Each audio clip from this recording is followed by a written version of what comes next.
This is my complete playthrough of TNT Evolution. This playthrough contains PS1 and PC levels. Hey and welcome to map 1 of TNT. So, there's a little river outside here, there's a berserk pack up top. This level, I think it does what it needs to do. It draws some inspiration from earlier Doom levels, and you can see that here, for example, with the armor. It kind of feels a little bit like Hangar's armor, where you go and get the armor for the first time in Ultimate Doom. There's a little bit of inspiration going on there, I feel, and honestly, I'm going to just punch my way through this level because it makes it a bit more fun. But as you can see, there's a variety of enemies here that we have to take care of. Do not like this part here. I think it's very odd that you have to walk right up to the exit door in order to trigger the door to come outside here, and you do need to hit that switch. I think that's one of the more odd choices in this level for sure. But as we walk back through around here, you can see there are two chain gunners in the wall here, which we are going to take care of. Going to grab the health packs there. So this room very passively and very slightly reminds me of the room in Hangar, where you've got the armor secrets. Just because of the switches and all that, and the way it looks and such, it's kind of designed in a similar way. Don't know if that's anyone else here, but as you can see, you open up the secret room here and you get an armor bonus, which is kind of how it goes in Doom 2. So when you hit this second switch, it actually opens up a secret way to get outside here. Now, not much is really going on out here. There's just a bunch of imps hidden in the corner here. They're guarding the shotgun, which is a bit like how you get the shotgun in the first level of Doom 2. So there's a few parallels you can draw between this level and previous starting levels.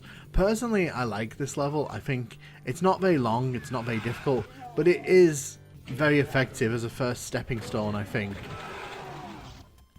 So the question here is, are we actually going to be able to get through here without dying? First things first though, not marked as a secret, but oddly takes you back to the start of the level, because obviously you aren't able to come back otherwise. That teleporter there. So let's see if we can call some infighting here. That'll make things a lot easier.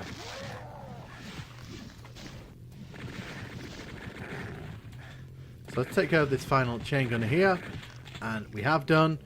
And that's this level done. As I said, there isn't really that much to this level.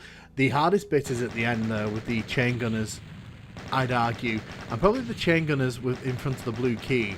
But system control for me, fine, opening level. It does exactly what it needs to do. Doesn't overstay its welcome, but doesn't like throw too much at the player, which I think is very, very important. But it serves its function, and I think it does it really well. I know some people don't agree, but for me, this is not the worst starting level in Doom.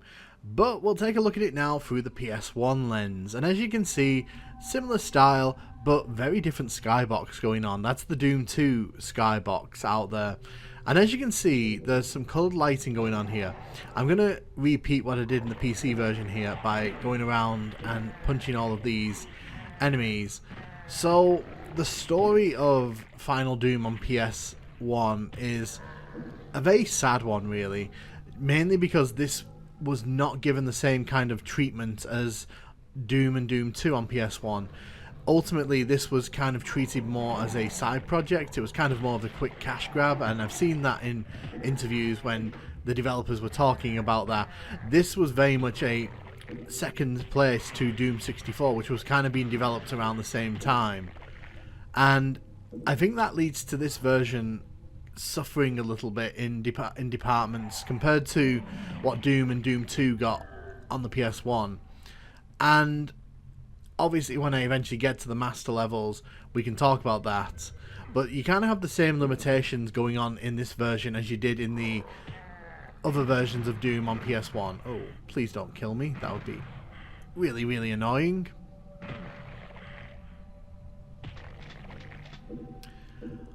So you end up with like coloured lighting, but I think it isn't implemented nearly as effectively in this version. But you can see that at least here, the conversion at least means that the level kind of has a very, very good comparison towards the PC version. And as you can see, they have put coloured lighting in, so it's not like it isn't here, it's just not used as effectively, I'd argue. But as we head outside here, you'll see that it's pretty much the same as the PC version. There's nothing really special going on out here. We take care of the imps here, grab the shotgun, which we're not going to use because we're going to use our Fists of Fury. I like how this level gives you the Berserk pack at the start. It really makes you feel powerful in this early level, which is something I really appreciate, because the Doom 2 kind of gave you the chainsaw, which was again a really clever move because it makes you feel really powerful against the enemies in those levels.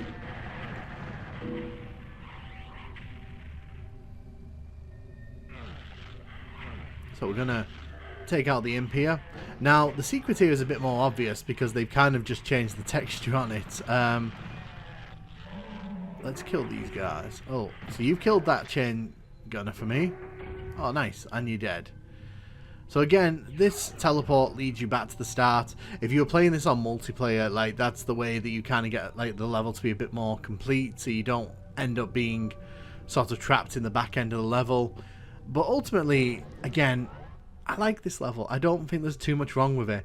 It's not the most memorable of Doom levels, but I think as a first step, it's definitely got appeal, and I like it, if nothing else. System Control is one of those levels for me that I don't think it gets the praise it would get if it was in other Doom games. But as a first step for Final Doom, it's definitely really, really fun. Hey, and welcome to Human Barbecue, Map 2 of TNT Evolution. So, the opening part here is a bit tricky if you've got a pistol. You need to take out all of these guys here. Once you've done that, you can admire the human barbecue that's going on in the centre there. It is the level's namesake, and yeah, that's pretty much the only part of human barbecue that has anything to do with human barbecuing. But yeah, so as we make our way down here, I'm going to grab the chain gun, and as you can see, you can't shoot through that wall, you can't manipulate the other side of the wall. That is a door basically that will be opening up later on.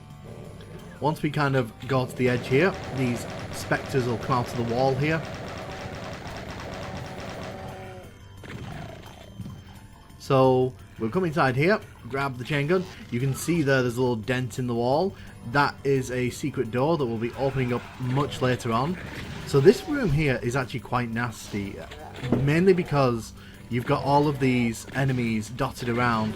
They're all at various heights, like the chain gunners, you've got shotgunners, because you've got a few enemies who will take pot shots at you from great distance. So I like to spend a few seconds here just taking down all of the enemies that I can, making sure that they can't chip away at my health more than I want them to, which is not much. But the imps in the middle there are kind of important to get rid of as well, because in a bit there's going to be more enemies who kind of appear in there and we'll have to deal with them. But yes, this area is cleared, and that is good.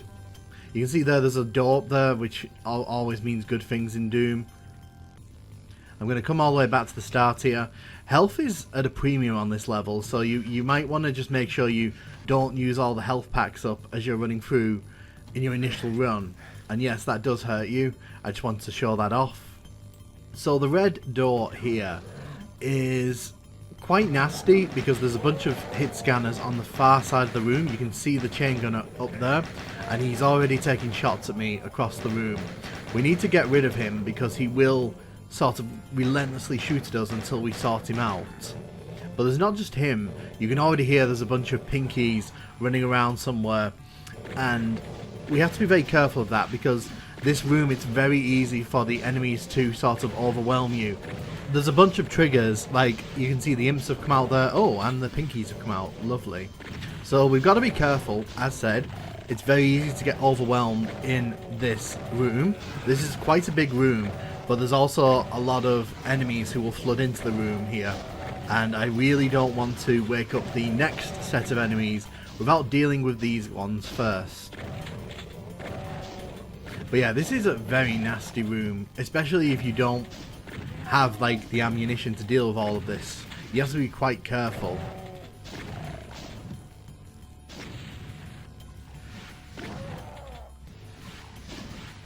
So you can see there's a slight deep water effect going on there. One thing that TNT does is it makes use of some deep water effects on some of the levels. So you can see that he doesn't quite walk on the surface of the water there. He actually steps into like a little puddle, which I appreciate. Obviously by this point, which was about 96, that technique had kind of become more well noted in the community. Ow, that really hurt. So you can see here, we'll hit this switch and that's opened up the doorway at the top, which we can use to get over to the steps. Now the thing is, one thing I really do not like about this level, I don't like that you have to kind of go all the way around the level to get back to the steps there. And you'll see what I mean in a minute when we kind of finish up with these enemies.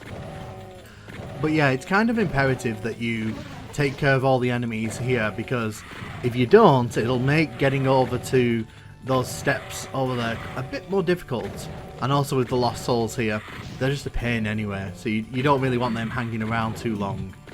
So we're going to take care of the pain elemental there.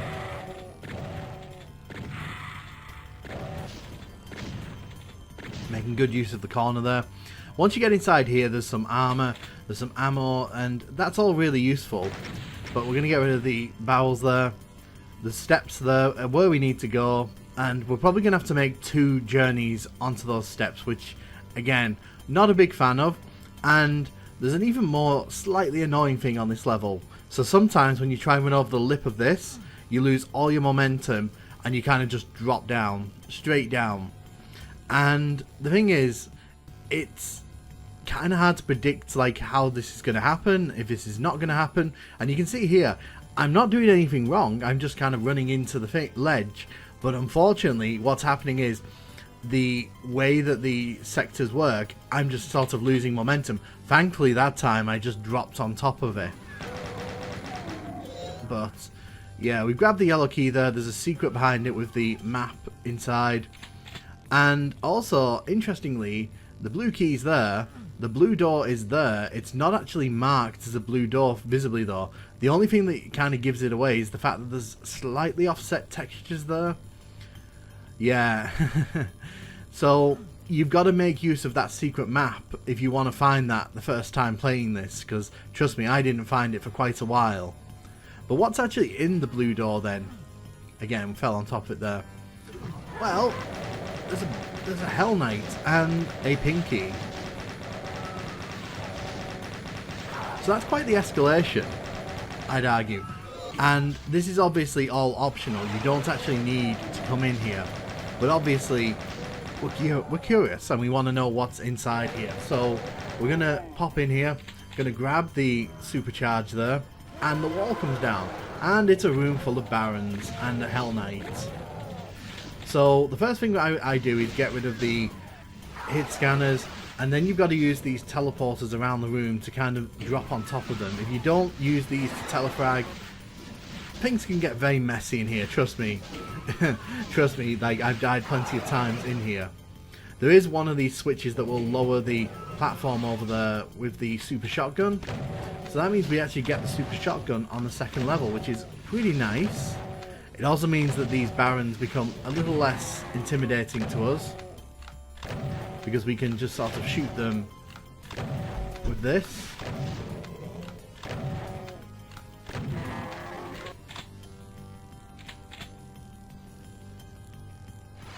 So there's nothing else in that room that's worth noting. But yeah, you can see like inside the room there's plenty of markings for the blue key and the blue door, but you know, don't bother putting them on the outside of the door, guys. I assume they wanted it to be like a secret, you know, for like people who are really into like secret hunting. Has this opened up yet? It has not. So you can see there, that hasn't opened up yet, but it will be opening up soon. So earlier on I mentioned about where those imps were. There's a bunch of chain gunners who pop up from like little platforms inside there, and if you kind of walk along here, you're just a target for them, so it's important to kind of catch them. You can see as well on the far side of the level there, a bunch of chain gunners have opened up in a little passage, in a little area there, and there's some Hell Knights here, which is certainly an escalation. So you can see there's a switch there. We'll come back to that in a second. When you open the exit here, you get met with a bony boy, which is just the height of mean and nasty in my opinion. Because imagine you're just like crawling through this level and you open that final door there, and then like you just get met with a bony boy and you're not expecting it. So you can see that supercharge in the middle. How we get there, we come in here and finally this is open. So we actually had to hit that switch over there to open this up. We can run over here and we are pretty much done with this level.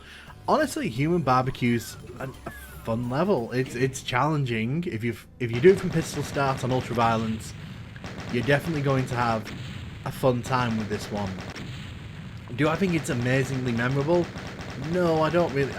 But at the same time, there's not that much to really hate in this level. I mean, obviously the part where I kept like losing momentum and dropping down, that's annoying, but that's more like an oversight. You can look over that. But in terms of like difficulty and in terms of challenge and in terms of secrets as well, because there's quite a few fun secrets to go hunting for in this level, I definitely think Human Barbecue hits all the right spots. So the first two levels of TNT, going great. Let's have a look at the PS1 version of this level then. So you can see the opening here is pretty much the same. We have the same setup here with the Human Barbecue. I wonder how they caught him. I wonder if there's like a backstory to how they managed to catch him. Who knows? You can see the lighting here is also a bit different. It's not the same kind of flat lights used in the PC version, and you can also see that the textures are different in here as well. We're very used to this, seeing PS1 Doom levels. Also, they've got rid of the hurt floor here, so it's just water now, and it is just sort of surface water. They've also got rid of the weird window effect there, so instead of it being kind of able to see through, you just kind of see a metal grate. So my guess is that's been done for performance issues. We'll take out the spectres here.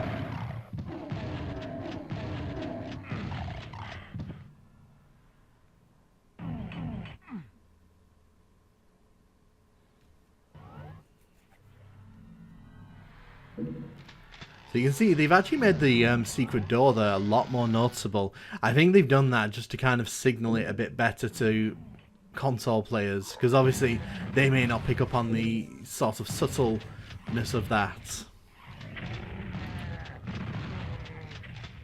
Being sat across the room playing with the PlayStation controllers back in '96. But again, we're faced by all these enemies here, and I always make a thing of getting rid of as many of these as quickly as you can, because like I mentioned in the PC version of this level, health is at a bit of a premium on this one. You don't really want to be kind of left too low on health, because it just turns some of the fights into nightmares. But geometry wise, this is very similar to the PC version. In fact, I go as far as to say it's probably a one-to-one in as many respects as you can expect. And when you come inside here, there are a few notable differences which we'll talk about as we kind of make our way around. So again, that chain gun is hitting us from a distance here. So I'm just going to stand here and take him out. So the deep water effect has kind of gone here. So, I mean, you could expect that. You wouldn't expect that to show up on like a console port of this level. You can also see that the pinkies haven't quite triggered just yet, but these guys have over here, the imps, so we're going to take these out. It is interesting seeing the texture changes in here as well, because it kind of gives the room a slightly different feel.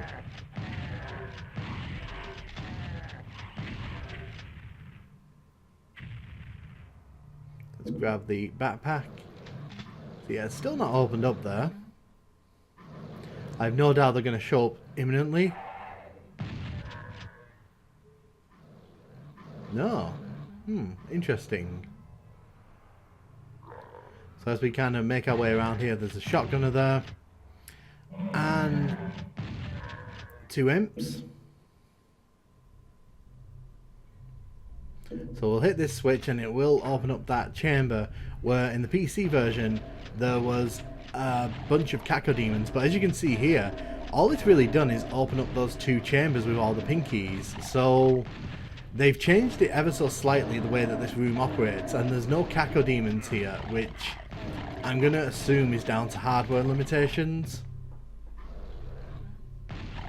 Right, we only have 2% health here, so let's not play around. Let's just grab some of the stuff in here and let's get busy.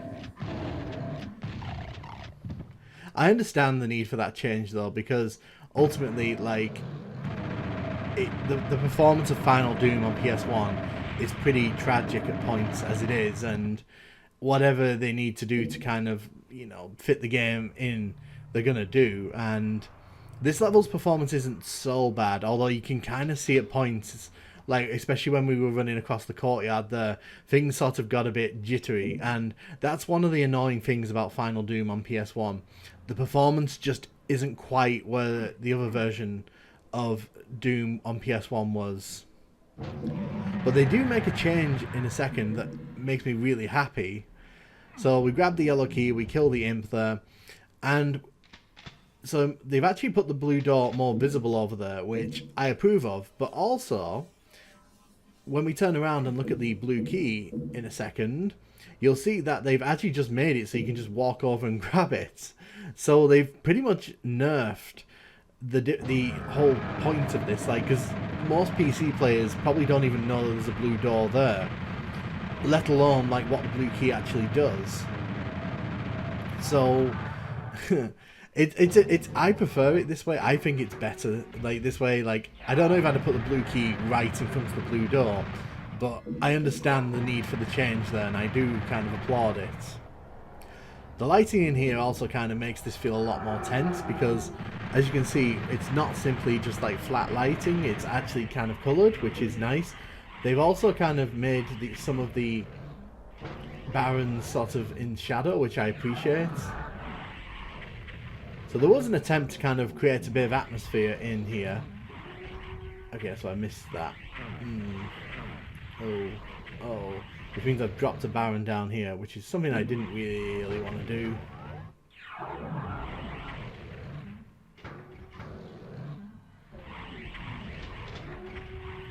So you'll also notice here, so this is the first time we've actually seen the super shotgun in PS1 Final Doom here.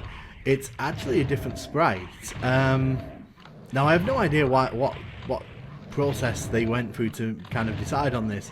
It's a very subtle change as well, so it's not like one that you'd immediately kind of notice unless you're actually looking at the shotgun. But yeah, the actual sprite is not the one that you see in the PC or the PS1 version of Ultimate Doom and Doom 2. It's actually slightly different. So there's something. But it has no impact on sort of the fire rate or the damage it causes. It's a purely cosmetic change.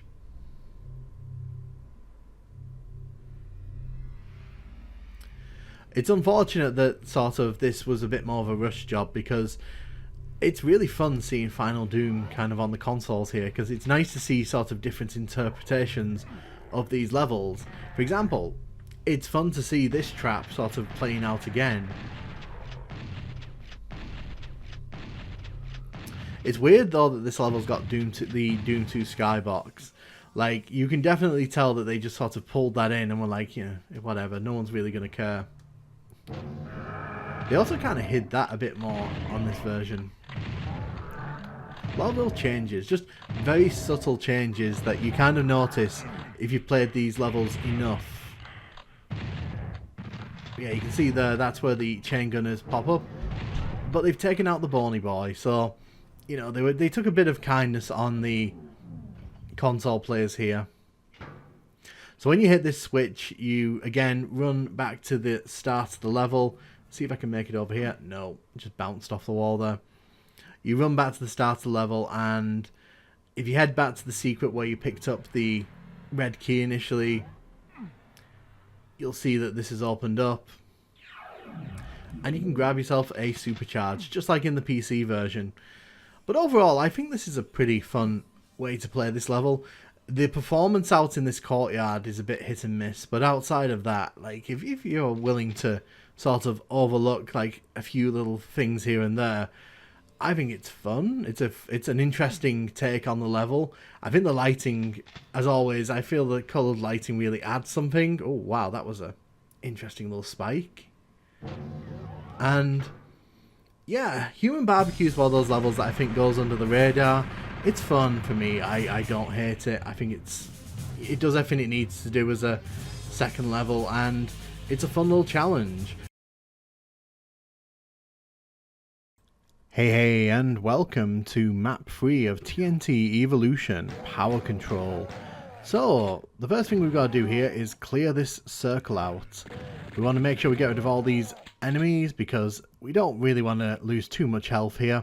Once we grab these items here, the wall pops up behind, and it's a bit of a trap. It's not too difficult to trap, let's be totally honest. It's the same on the other side. Grab the item and the wall pops up to reveal a few enemies, but nothing too major.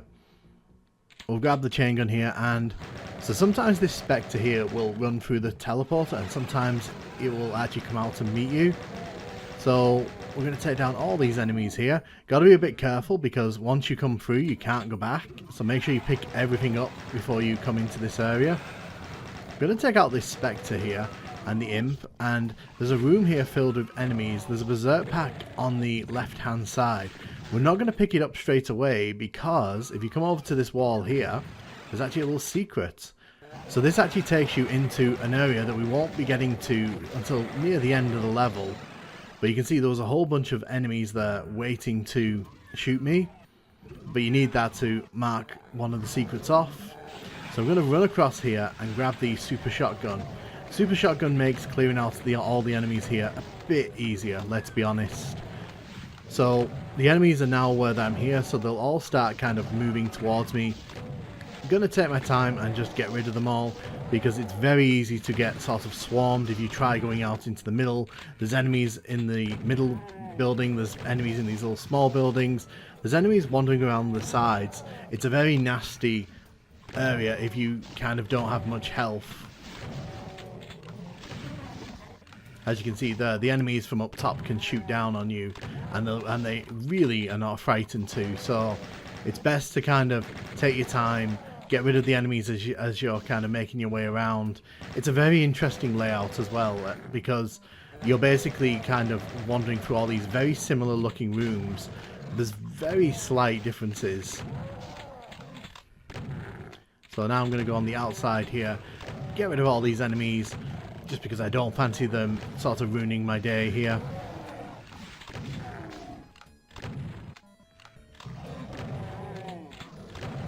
Shoot you in the face. So, as you can see, this is a very interesting looking building. It looks like a gravel wall, but it's got like the texture at the top's kind of moving around, so it kind of indicates that that dish is kind of spinning.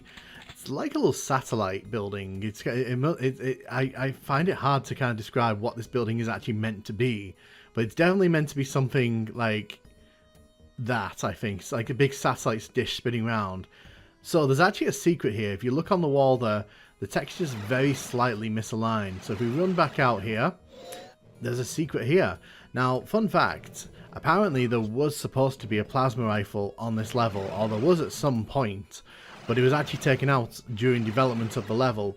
But that cell pack was supposed to be like a bit of extra ammo for it. So, who knows? Who knows?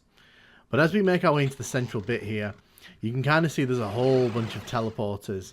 And these teleporters kind of take you further out here, so they take you back out to the outer ring. And they also take you to these little buildings here where we were shooting enemies earlier on.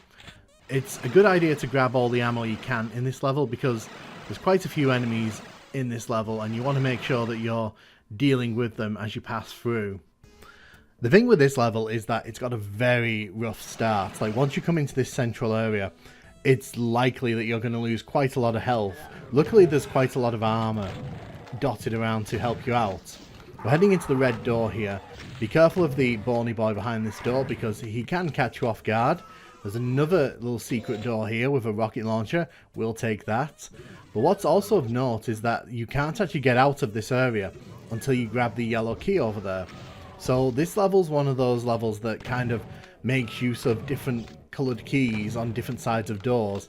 I really don't know why that isn't used more in Doom. It's kind of a fun little mechanic. It also kind of forces you to explore this area. And the puzzle here isn't that difficult. We hit the switch there and it raises the platform here. Gonna grab the rockets out of the toxic because why would we not? But of course once we hit that, the little passageway opens up. There's a little trap wall here with all these enemies, so you just got to be careful. Obviously the bony boy is the big one here, but obviously not too much trouble.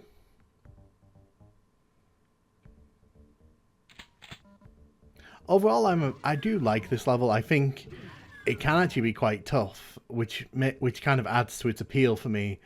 Again, like the first two TNT levels, I don't think there's anything particularly wrong with this level. And as you can see here, this is the room we were in earlier on where we woke up all those enemies. That's where we teleported into. Get rid of the lost souls here. I think this level's just kind of fun. It's a very nice challenge. It's not too long. And not a fan of that. So there's an archvile that comes out of that middle pillar there. And it's kind of important that you take him out because I don't know if you can actually go through that teleporter or not. I don't know if that teleporter's marked for monsters to go through, but you don't want him going through there, let's put it that way. So we come into the final room here, and it's not got much going on for it, but there are a bunch of mancubus here who are sort of acting as big, you know, meat shields to stop you racing to the exit. But again, I don't hate this level. I think it's quite fun. I don't think it's anything super spectacular, at least compared to some of the better Doom 2 levels and the levels that we played in Ultimate Doom, but certainly nothing wrong with it in my opinion. It's fun, and I think that a fair few of these TNT levels are fun, if somewhat slightly unspectacular. The level has an interesting design to it. It goes for a sort of symmetrical approach, which can probably baffle some new players. But overall, I think it's a fun level. I don't think it's anything super spectacular. It's certainly not among the best Doom levels, but then again, it's not among the worst Doom levels. It's got that kind of TNT quality to it where you play it, you enjoy it, and then you kind of just move on and forget about it. It pretty much defines that, in my opinion. Hey, and welcome to Map 4 of TNT Final Doom Evolution. This is Wormhole, and if you've played this level, you probably already know the big secret of this one. Well, it's not even really a secret, it's kind of thrown in your face as soon as you do any kind of exploring on this level. But we'll talk about that as we get there. First, we've got to get rid of these spectres, because they'll charge at us from around the back of that rocket launcher. I do kind of like how there's like a seating area here. Like, this kind of feels like a place where you'd come and sort of chill out and wait. I assume for spaceships or whatever. Whatever the launching out of this place. We'll head up the stairs here, shoot all the enemies, and... oh, wow, just gotta be a bit careful there. That Spectre did catch me pretty nastily there. Luckily we can grab the chain gun and take down the imps here. Now, here's the thing with this level. As we make our way up and down the stairs here, the exit is really not that difficult to get to. In fact, you can get to the end of this level unintentionally without killing a single soul if you really want to. We're going to take out these chain gunners as I kind of talk about that a bit more. Grab the health. So, here's the deal with this level. You head up these stairs, you go up it through this door here, and you're like, okay, there's enemies here. Let's deal with these guys. Take care of the bony boy there, and as we make our way across the corridor there, oh wow, there's a room that's opened up behind us. So it's got a Hell Knight in it here, but if you do this on like the easier difficulties, he's not here. You can kill him, and you can exit the level. So, yeah, this is not a gimmick, it's not a trick. That's the end of the level. Now, I don't know if it was intentionally designed that way. I don't know if it was a mistake. But the fact is, you can end this level in about 30 seconds if you know exactly what you're doing, and you don't have to waste a single bit of ammo. So we're going to explore the full level though, because whenever I come to this level I pretty much just skip right to the exit, because Wormhole's a very interesting level, and I use interesting with the air quotes, which you can't see. If you look on the right hand side here, you can see there's some little candles on the floor there. Those kind of signal that there's a secret door here. There's also one up right behind the other candle, so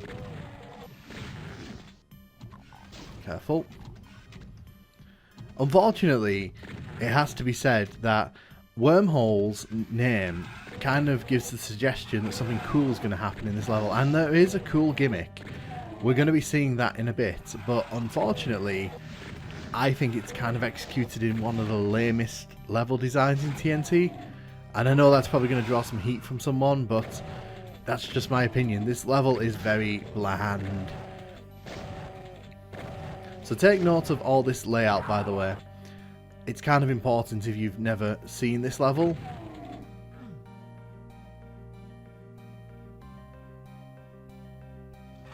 Head down here, shoot all the imps, take down all of these guys here. There's a few more Hell Knights that we'll have to deal with, but luckily if you could bring down these little pillars, there are some shotgun shells within.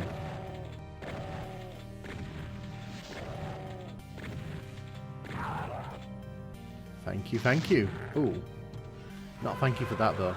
Yeah, there's another Hell Knight here, but what I'm going to do, I'm going to take care of the imps here.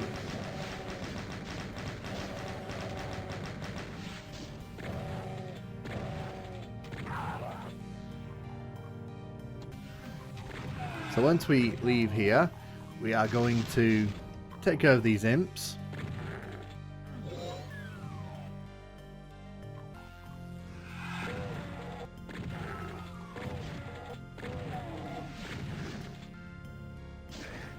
Ow. Probably should have ducked out of the way of that. Again, Hell Knights here, but take note of the layout here, because in a bit you'll see why this level's called Wormhole.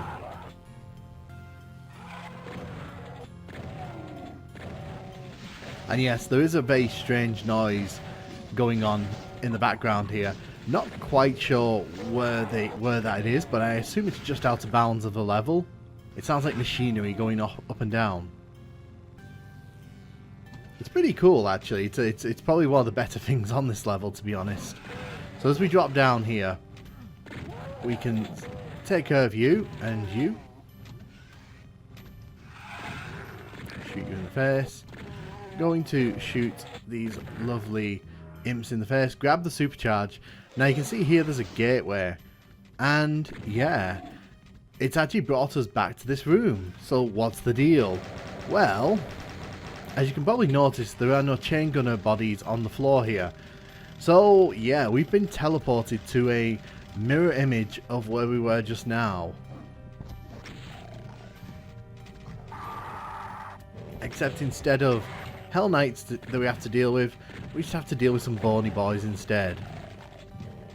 But as you can see, the layout of this is actually identical to what we saw in the other version of the level, so that's kind of the big gimmick of this level. The fact that there are two versions of the level, both of which are slightly different in terms of textures and all that, but as you can see, this is exactly the same, with the same secret as well. It's kind of wild to me that they put the exit right at the start, and then the whole concept of this level kind of just can be completely ignored. It just seems a bit silly to me, but again, like, that's just personal opinion. As we head through this area, you can see that there are some pinkies here. There's a Hell Knight there. Just got to be careful when fighting these Hell Knights in these narrow corridors, because they will sort of get the advantage if they get too close to us.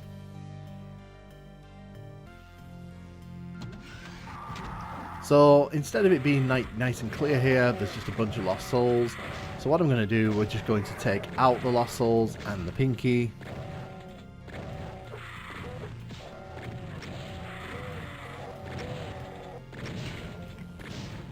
Take care of the bony boy. and his little Lost Soul minions.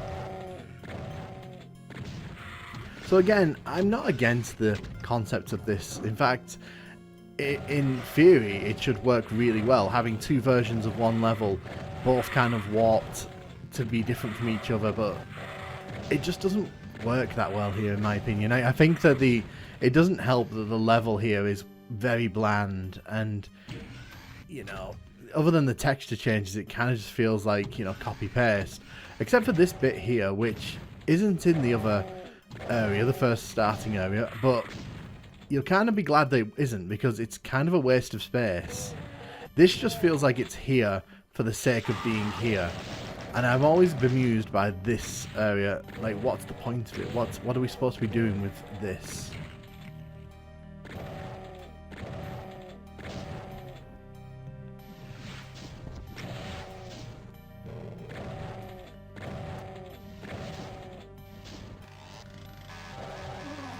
You can see I'm not doing too well on the ammo front here. And as you can see, there's a bunch of enemies down here, so I'm going to try and get rid of them, as many of them as I can.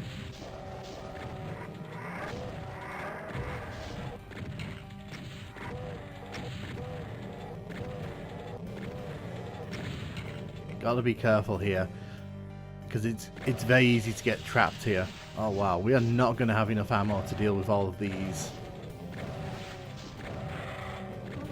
But yeah, if you're wondering what's in this space to make this worth coming all the way out here for, the answer is not much at all. I'm looking around for any ammo, not really seeing any.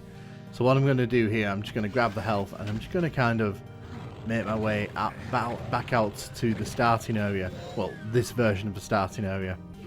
So as we make our way out here, there's some ammo here which we really needed. And you can see there's a bunch of pinkies through the area there. Just got to be careful for that Mancubus over there. There's a few Mancubus and Arachnotrons in this area, making it a bit more spicy than the other one. I think there's an Archvile thrown in there as well, which is pretty interesting. Like I said, I'm not the biggest fan of this level design. I feel like great concept here, but it kind of falls a bit flat.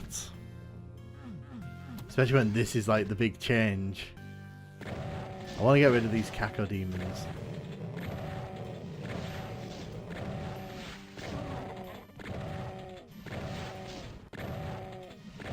Gonna let me pass? You're still not going down, are you? Cool, excellent. We got a bunch of Lost Souls here. Honestly, I'm just going to chainsaw these. Never recommend chainsawing Lost Souls, but in an absolute pinch, it's better than nothing. And as you can see, there's another exit and entrance into this area. Yeah. So, I have no idea what the purpose of that area is. I think it's just there for the sake of being there, to be honest. There's nothing in there really worth going for unless you're going for 100% kills. You can see the Mancubus and Arachnotrons have made their way around to the top end of the room here. We've got to be a bit careful here. Don't want to get caught in that Mancubus's fire blast.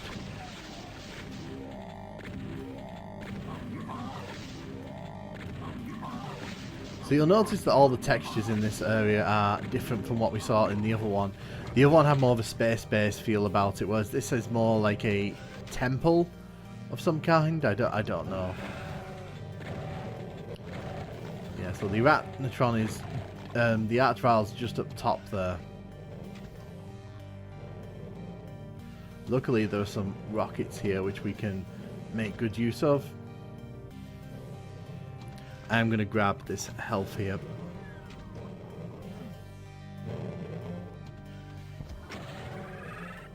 So that's walking the Archvile up. Very nice. You've got to be careful there, because the Archvile can wake all these enemies up in this room.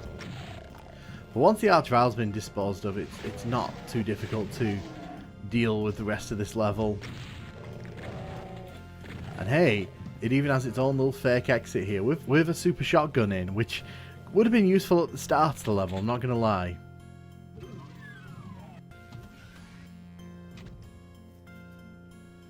So we'll go over this side. You can see it's just a bunch of pinkies hanging out on the staircase here. Again, it's just one of those things with this level. I think that if the level design was better, I feel like if this was like a much more interesting level, this concept would really stand up and shine. But as it stands, like the fact that the level lets you skip out after like 20-25 seconds is pretty telling in my opinion. And unfortunately, that's Wormhole, a level that in my opinion has a great concept, but kind of falls on its face in execution because it's just not that interesting, let's be honest. Probably the weakest of the TNT levels we've seen so far. It's a shame because this actually does have the potential to be a good level on paper, but in the game, I just recommend dashing for that exit and leaving this level behind. But what is interesting is that this is one of the few TNT levels that actually gets a conversion over to the PS1 version of this game. So let's have a look at that. And so immediately you can see it's a bit darker, it's a bit more brooding. It's kind of in line with all the other PS1 levels we've been seeing so far. And that's great because I think that actually works to this level's benefit. The skybox is different as well because again, we're still on the Doom 2 skybox here. It doesn't have the TNT skybox. So kind of ends up feeling a bit like a Doom 2 level.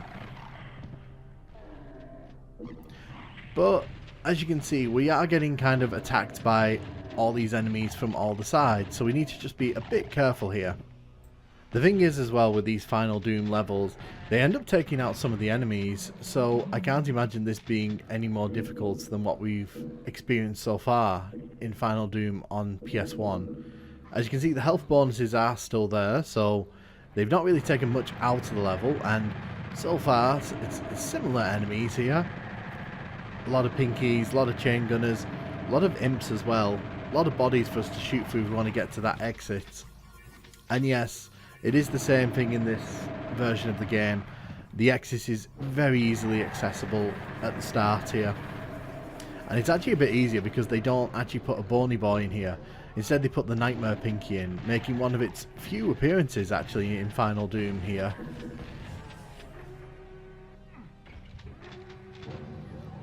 So instead of going back, we'll actually just do a circle here, get rid of all these enemies on this side, and then have a look at that exit that opened up.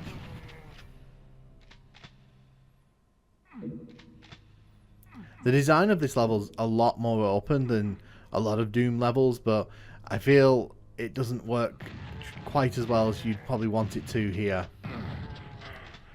And there's the exit again. They actually make it a lot flashier in this version, which is interesting. Like, they don't want you to miss it, which isn't the worst thing in my opinion. So we're gonna shoot these chain gunners here. It's a very nasty trap, that, to be honest. If you're not expecting it, having all those chain gunners barrel down on you, especially when you've got the rocket launcher and can easily blast yourself in the face with it trying to get rid of them. It's an interesting trap. It's probably one of the highlights of the level, to be honest.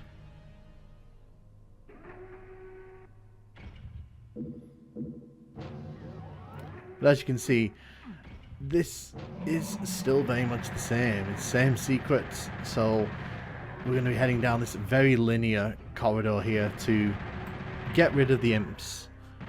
So again, I think one of the weaknesses of this level is that it doesn't make maximum use of that wormhole idea, and with Doom there's plenty of potential for wormholes to kind of be used in an interesting way, and having two versions of the same level is actually a really neat concept. It's just, you want the level to be fun, and I think that Doom is at its worst when you've got areas like this, really narrow spaces where combat with imps and low level enemies is just not particularly fun or engaging. I mean, this is a bit better here, but it's one of those things where if you took that corridor section there, the very narrow area with all the imps in it, and kind of put it in like someone's first WOD, you probably wouldn't feel it was too out of place. And remember, this is a retail product, so you're kind of expecting something a bit more bang for your buck, basically. something just went crunchy crunch. So we just need to get rid of these imps here. This imp sometimes will walk up to the, like, under the ledge there, and you've got to kind of wait for it to come out. So let's see if they actually substitute the enemies here. So I've noticed that in Final Doom's levels here, they are a lot more kind of conservative with the enemy count. Like with Doom 2 and Doom 1 on PS1, they tended to swap enemies, but they didn't do it like as much as they do in this version. It kind of feels like, because these are larger levels and because they don't really want to mess around with the levels too much, the compromise reached was, well, we're just going to take down the variety of enemies in a level. So there's a lot of imps and chain gunners on this level, but there's no Hell Knights, which kind of formed a lot of the challenge in the original version of this level. Oh wow, is that broken? Okay, no, it's not broken. Although for a second there I thought it was broken. That would have been awkward.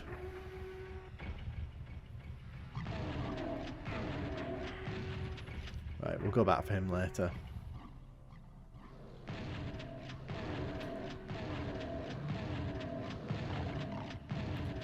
But yeah, you can definitely tell that Final Doom, at least from what we've seen so far, kind of pushes the PS1 a bit harder in terms of hardware, and the end result is that it seems that the cuts weren't made to the levels themselves, but instead to the enemies in the levels.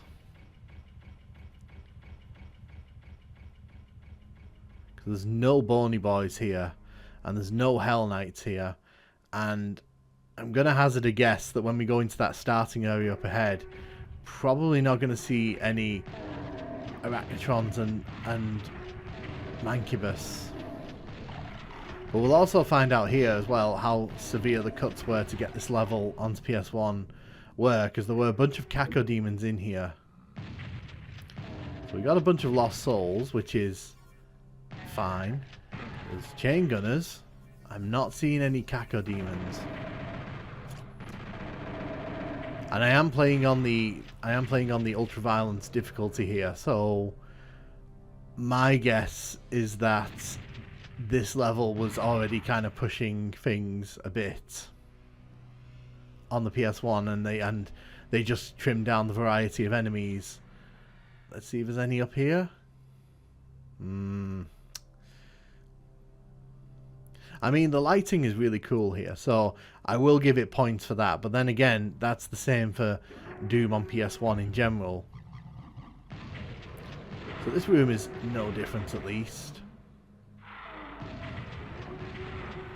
Except for the fact there's no Hell Knights, again.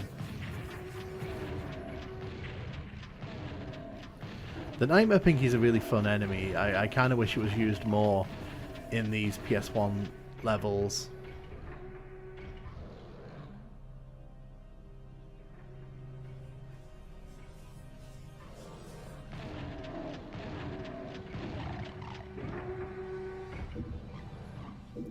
Just going to take out the Lost Souls at the bottom of the room there.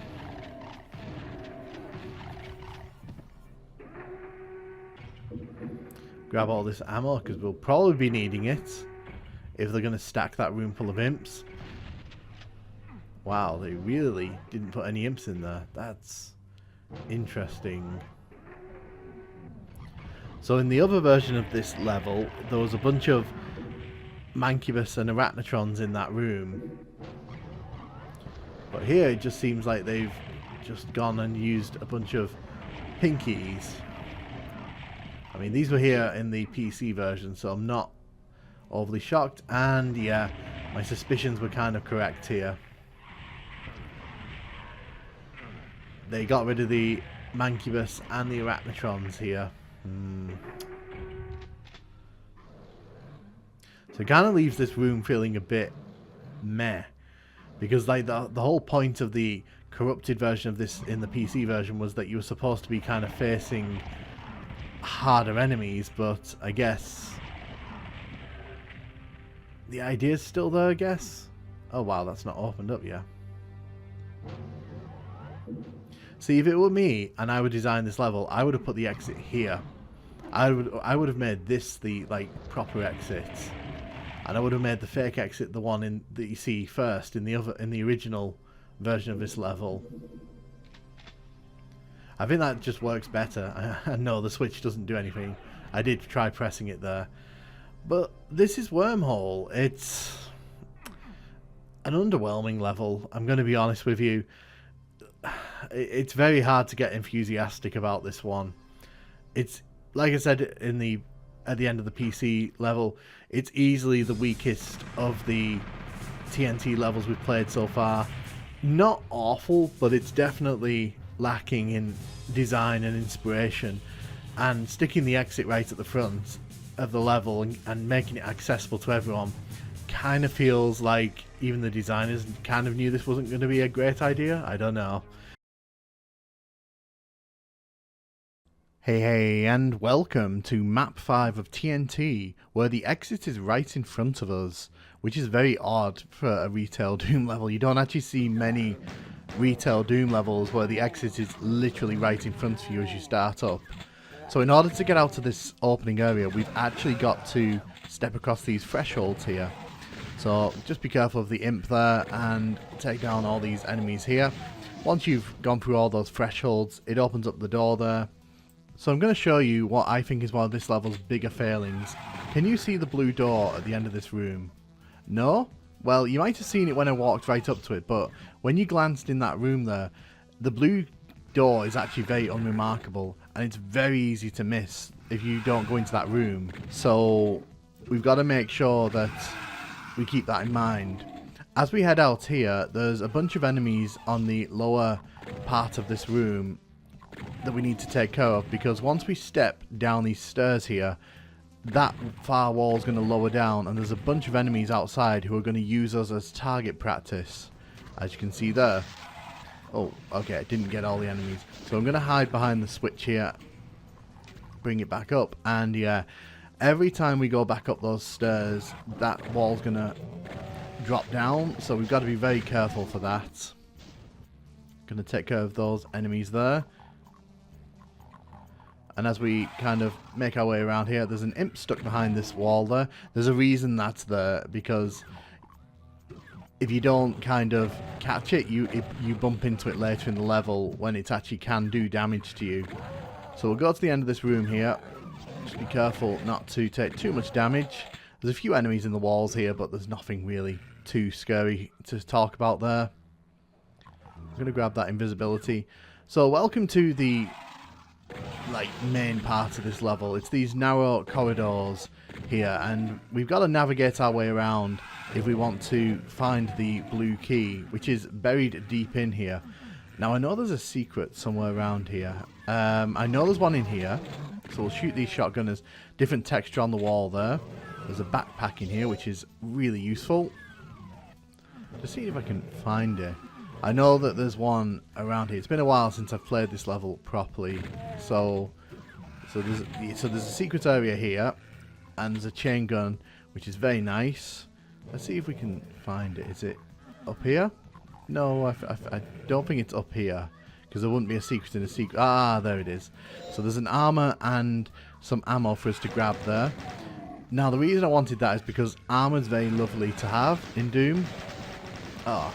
Okay, we got sandwiched there between Cacodemons and chain gunners, which is not exactly where you want to be in life. So, as you can see, there's a lot of winding pathways in this part of the level, and they all kind of lead in different directions, but the room you really want to end up in is this one.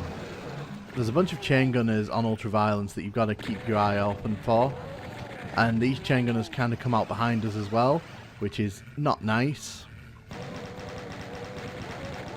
So this room has a very silly mechanic, and we're going to talk about that very quickly here. So in order to lower all these platforms here down, you've got to press these grey panels, and it lowers these down, and then you can see we can grab the blue key. It's very silly, and it's not very well signposted in my opinion, but it's the way that this is designed. Once you kind of know it's here, it's very hard to kind of miss it, but I don't think this gets repeated in TNT, at least not in this way, so, you know, thanks for the one-off idea, I guess. But the real show steal here, other than the blue key, is if you hit this back wall here, you can actually grab yourself a super shotgun. Now, doing so will open up a bunch of secret rooms around the blue key room there, which will bring out these chain gunners. So we've got to be a bit careful with these, because obviously if they start getting some good shots on us, they will take us out. I'm not a huge fan of this room. Like for newcomers in particular, I can imagine this would be very frustrating. So if we hit that switch there, ooh, let's take all these enemies out just so they can't kind of block me again. Nice little spiral staircase there. But there's a switch up top there, which you can't really see unless you're backed away from it. But you can grab a computer map thing, which will let you see the whole map if you really need to see the whole thing. So you can see here, we've actually come to like a temple area. And I do actually like this. I like it when there's like a nice contrast in level sort of aesthetics. Because this is kind of like they've found this secret little temple here. And I do wish there was a bit more here. Because it's kind of a nice room, but the trap in it isn't that difficult once you've got the super shotgun or if you've got the chain gun.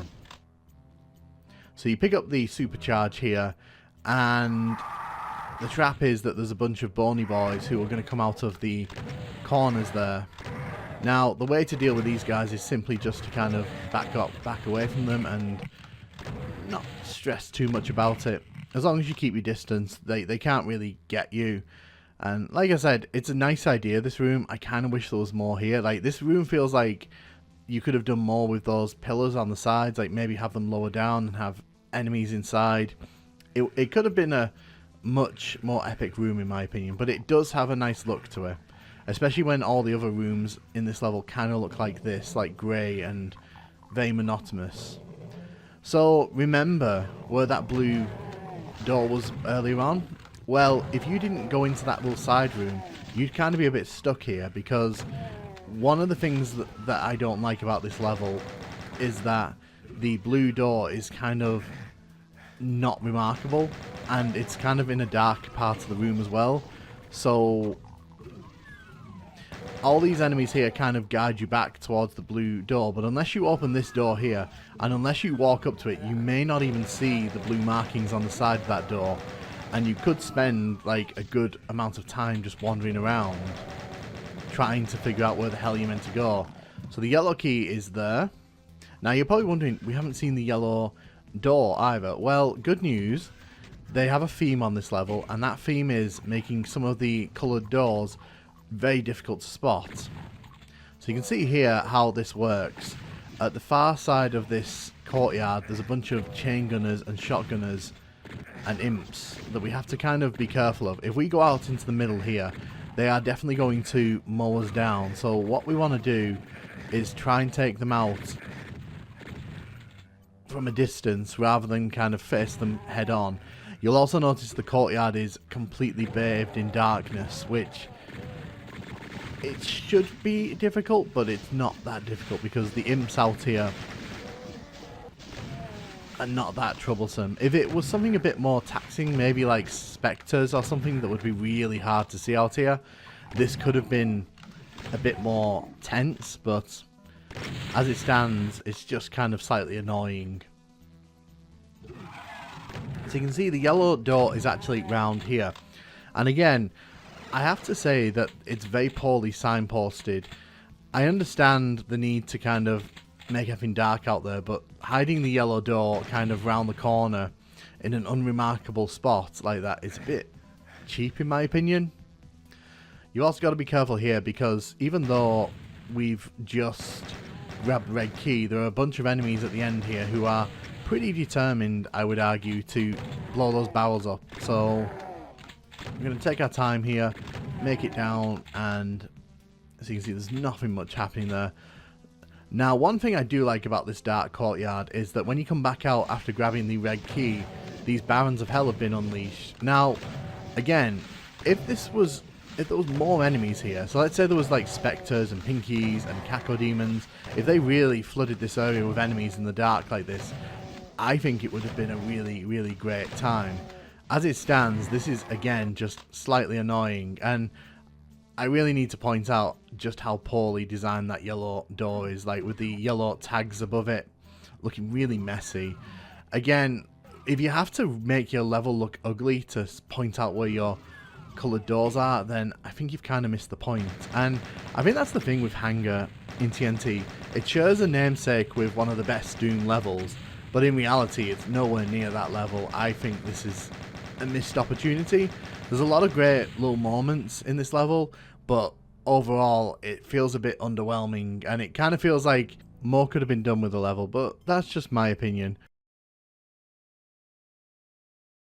Hey, and welcome to Map 6 of TNT, Open Season. So you can see this opening room is actually quite nasty, because up top we've got a bunch of enemies who can shoot down on us, not only from the near side here, but way back at the end, at the back of the room, there's a chain gunner that can actually hit us as well. So we've got to take care of these enemies. Now, Open Season's one of those levels that I know splits opinions. I've seen those opinions, and I have to say it's not my favourite TNT level, and there's a lot of reasons for that. I don't hate it, if that's what you're wondering, but as we're kind of going through here, I'll sort of talk about the things that irk me a bit and the things that I like, and we're going to start seeing that as we open this door here, because there's quite a few rooms like this in this level where you're kind of in cramped, narrow spaces. So there's a Mancubus here that we have to deal with. Best way to deal with him is just to peek around the corner. Although if he walks over like this and starts shooting down, you're kind of in for a bit of trouble. Now, I just want to get rid of him. It's worth noting that this level has a very, very weird layout, and you'll see what I mean as we kind of make our way through here. There's a Hell Knight here who we're going to take care of. There is a super shotgun on the far side, but I haven't gone and grabbed that yet. Instead we'll grab the armor here. This level isn't even that difficult. It's just one of those things where I think the level design kind of lets it down at points. So as we take out the second Hell Knight, and note that door over there that I just looked at, because we'll be coming back to that soon. You can see we can finally take out that chain gunner, and you can see we can look back on the starting area. Yes, that is a red door, but no, you can't open it like that. You've actually got to hit a switch somewhere in the level. And this kind of brings me to one of the things I don't like about this level. You get these switches here that open various doors throughout the level, but they're kind of abstractly placed, and there's no real kind of sense of logic or rhyme or reason, and it can get very cumbersome trying to figure out where all the switches and all the doors are that line up with each other. I'm also not a fan of this part here. So can you see it yet? Can you see it yet? There's the blue key. It's actually hidden behind a box there. And there's a red switch behind the blue key, which is an interesting choice. Remember that red switch from much later on in the level. This room actually looks pretty interesting, to be honest. It's probably one of the better aspects of this level. It's a very large room, and even though the central set piece has nothing to do with the gameplay, it is pretty nice to look at, and it only gets better as we kind of unravel the level. So we're going to head through here and clear out all the enemies in here. Now, there's a bunch of enemies here that we have to deal with, including chain gunners, zombie men, and there's a bony boy around one of these corners, if I remember rightly. We've also got chain gunners up top who can shoot down on us. Oh, there he is. So, like I said, this level has a lot of these tight spaces where you're kind of forced to do these fights against enemies in not so ideal situations, and that could have been interesting. That could have been a really interesting way to kind of set this level up, but that unremarkable piece of wall there, by the way, is the way forward. This is the door that opens from the yellow switch. Note the side panels there. I want you to note the pattern and just the side panels, because one thing this level gets really wrong, in my opinion, is that when it's using those textures on the sides of the door there to indicate that's for the yellow switch, which is fine if that's what that was used for in this level. However, it's not the only thing it's used for in this level, because they use it as decoration on other doors as well. But we'll talk about that more as we kind of make our way through the level. We have to get through the blue door here, and if you didn't spot it, the blue door is here. So again, it's kind of hidden out of sight, and you know, it's one of those things where, did it really need to be up the stairs there? Could they not have put the door at the bottom of the stairs to make it just a bit easier for people to find? Still, as we make our way through this level, we enter the central area that we saw earlier on. So it's kind of like we're re-exploring this, but from a lower level. You can see the yellow keys there. There's also a Cacodemon trap here. This is why I went and grabbed the rocket launcher, because this is probably the most action this rocket launcher is going to see in this level, so we may as well make use of it. So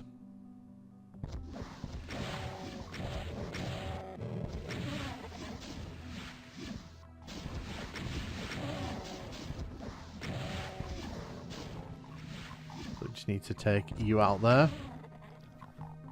So you do get to see a bit of a big battle in there, but it's not that big in the grand scale of things. So we're heading out here. You can see there's a bunch of enemies up top there who we can't quite reach right now, and that's rather unfortunate for us. So what we're going to do, we're going to make our way around. So you see that door there that we're about to pass through? Look at the texture used on the side of this. Look at that.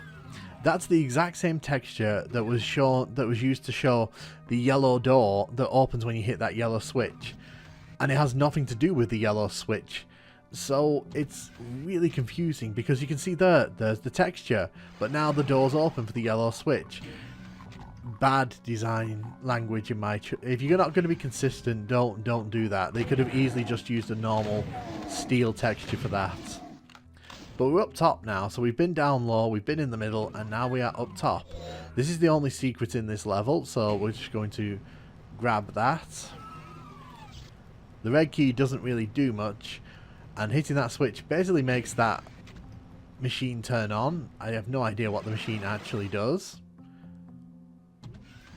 But I think the big problem with this level is that unless you're a big fan of backtracking to the extreme, because this level requires you to crisscross several times to and fro, then you just end up being really frustrated.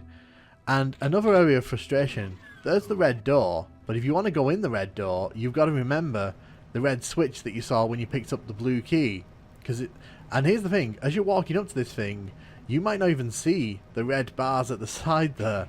So again, it's very poorly telegraphed, like, what that is. And unless you're deliberately looking for it, like, and you go right up to it, it can be very difficult for new players to kind of see what they're meant to do there. And that's one of my frustrations with this level. I feel like there's a nice idea here. It's a very interesting level to talk about and explore. We took out that archvile there because, like, we had nothing else to use the rockets on this level. But ultimately, I feel like Open Season it's too convoluted for its own good. It's a very confusing level for first-time players, especially if they're not paying super close attention. They might miss what the yellow switch opens, and where the red switch is at the end there, and they might not even see where the blue door is because it's kind of hidden back up those stairs. It's a very interesting level to talk about. I don't hate it, but I think it's got a lot of flaws, and I feel like it could have done with a pass or two more in editing, but that's just my personal opinion. Hey, and welcome to Prison, Map 7 of TNT. We want to grab all the shotgun shells, and we want to definitely grab that plasma rifle. You know exactly what kind of level this is going to be if it's giving you a plasma rifle right out of the gate. So that is indeed a Baron of Hell, and we've got to be very careful with our ammo here, in particular at the start, because there isn't actually that much to go around. So I'm going to hold back on using the plasma ammo for now, and I'm just going to take out the Baron here with the shotgun. Gonna go retro Doom 1 style here.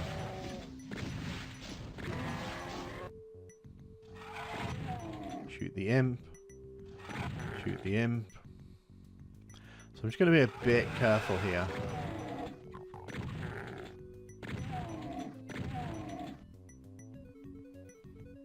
If you poke your head over that line dev there, you can actually hit the imps without lowering these things, giving you plenty of time to try and sort of get through to that pain elemental.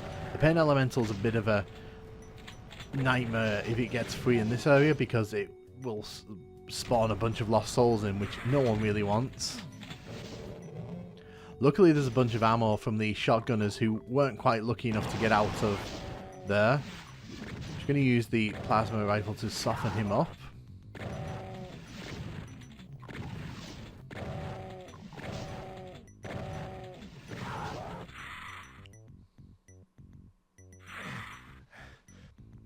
So, if we come running down here, there's actually a secret wall here with a switch, and will you just go away?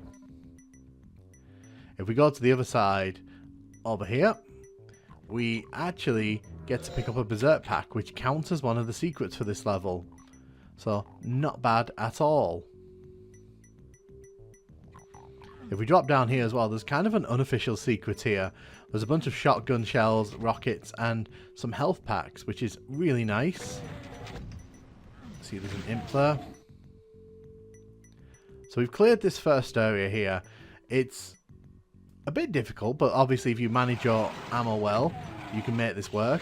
We come to this outdoor part here, and basically my aim here is to try not to waste my ammo. So there's a bunch of chain gunners who are going to wander down here. Ooh, I think I just telefragged someone. Nice. So sometimes the enemies will actually wander into this teleport here. Like that. Ah, we got unlucky there.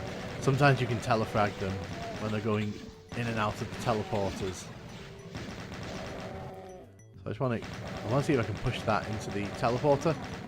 Oh, I think there might be an enemy that's already gone through.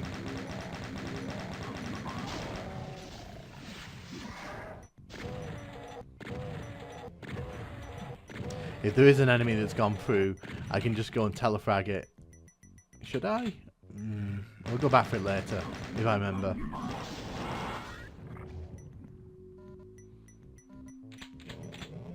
But yes, this is the bulk of the level here. So unlike Doom 2 and Plutonia, TNT doesn't actually make use of the Mancubus trigger.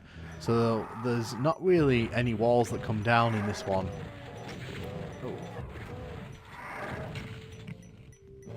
Fighting bony boys on lava like this is not my ideal situation, let me tell you.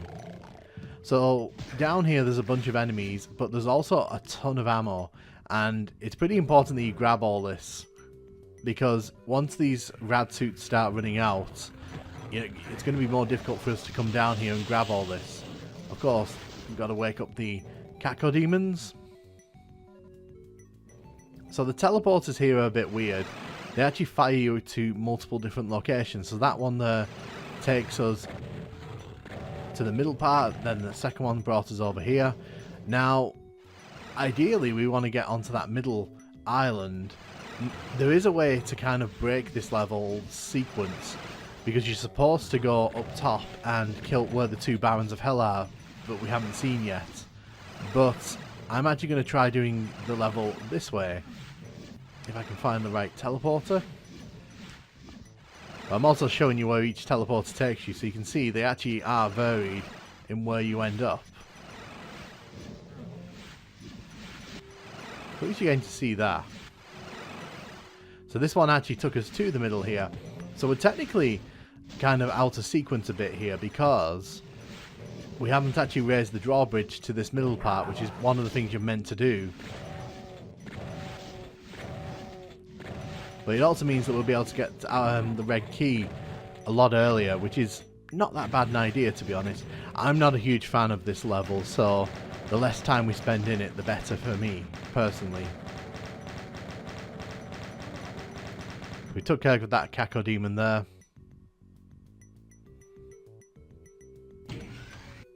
So the thing with this is, if you hit that switch, you can actually come around the back here and grab this invulnerability.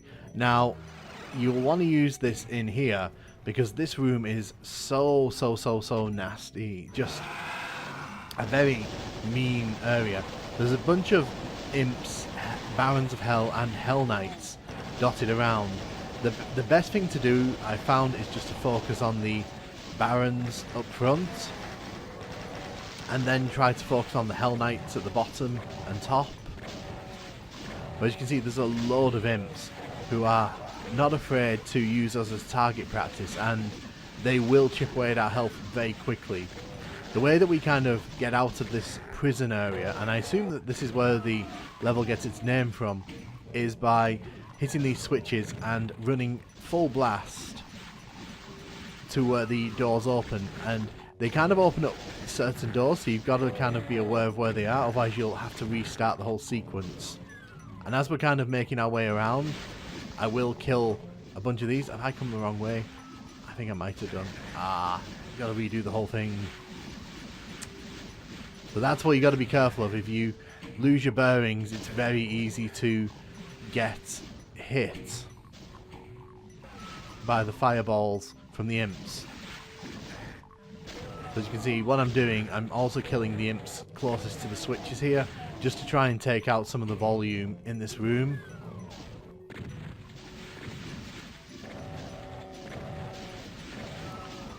You know what? Let's just get rid of the Hell Knight here. As you can see, you've got to do a lot of dancing in this room to avoid the fireballs, and they come at you from all angles. So the best weapon for this room is a rocket launcher, but there isn't actually one on this level. You have to bring one in if you want to use it, which is a bit awkward because this level has a ton of rocket ammo.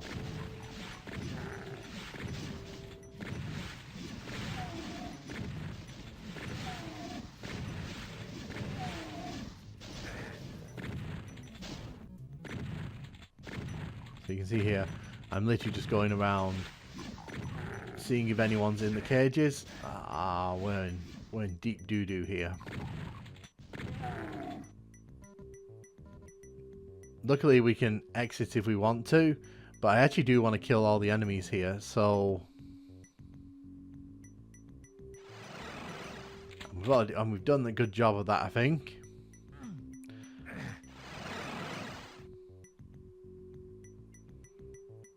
So technically we could go into the red door and we could head towards the exit of the level, but I don't know if I want to do that right now, because the only advantage to doing that is that you get the super shotgun. I don't really think that's going to make much of a difference. See where those lights are there? That's where the bridge raises up that you're supposed to use to cross to the prison that we just went into. I'm going to punch out all these guys.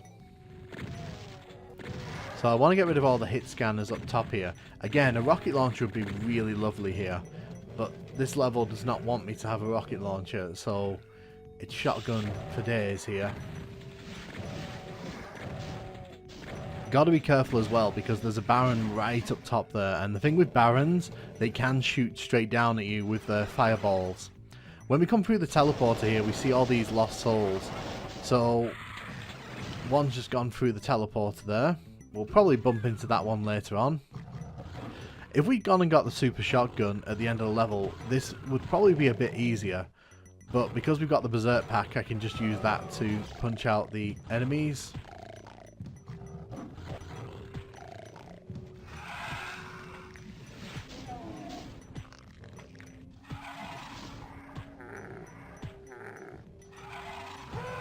So you can see this is a very tight and claustrophobic area. It's very cramped, and the idea I assume behind that is that you've got to face all these enemies, and there's a whole bunch more we're going to face before we get to the end of this corridor. So that armor there is a delicious trap. If we head back this way, we actually get to kill all of these enemies here.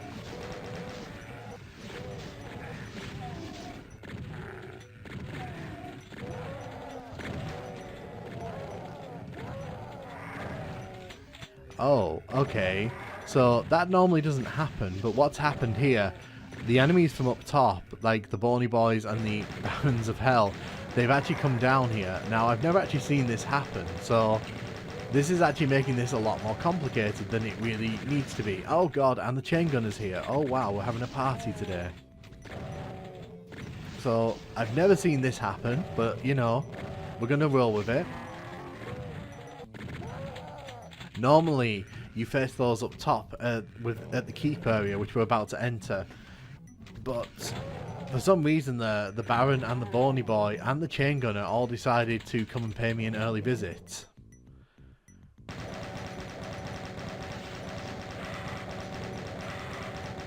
So there's that lost soul that we saw teleport away earlier. They always find their way back to us. I just want this Baron gone. So you can see there's another secret. And we've got more health. So you would hit the switch on the wall and that would raise the bridge there. There's no real point in me doing that because I've kind of already done the bit in the middle. But that's generally how you would make your way into the middle part, unless you know that the teleport is there. But then that kind of negates the whole point of going to the Baron area where we were just now. So, okay, so one of these leads me to the middle. Which one of you is it? There's a lot of trial and error going on here. Okay, excellent. So when we go inside the red door here, there's actually a load of enemies waiting to ambush us on the inside. There is a super shotgun right there, so I'm going to go and grab that immediately, because that'll make dealing with all these imps a lot easier. And as you saw, there's a Baron of Hell slowly oh no, it's a Hell Knight, making its way slowly towards us. I know there's at least one Baron in here somewhere, possibly two. I'm just kind of skulking around here, making sure that I kill all these enemies. Ooh, that looks like a secret. So it's not marked as a secret, but apparently, you know, there was a rad suit in a secret area there, so good for us, I guess. That Bony Boy is going to keep coming in and out of the exit, so the thing we want to do is just grab all this ammo and get rid of him as quickly as we can.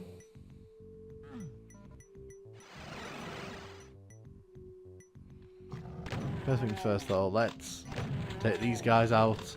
You actually need to drop down here and hit this switch here. It's not in the best location, I'm not going to lie, because if you're kind of running around... Oh, ow, that hurt. And you're kind of not looking down the side bits there, you're probably not going to see that switch, and it's probably going to add a few minutes onto this level if you're doing a first playthrough. Again, there's some really odd design choices in TNT that really perplex when you think about them from like a playing point of view.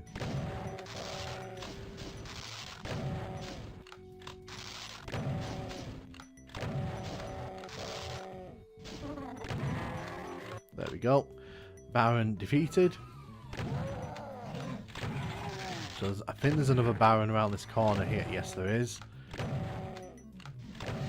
So this one's in a very tight spot, so I don't really want to get pinned against a wall with this.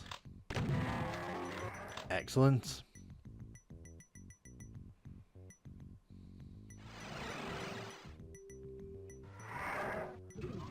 As long as I'm careful here, we can take you out and take out the imp there.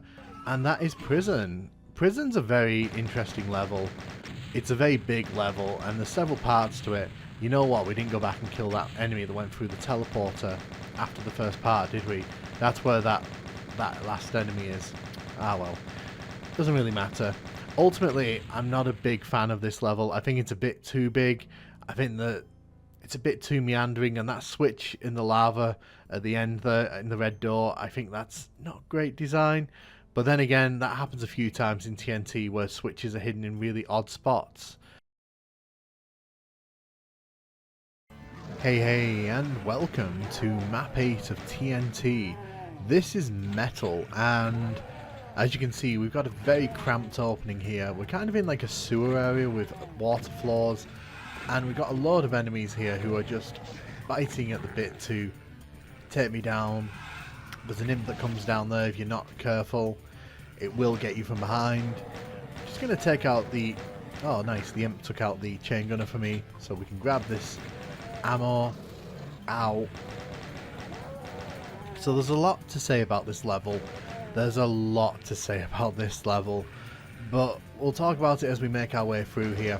There's some really fun ideas in this level, like this for example. There's a trap here. If you're not careful, these enemies will just come out and they will get you from behind. It's actually a really fun trap because it's not too far from the level start, and obviously, you know, it's not too mean. It's just if you're a bit careless and wander in here, you will get punished pretty aggressively, but there is quite a bit of ammo in here to get. And it's not too hard to get back out, so, you know, a good opening trap, I'd say, for this level. So I think there's a secret around it, if I remember rightly. Ah, yes. Chainsaw. We're not going to use that, but, well, hopefully we're not going to use that. So as we make our way through these, like, little caverns here, I need to be upfront. I feel this is kind of where TNT starts to lose a lot of people, because this level has some wonky design choices that we'll talk about as we're making our way through. Obviously we need to take out the shotgunners. When we start going up the stairs there's a trap in this room that's very nasty and can actually be pretty deadly if you're not careful about it. We don't trigger it when we walk around here, so I'm going to use this to snipe at the enemies on the stairs. But as you'll see in a second, when we do try to kind of advance up, you heard some things open there. There's a few areas up top now that are open with some chain gunners inside, and the problem is it's actually quite difficult to get a line of sight on them until you start going up the stairs here. So you've kind of got to open yourself up to attack if you want to get these guys, which is not the funnest way to experience this level, I have to say.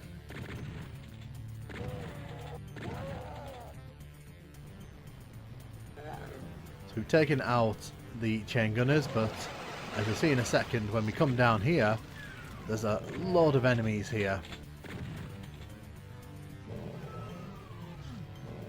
I can hear them running around. So they obviously didn't come down here. Okay. There's a lot of chain gunners on this level, and as you'll see as we make it towards the end of the level, some of them are just not nicely placed. So enter room 1 that I don't like. I really don't like this room. This is a big, wide, open room with a bunch of hit scanners sort of dotted around. The sides open up there, and all these enemies are going to sort of start congregating towards us. And what that means for the player is you're kind of getting hit from all sides. There's not much in the way of health. It's just not a nice time. So I'm going to back up here. We're going to let all these enemies come towards me, and we're just not going to become target practice today. I refuse to play that role. You've also got the imps over there who are shooting at you, and the problem is if you try to rush up to them to take them out, like, you'll get shot from behind by all those enemies who come out of the wall. So it's really just best to take your time in this room. If you try to rush it too much, you're just going to have a bad time. So there's another secret. We can actually grab the super shotgun. Very useful on this level. There's a bit of ammo and health dotted around the room here, which we're going to grab. And then we're going to enter the second room I don't like. This is another area that I have to be honest, I've never taken to. And one of the big reasons for that is because it's not as bad as the previous room in terms of design. I think that the pillars here kind of give you some nice cover, so you have an opportunity at least to not get sniped from across like a massive room by a hit scanner, which I always find a bit cheap. No, the problem with this room is that you're shown the red key ahead of you there, but you're not actually kind of told how to get it. Oh my god, really? Let's check out the lost souls here. So we're heading around the room here. The game doesn't really signpost too well where you're meant to go here. And so when I first played this, I would get stuck here and I would spend way longer than I'm willing to admit trying to find the path forward, because if you look around here, you're looking around here going, well, where am I meant to go? Where am I meant to go? And the game doesn't really give you like big hints. The only direction you can really think is to go down this corridor here, because you're like, well, this is the only direction that seems, you know, logical. I think there's a supercharge between those two lights there. If I need it, I'll come back for it. But you can see here, you actually need to go into this wall that is marked by a different texture on the wall. So it's marked as a secret, but trust me, it's actually mandatory. So that's very confusing. You need to hit that switch there in front of you, which is, because of the way it's designed, you can actually see two switches, which is pretty funny. So as we head out here, once you've hit that switch, you can actually head outside here. Oh, did I not hit the switch? But I'm not a fan of hiding essential areas behind secrets, in particular for like fake walls and such. It just feels cheap to me. And also the game doesn't really signpost that that switch actually does this, brings down that barrier there. So we're outside here, and you're probably thinking to yourself, okay, so just go and grab the red key. Let's see if there's any secrets in here before we do that. I just want to make sure that I'm not missing out secrets intentionally. Like I said, I think there's a supercharge on the other side, but I'll go back for it later. So as we grab the red key, these enemies come out of the sides here, and it's not that difficult, in particular with the super shotgun. This is really not a difficult time. The problem, I guess, is that if you haven't grabbed the super shotgun, ammo on this level can be pretty sparse to come by, so that chainsaw we got at the start of the level is actually going to be pretty useful.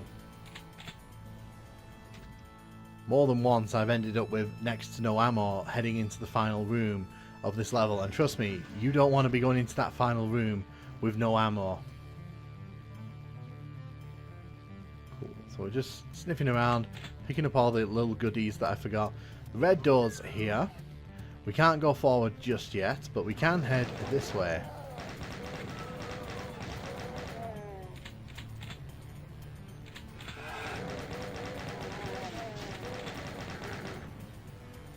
Take out all the enemies here. Head down there. Oh wait, I think we need to hit the switch over here. So this actually takes us to that outdoor area we saw near the start of the level. I'm going to grab that armor. That's the window that we were looking out on. Another thing I don't like about this level is that like some of its mechanics just take way too long to kind of be useful. So you kind of sat around waiting for these elevators to come down, to come up, and in a minute you're going to see that to the extreme with slow rising elevators and platforms, which is not going to be fun at all. But I want to introduce you to the single most hated room for me personally in any retail Doom game. And normally I'm not this negative. Normally when we're doing these Doom playthroughs I try to be positive, but for me this room is the absolute pits for Doom gameplay and design, because the second you go down there you've got enemies up on high at different heights, chain gunners, imps, shotgunners who can hit you perfectly well from across the room, but you can't hit them. Like, you've got to go running towards them, which means you're probably going to lose some health. And as you can see, we're not doing too amazing in the health department. So what I'm doing here, I'm actually just making all the enemies on the ground floor walk up here so that I can just deal with them all in like one easy wave. Unfortunately, there's not much we can really do about the enemies up top, and already I'm getting shot at. Like, when I tell you that like this room is such a drain for me when I play TNT, I mean, this room is a drain. I just lose the will to play TNT just playing through this room.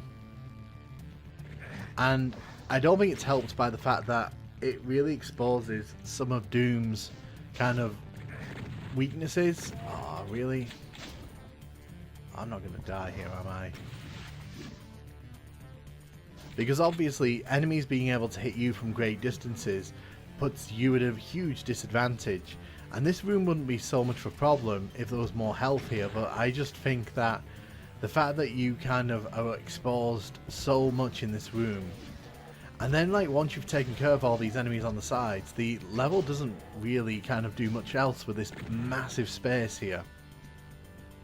So after that first wave, you're kind of just walking around, and then you have to hit these switches, raise these platforms that raise so painfully slowly. Like, you're literally stood in this large open room waiting for this platform to finish doing what it's doing, and then you gotta wait to go up, and then once we get up, you'll see it gives us a handful of enemies that we gotta deal with, but it's nothing like too exciting. It's not like this is arachnotrons or mancubuses that, you know, we'd actually have to, you know, think about how to fight. It's just some low tier enemies just sprinkled in. And again, enemies hitting you from great distances across the massive room here. Which one does that bring up again? And like I said, I hate being super negative about these Doom levels. Even the worst of Doom 2, I tried to be positive in these playthroughs, but this is one of those rooms where I feel that the level itself just suffers for its just existing. We're going to wait for the platform to go up, and then we're going to try to get up here.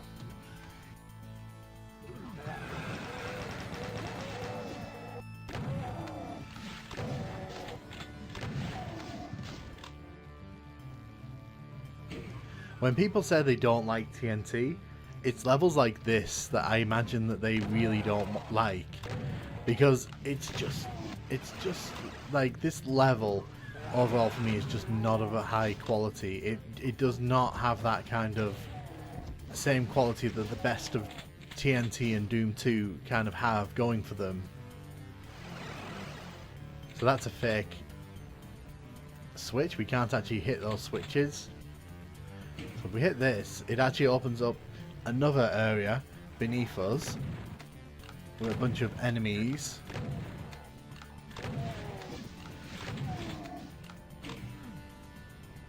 So you can wait for that platform to go up, but you can actually just run over here and take this secret elevator. Just don't let that Spectre there grab you, because he will chomp a bunch of health off you. So again, there's another little pocket of enemies here. Get rid of the chain gunner and you're pretty much safe here. And this opens up the final wave of enemies here. So we finally get to see some interesting enemies here in the form of arachnotrons, but because the room's so big, and because, you know, we can pretty much just run away from them if we really wanted to, they don't really pose that much of a threat to us, which is a shame. There's a final trap here with the enemies as you head towards the exit, but ah dear, where do we start with metal? I do think there are some interesting ideas in this level. I think that the starting area is actually pretty interesting. You don't see many areas where you're kind of forced into very narrow spaces, and the trap with the enemies at the start is actually pretty interesting and probably catches quite a lot of players out who just wander in blindly. My problem though is that mandatory secret where you need to hit the switch to get to the red key.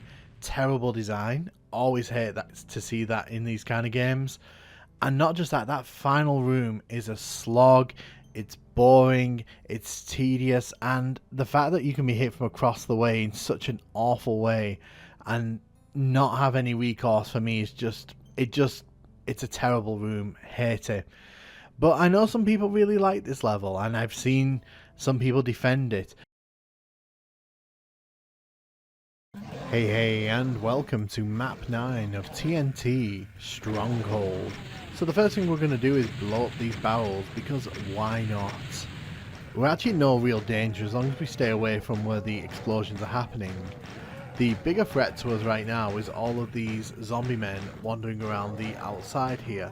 But here's the thing, as long as I'm careful with where I aim my pistol, we shouldn't really have any kind of problem taking these guys out. It's probably in your interest to get rid of these guys as quickly as possible, because you obviously don't want them chipping away at your health, and later on in the level you may find yourself running a bit low on health. So we're going to hit this switch so that we can get up the lift here.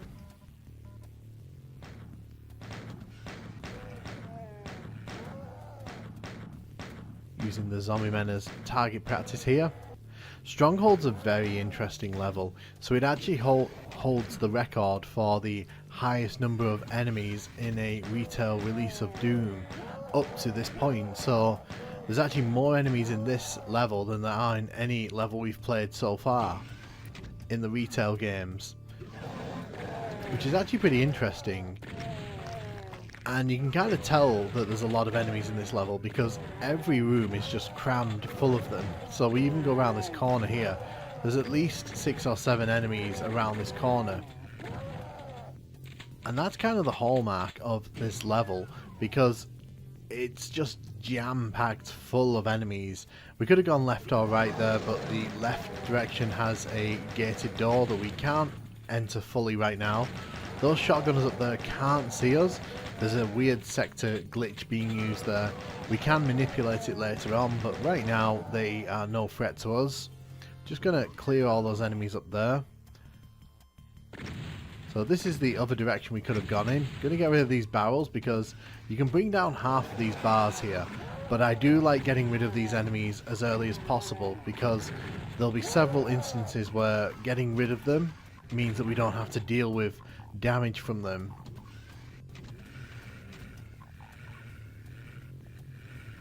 Okay, I think I've got rid of all the ones I can there.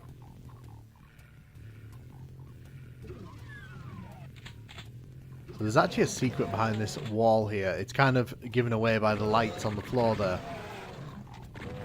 This is the nasty trap, because there's all these enemies here who will come walking to the bottom of the stairs there and shoot you as you're kind of at the top. So you've got to be careful of that. Also got to be careful of that as well, because that shotgunner can get a few shots in on you if you're not careful. We're going to come into this containment area here with lots of TNT labeled boxes, which is very on brand for this one.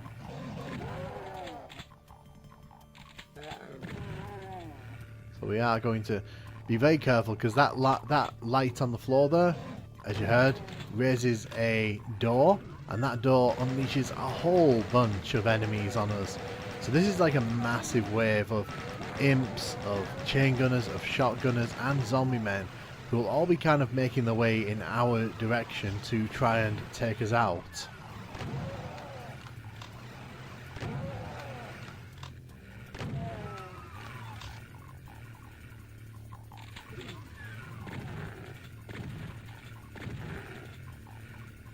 So you have to be careful as well, because not only do the enemies come through that door, they also kind of congregate up there. And it's not the nice enemies either, it's actually like the chain gunners and the shotgunners who can actually just hit you instantly. So it's worth popping your head around that corner and just making sure that they don't amass too much there. So again, they still can't see us. It's a pretty cool trick, and I don't think it's actually used elsewhere in any of the TNT levels, but it's really fun. And you'll see in a second how it works, because we're going to have to bring it down. First off, there's a secret up here though with some armor in it, which I really want to grab. Armor on a level like this is essential. So you can see there's a red switch there. We can't do anything about that, but we are coming into that room that we were just discussing. Now if we hit the switch there, you can see the wall there actually lowers down. Don't ask me how it works, but we can now actually access this area. I like to shoot down to take care of all the enemies before they pop up, because if you don't get rid of them all, they kind of will take you as target practice. Take out the chain gunner there, and that other chain gunner. So we're going to hit both these switches. Now again, this is where getting rid of all those enemies earlier on actually works in our favour. Because on the other side, to the left, is where all those enemies we shot through the bars earlier on were. If we came to this point now, we wouldn't actually be able to shoot all these enemies because we'd be getting shot from both sides. So it's actually in your best interest to sort that out as early as you can.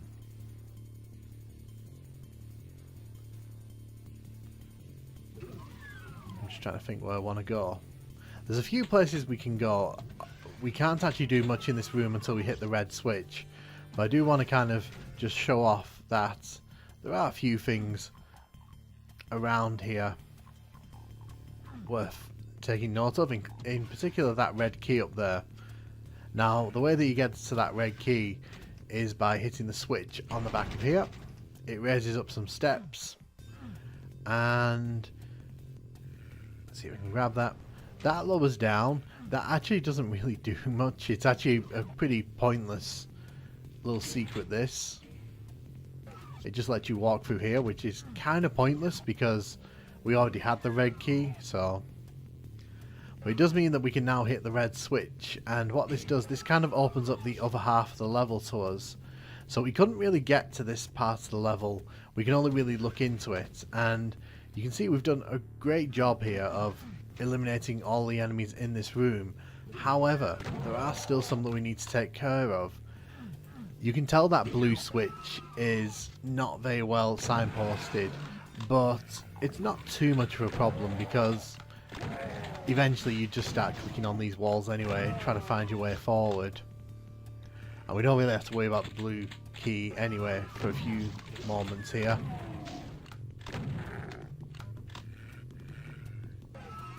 So the thing you got to be really careful on this level for is chain gunners like that, who are just sort of poking around every corner and on every ledge. There's a few more you'll see up top here. I want to get rid of these guys because as we're trying to run around the corner here, they'll take a few pot shots at me, and there you go, there's the chain gunner that I was warning you about. Ooh, okay. That probably wasn't my smartest move there, because there is actually a chain gunner now up top. So if we run over here, you can see that we actually come to an opening here. Now, this actually lets us come back to the area where we got the red key. This level kind of has some little passageways that makes it kind of feel like a more continuous level, because you can kind of go back easier to earlier parts in the level. But this is probably the meanest part of this level. So we're taking care of all these enemies here, one at a time as we open these doors, which, you know, is pretty par for the course in Doom. But you don't want to go for that backpack right now. That's a very tempting piece of fruit that will ultimately lead to your demise. Because as you can see, there's a whole bunch of enemies who are just going to show up behind you and absolutely wreck you. If you try going to where the backpack is and fighting from there, there's a bunch of enemies actually on the steps, and they'll actually just use you as target practice while you're trying to fight all these enemies. So it's better to just run back through like I just did.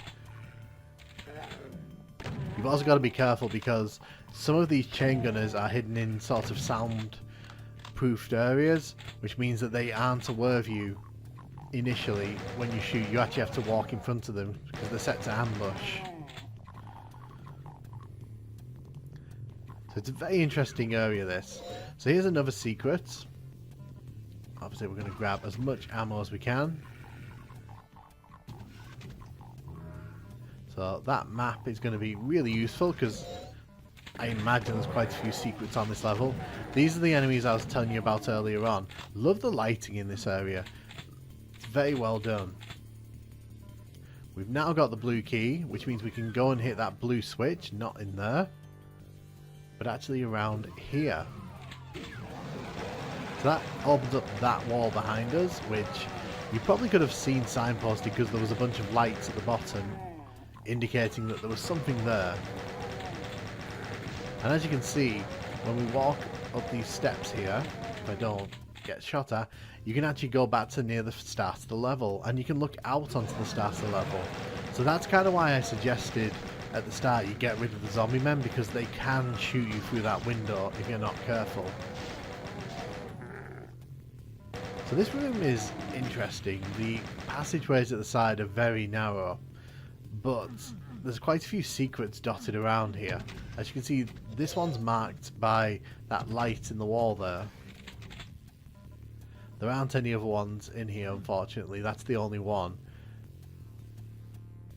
So we just got to be a bit careful, because I think that toxic floor does a lot of damage. There's a bunch of imps in here waiting to ambush me. That lift isn't very well signposted. You kind of have to look for the light at the bottom. That's the design trick of this level. If you see lights on the bottom of like a random wall like that, it probably means something's behind it.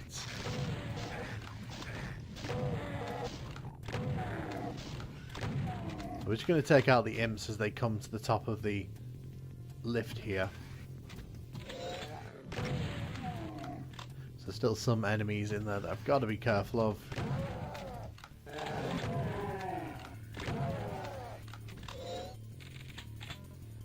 So now that we've dealt with the enemies in this room, oh, except for you. So we have two teleporters here. This one takes us back to the start of the level, but it allows us to grab the rocket launcher, and we have a bunch of ammo for that, so that's actually really useful. Again, another reason why you should probably get rid of the zombie men, because otherwise you'd have to deal with them at that point. So you can see here, if you hit that switch, it actually brings up the steps there. We lost a lot of health there in a very short amount of time. It's a very mean little toxic puddle there. Puddle? I mean lake. But as we head inside this teleporter here, it actually takes us to where those imps were earlier on that were shooting down on us.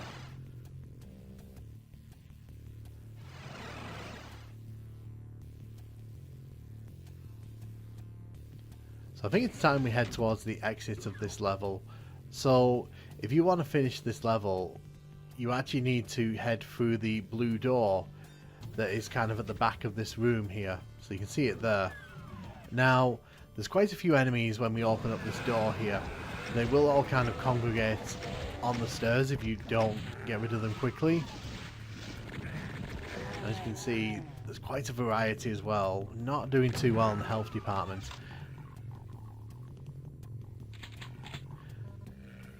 I think the thing with this level is that while the design isn't that spectacular, there's a very tight design to the level itself, and everything feels kind of very intricate and interconnected. It makes effective use of the space very well, I find. Now, I know some of you watching this are wincing because I'm using the rocket launcher like that, with like this little health, but trust me, wouldn't be doing this if I didn't think this was the best way to do this. Just got to be careful because there's a few little windows like that dotted around. I want to get rid of those barrels, to be honest.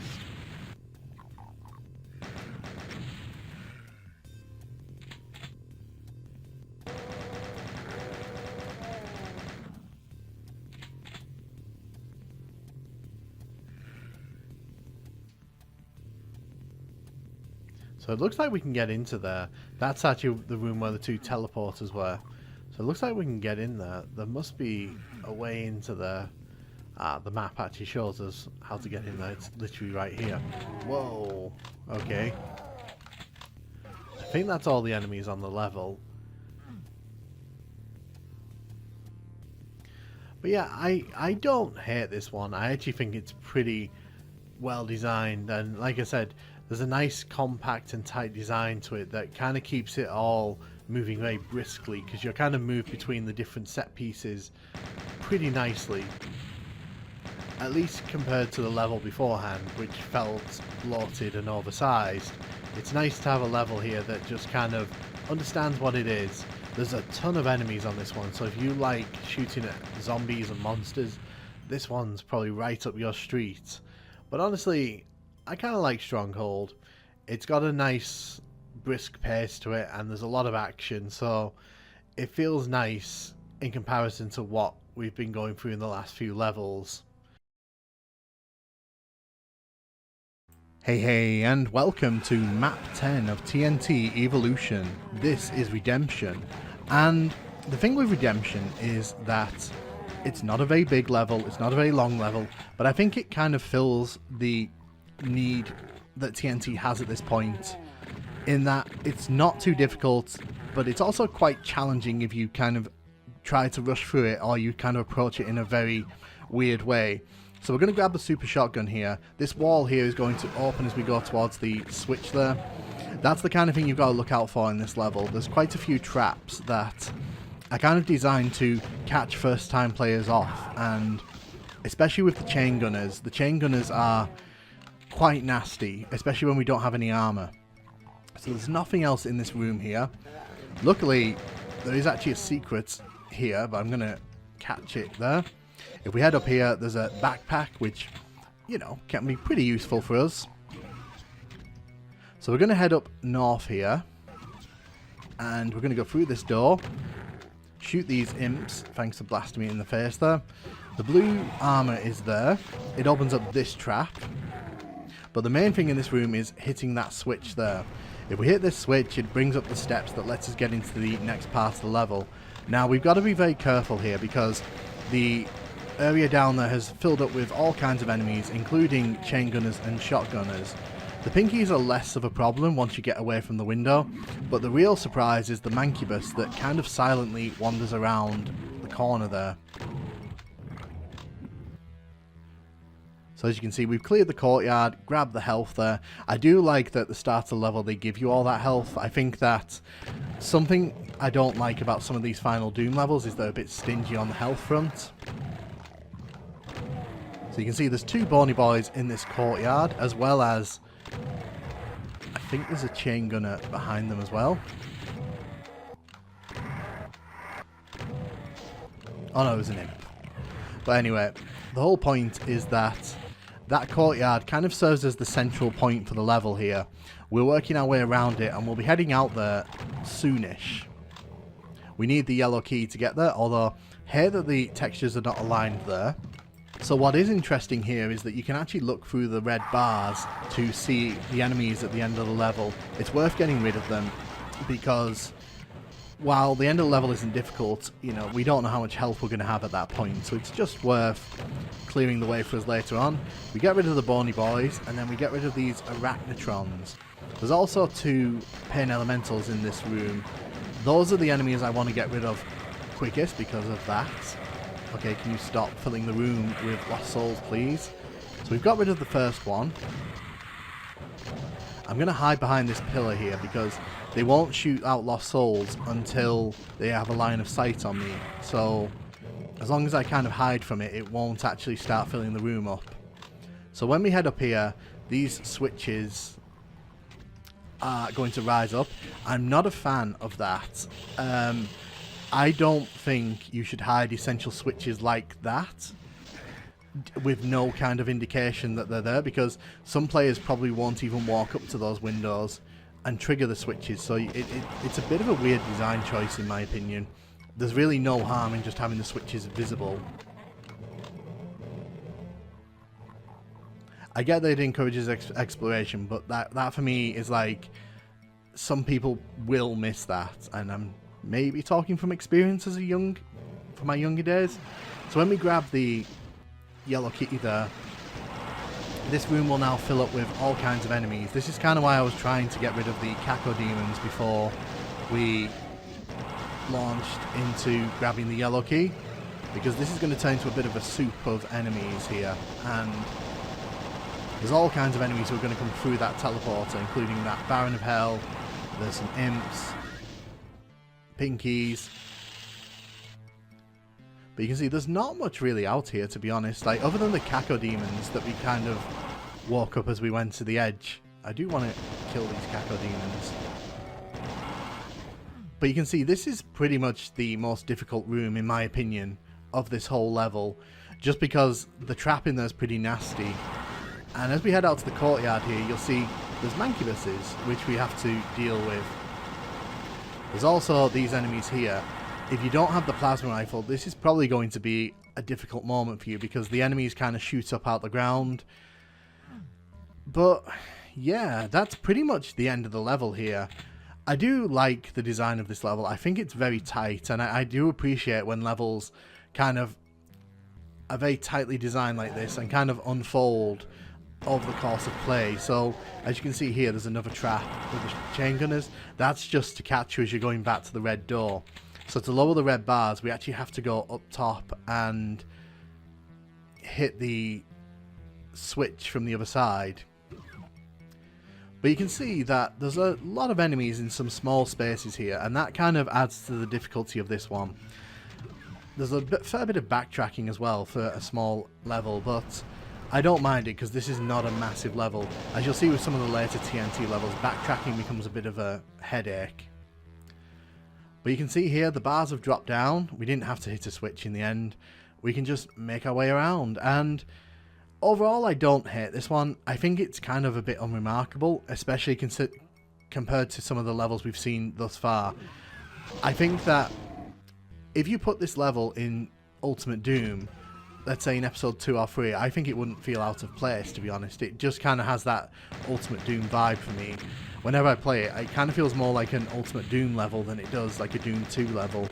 But Redemption's not a bad level. I think it's pretty unremarkable, but I think it's well designed for what it is. There's a lot of fun little traps, and it doesn't outstay its welcome, and that's something that, you know, I put in the plus column with TNT, because as you'll see as we move through, some of the later levels kind of just start to outstay their welcome. Hey, and welcome to map 11 of TNT Evolution's storage facility. Now this is a really fascinating level for me, because it's very easy to run through this one and be done in about a minute or so if you know where you're going, but there's actually quite a lot to explore outside of that. So we're in this little sort of base here. There's really not much to see in there. So we're going to take care of the chain gun up there. Ow, thank you. So we're going to take care of the guards around here. As you can kind of see, there's a lot of space here, and if we head inside here, we can actually grab the super shotgun, which is going to be very useful. Any level that gives us the super shotgun early on is fine in my books. So we can actually come up to the tower here. I do like this tower. Like, it's funny, map 7 is called prison, but this tower is more like a guard watch tower, and it feels more like a prison entrance this than prison. But hey, that's just my personal feelings on that. Like the little guard houses here and the gates and the fences. We're going to take care of these guys here.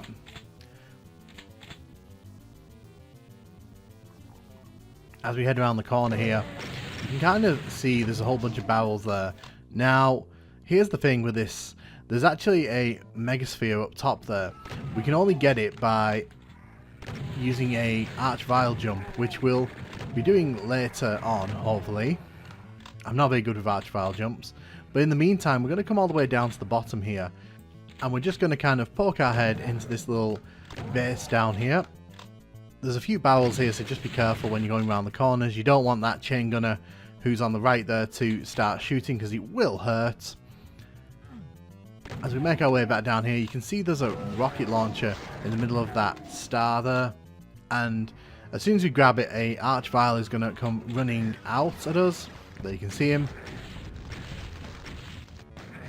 So I am going to try here to get this megasphere. So you only get one shot at it really, and we messed it up. I'm really not good with arch-vile jumps. But you can see here that there's some health and some shotgun shells at the back of those boxes there. These doors allow us to come inside to the actual warehouse facility here, the storage facility. And you can see that there's a load of boxes in here. So this is just one big old box maze. And yeah, I'm not a huge fan of box mazes, but I think this one's kind of well done. There's a secret here if you open the door. It allows you to get up top easier. You just got to be careful. Ow, that hurts. Forgot about those barrels on the elevator there. But this allows us to get up top easier. Take care of you. So you can see the red key is there. Now, the thing is, you have to kind of make your way towards the keys here, which I'm not going to grab right now. I did that on purpose, I promise you. But you can see that you kind of have to work your way around the boxes here, and you kind of have to be careful because it's very easy to fall down to ground level, and then you have to kind of make your way around. There's a blue key there. You only need one of the keys to finish this level, so grabbing the blue key here, we could theoretically run to the end now if we really wanted to. You heard that door lift up there, so there should be some enemies teleporting into the level here.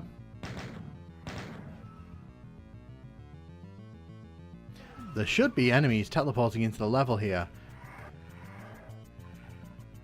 So it should be noted that there is a problem with the way that the teleporter works in this level. It sometimes glitches out, and if it does, there's a bunch of enemies that we won't actually be able to kind of face off against without cheating because they don't teleport into the level. And I think that's one of the bigger disappointments with this level, is that it's quite easy to just run through and glitch. So you can see here some of the enemies are going to teleport in, but I get the feeling that not all of them will, because they should be teleporting in where we're standing here. So we're going to take out these enemies as they teleport in here, just because it makes my life a bit easier.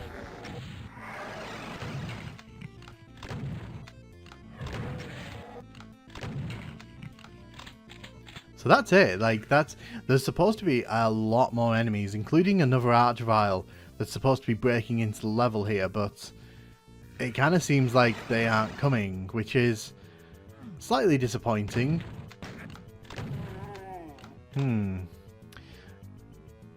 Yeah, so you can see I'm looking around here, the enemies are just not coming through. And the thing is, as we head towards the exit here, we will hear them against that back wall, because they are just literally on the other side of that wall there where I'm shooting. But there's no way to actually get into them without using no clip, which I'll probably do at the end of the level, to be honest. So you can see this is just another big ugly room. It's actually dark, but if you grab these light amplification goggles, it takes out the darkness element, which is pretty appreciated.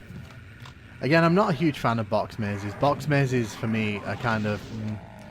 you've seen one box maze, you've seen most of them, to be honest.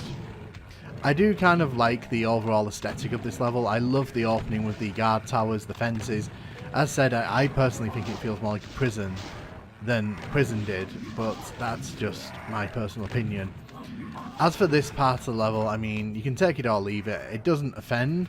I do love the designs on the boxes as well, like the TNT logo and the sort of blood and scratches on some of the boxes. It does add a bit of variety to what would be a fairly mundane series of crates to look at. Yeah, I need to get rid of that barrel there. There is a plasma gun in the corner over there, but as you can tell, without those enemies coming into the level, there's really not much for me to do here other than... oh, hello. So you can see this is where the red door is, and you only need one key to get through the level. So it's not like you're kind of required to get both of them. Enemies should also be flooding in here. Man. Disappointing that this has happened, but I think it's important that I show this level in the way that it's presented to me. So I will no clip at the end of this, and we'll go and have a look at where those enemies are, just because I want to sort of show you the enemies that we should have encountered in the level. It's kind of sad that like this WOD isn't super polished. There are certain levels which we're going to be getting to in a bit where the level of polish is not up to standard, I'd argue. But we'll head into the exit room here, and that's the exit right there. If we hit that switch, we leave the level, but you can hear all these enemies, and look at them all there. We've got shotgunners, we've got chain gunners, we've got zombie men, we've got all kinds of enemies in here, including an archvile, and you can see this door's probably supposed to raise so they can all sort of exit, and I'm not quite sure what's gone on there. I'm gonna see if I can trigger it. Like, there may be a way for me to sort of trigger it from over here. So I'm gonna see if I can trigger it. Usually it opens up around here, so it's very disappointing, like, that happens. But then again, like, that's the way Doom is. Sometimes the traps don't trigger properly, and you know, I mean, it makes the level a lot easier, which is, well, I think we should fight them. Let's see if we can fight them off, you know. So you can see here, like, it's just a massive horde of enemies. Of course, like, there's not much I can really do except fight them all. We need to get rid of that Archvile before anything else. There's two Bony Boys in here with us. And we'll let him get the final shot in here just to finish me off. But yeah, this was a storage facility. It kind of broke on us there, but it's interesting to see these levels when they don't work properly and what you kind of end up with. Hey, and welcome to map 12 of TNT Evolution. This is Crater, and it's not the best level, it's not the worst level. It's another one of those TNT levels that somehow manages to fall right in the middle of the pack. We'll take care of these imps here as we head around the corner. We'll shoot those barrels just to make sure that, you know, they don't get blown up in our faces. Take care of the imps and the barrels. You can see the blue door there. We don't actually have that key.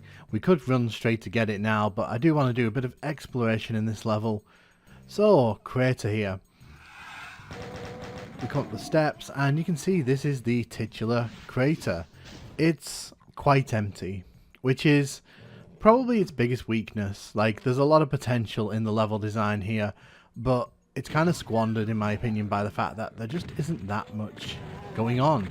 This is probably one of the better rooms in the level, and unfortunately it's completely optional. There's a bunch of hit scanners down bottom here, and we'll head around, head up here. I like how there's like an escalation here because there's enemies hidden behind this pillar who kind of are wait for you to come up, and then when you get up here, oh look, it's two Barons of Hell. We're just going to take these guys out because I don't want to, you know, get destroyed by them. That would be pretty bad form for Doom Guy. But it's nice that, you know, there's a bit of challenge here, and we have to take care of these two. We don't have the super shotgun, nor do we have the rocket launcher right now, so we're going to have to make effective use of the space here.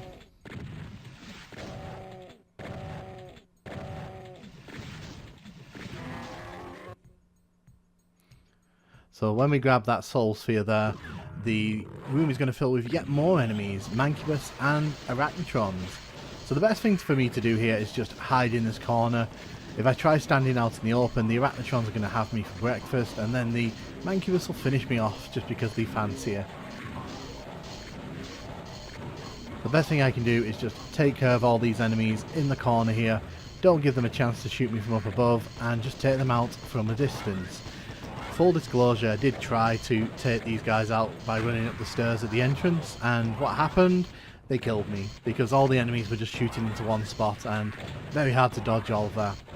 Also take note when we're done with this area of the little holes there at the back. They're going to become interesting later on, I'll say. That's the best thing I can say about it. So the thing that gets me about this level, there's plenty of space here. There's so much space that is really underutilized because where are the enemies? Where are all the, like, corridor battles here? There's plenty of space here for something bigger to be happening, and I don't like to be overly critical, but sometimes with levels like this, I feel like there's a great level here. There's with some really great battles, like hiding all these enemies around the boxes. Nice idea. Unfortunately, there's not much happening in this space here. And again, another little clever area here. Love the look of the blue pillars there, and the lights in this room as they kind of move in sync with each other. It's really nice. Quite a different feel to this room. And as we take down the Mancubus here, we get ourselves the blue key. And the room floods full of pinkies, which is pretty cool actually, because we have that Berserk pack we grabbed earlier on. And it really shows its use here, because we don't have to chew through all our ammo when dealing with these guys, we can just draw them out of the door and deal with them. This is actually one of those levels that's in the demo loop at the start of TNT, so if you watch that, you'll have a good idea of what to expect from this room. Plenty of ammo, plenty of armor. We love to see it. We are well rewarded for entering that room. And we have the blue key now, so we can actually head out to the crater. And again, I actually like the look of this area. The use of different levels, the use of mixed lighting, so that some areas are dark, some areas are light. You've got a fair few imps like up top here who can shoot down on you, as well as the chain gunner and a few shotgunners down below. So there's definitely quite a bit of fun to be had here. This is a very interesting area. You'll want to make sure you kill all these guys because they will kind of take pot shots at you as you're kind of heading out and coming back later on. Let's take... Oh no, it's a chain gunner, okay. I thought there was a shotgunner down here. Maybe that's because I was playing the PS1 version of this level. And there's also some bony boys out here. I guess my problem with this area, because we are technically in the crater now, is that it feels like this is a wide open space where a lot of things could happen, but next to nothing does actually happen. And it's a shame because it's quite an interesting area, this. It's a nice big space and there's plenty of potential here for something better. Honestly, this would have been a great place to put a spider mastermind and maybe a few arachnotrons if they really wanted to kind of play with the player here, but there's another bony boy around the corner there. And now we're going to head up the stairs here. These steps are quite hidden. You have to actually go exploring to see them, which I don't know if I'm a total fan of. So here's the second Baron. Take him out and grab the red key, which will allow us to enter the final part of the level here. So as we make our way around here, you can see that we've explored the whole area outside here. It is a bit underwhelming. We kind of have to accept that. But as we head upstairs here and head around to the red door, we are going to be heading deeper into the crater here because, as you can see, long elevator ride. So this area is pretty interesting because there's a whole bunch of enemies who will be wandering around here trying to take shots at us, trying to hurt us. So it's kind of important that we don't leave ourselves too exposed because it is possible to get overwhelmed here. There's a bony boy around the corner there. Luckily there's only one of them. If there was a few more, this might be a dangerous encounter, but luckily you can kind of duck around and be careful. So as we keep making our way around here, it's just important to get rid of all these enemies so they don't follow us into the last room. There's a fair mix of enemies here. A few imps, a few shotgunners, the odd chain gunner thrown in just for good measure. And you'd think that would be enough, but come here and there's actually an archvile, which is a pretty nice trap, not gonna lie. This one actually can catch you out, largely because you're not expecting it at this point. And it's very well placed as well. This room's a bit odd though, because it's got these metal pillars here. I can't really work out what the function of this room is meant to be. Maybe a drilling room of some kind? But you can see that there's arachnotrons at the end of the level. You can actually run to the exit and just kind of avoid them completely if you don't want to deal with. Personally, I just want to get rid of them because we're going to go exploring a whole section of the level in a second, and I don't want to be dealing with these guys at the end of that. So instead of heading to the exit of a level, we'll head up here. So there's two secrets here, and this secret is massive. And when I say massive, I mean this is basically half the footprint of the level that we're about to enter here. This massive room here, which I can't work out what that toxic's meant to be. Is there like toxic going into the crater? Is this like a mining facility now? I don't know. It looks very nice. It's actually probably one of the better looking rooms in the level, interestingly. But this lift is also worth talking about because it kind of comes down in different sections. And as you'll see when we go up, it doesn't actually go up in like equal portions. It's kind of weird, this. You can see it doesn't even level out properly because of the way sectors work in Doom. So when we drop down here, we're actually heading into a super sewer area. Now, I don't know why a crater level would need a sewer, but, you know, who am I to question the design of Doom gamers from the mid-90s? I always take this room to be like a massive grate above us, and people are just kind of walking, looking down, going, "Oh look at all that poop down there." I know we're not talking about TNT. No, TNT's not poop. That was a mean joke. What's also mean is this Arachnotron behind this fake wall. So he's here to kind of catch you out when you sort of turn right here. If you sort of turn right and don't realise he's there, he's going to blast you as you're walking down this room, and you're going to lose a lot of health because of it. So I totally recommend just checking your corners when you're down here. But you can see there, those gaps are all over the level that we talked about earlier. They allow you to kind of look back into previous areas of the level. It's actually really cool, and it's definitely an interesting design choice that like this kind of wraps around most of the level's key rooms. But I kind of dig it because it adds some complexity and some variation to what would be otherwise kind of an empty level. I don't think it makes it a great level, don't get me wrong, but I am saying that it's definitely an interesting design choice, to say the least. And I can say that about a fair bit of this level. There's some really nicely thought out arenas for you to get lost in here. Like, even the crater itself is kind of interesting, just very underutilized. Like, throw in a dozen more enemies and make it kind of like a proper monster party. But I feel like Crater's one of those levels that falls in the middle. It really could have been something better if they'd thrown in a few more encounters, I think, that really would have spiced things up, because otherwise you just end up kind of going through it thinking, it's okay. But it's fine. It's definitely not one of TNT's weaker levels. I think that it's just there, and I think the design and potential is there, but like underutilized. Now on the PlayStation 1 version, you're going to notice that not only is the frame rate a bit dodgy, you know, get used to that by the way, but we're actually doing a PlayStation version of this level. Yeah, I am surprised that of all the levels we've kind of passed through so far, this is one of the few that's actually been given the green light for a conversion here. And overall, the level kind of makes the jump pretty seamlessly. They haven't really trimmed the level down, for better or worse, and yes, that performance is the game. But you can see that like this room's very much the same here with the boxes. One thing that they did get rid of though, there are no chain gunners in this level, so you can't get your hands on a chain gun, which is disappointing. There was a chain gunner there in the PC version, but the imps have made it across here, which is pretty cool.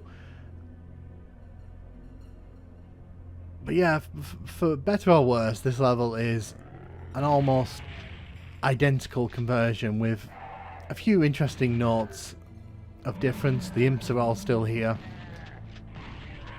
but the chain gunners are gone, and the mancubus are gone, and there's a lot more arachnotrons in this level. They've also changed the layout of some of the levels, and as we kind of make our way through here, I'll point out where those changes are happening. Because oh, hello Arachnotron. So that's not a mancubus in this version.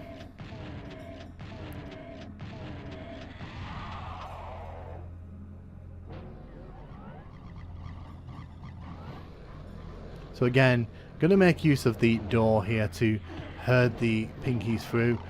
I don't see much point in sort of staying in there to fight them, because the pinkies will just surround me and take health off. So as you can see there's a few nightmare pinkies wandering around, which, you know, we don't really want to play with them too much. They also changed the textures of those lights, which is disappointing for me. Like, I actually kind of liked the blue lights being used in here, because it kind of made this room stand out and look a lot brighter. But we'll grab all this ammo, because who's going to say no to all that?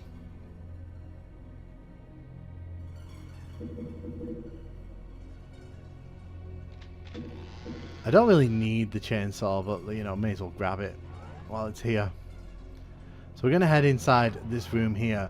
Now, this room is still large. It's still got the same kind of idea to it, but they've just changed a fair few of the enemies around. So there's no chain gunners here, and you'll see in a second there's no mancubus in here either. All barons of hell.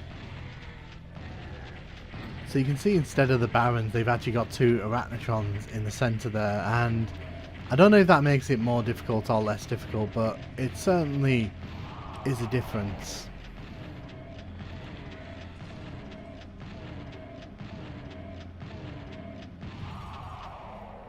Certainly though, I think the Barons made it a bit more challenging, so I wouldn't say... Oh, okay. So instead of having Mancubus down here that were sort of teleporting in the PC version, we get some shotgunners, which I don't think that's much of a trade-off, let's be honest. See, I would have just added more Arachnotrons in, because like that would have made this room absolutely crazy.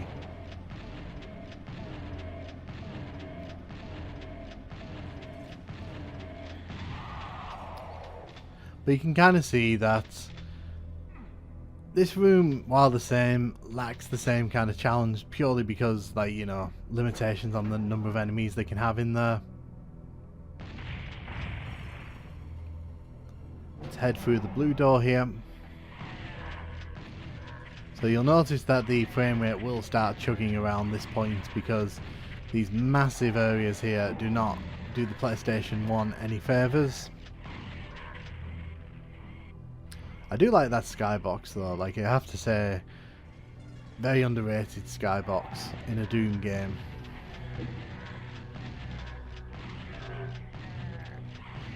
There was a chain gunner here in the PC version, not here now. We're going to grab the rockets here.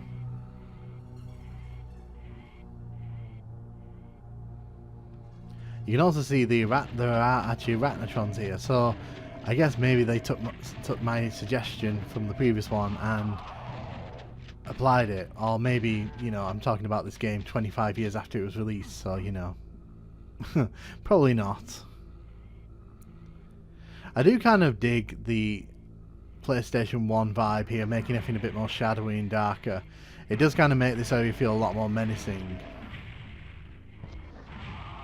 Unfortunately, when all the enemies kind of congregate in that corner, it also kind of robs it of the potential for like epic encounters.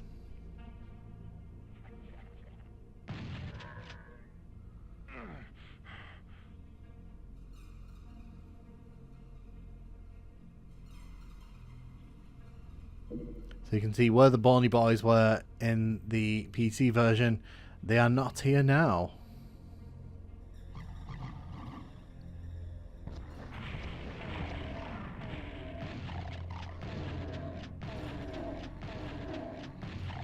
We'll take out the Nightmare Pinkies there. So I think they've slightly changed these stairs. Just ever so slightly, I feel like, because there weren't this many Pinkies on the staircase here. There's no Baron of Hell up here this time, just shotgunners, which, you know, lame. Red key's still here though, so we can move to the final part of the level here.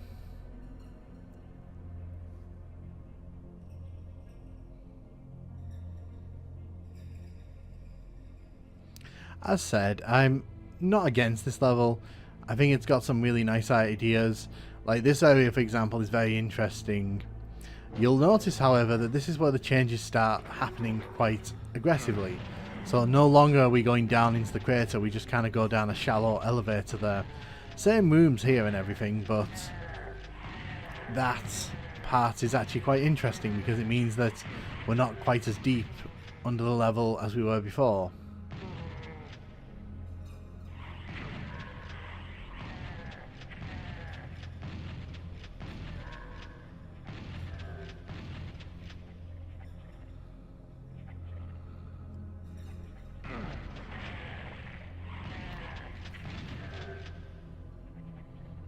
We're seeing a lot more shotgunners in this version of the level.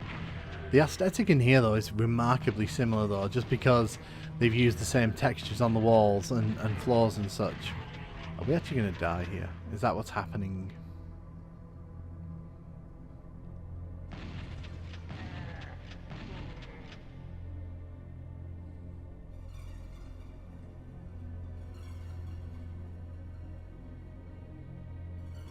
So I wonder what enemy's going to be here then.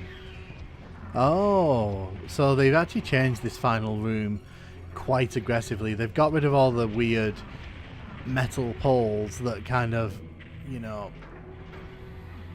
were a big part of the PC version, and they've just kind of moved the back end of the room further down. They didn't, however, get rid of this giant-ass room, which is kind of surprising when you consider that a lot of changes on the PlayStation version of Doom are kind of made to accommodate smaller rooms rather than, you know, the giant rooms that you find in the PC version. So to see this room here in its full glory is kind of a choice, definitely. But you'll notice that they've again changed the heights here. So this definitely wasn't like this in the PC version. They've actually got rid of the weird elevator that I pointed out, and it actually raised up and then dropped down on this side. You end up with the same level basically, but the sensation of going down and deep and, you know, further underground in the crater is kind of gone, because everything kind of feels like it's on a similar level. So I guess they could call this almost crater. It is interesting though that this area is by and large untouched by the hands of the editor, who, I don't know, I guess maybe they just decided that this part was too essential to leave out, even though I'd argue if you were going to cut part of this level, this bit probably would have been the part I would have chosen first. So yeah, the Arachnotron's still behind the fake wall. And the reason I say that is because this part is still entirely optional. You don't have to come out this way at all. In fact, I'm pretty sure 99% of people who play this level will never come in this direction. But there's a lot happening in here, so I am surprised that, like, this is still at the scale it is. It's all definitely a choice, but like I said at the start of the level, I'm surprised that this level even got onto the PS1 version. It's one of the bigger levels in terms of scale, and you would have thought there were other levels, in particular ones we've already played, that, you know, I would have probably chosen ahead of this one. I'd love to know the criteria for what levels and how they chose them made it into this final Doom cut, because I do genuinely think some of the TNT levels in particular are quite weak. And that's not me saying this is a weak level, but I'm saying, like, this part here, for example, there's no stairs. They've taken the stairs away. So, like, it's all on the same level, and I don't know, it kind of loses something when you kind of lose the sensation that you're kind of going up and down in, like, a big impact crater, which is kind of what this level's name implies, and that's kind of what its whole thing is. I don't know, maybe it's just me. Maybe I'm just overthinking it, but I wouldn't have picked this level for the PS1 version as it is anyway. We'll take out the Arachnotron here, and then we'll be done. As said, very middle of the road level for me. I think that Crater isn't a bad level. I don't think it's a great level. I think it's just kind of here. It's got one of the biggest secrets in TNT, you know, because half the level's hidden in a secret basically, which is an interesting idea for sure. But overall, I just kind of remember this one exists because it's in the demo loop for the start of TNT, and that's it really. Hey, and welcome to map 13 of TNT Evolution. This is Nukage Processing, and we're going to open this wall here to open up a secret right at the start of the level. Now, there's quite a few enemies inside of here, so we've just got to be careful we don't get overrun. Obviously, we don't have chain gun ourselves, so, you know, just make sure we don't get run down by that. There's also another secret in here, so there's 2 secrets for the price of 1. And a third one here if you bring down this crate. Although, I'm not going to head outside straight away because I actually do want to make my way through the rest of the level here. So this room is very interestingly shaped. You can see that it's centered around that light pillar there. We'll be coming back to that later on, but as we head through the rest of the level here, there's a bunch of low tier enemies here that we're dealing with. Let's take care of you. There's also another secret here that we want to come in and grab because there's some nice armor here. Armor's always nice, we're never going to say no to it.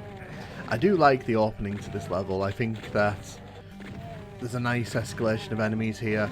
There's a nice little challenge as well, especially if you're pistol starting, where it's not too difficult, but at the same time, if you're not careful, there's a lot of enemies here who can chip away at your health. So we're heading up here because there's actually a secret here. Was confident there was a secret there. So we'll head out into the middle part here. So what I like to do before heading down to that middle section, I like to go around the outside and take down all the shotgunners on the outside, just because I don't want to deal with them sort of taking pot shots at me from up top here.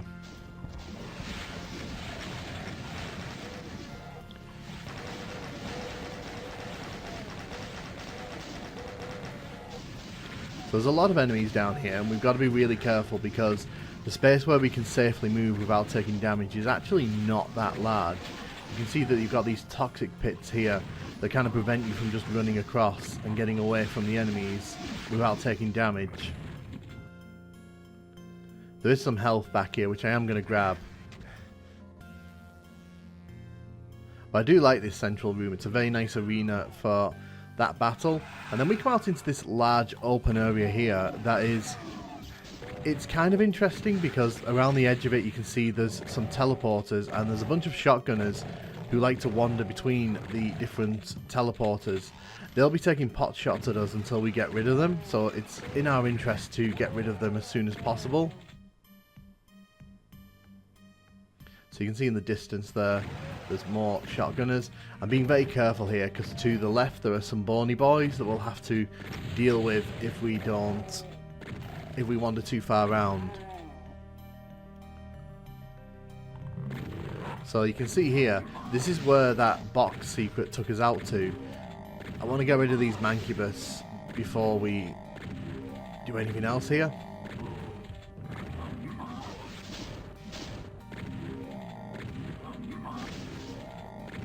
So as long as I'm not too silly here, we shouldn't have too much problem here.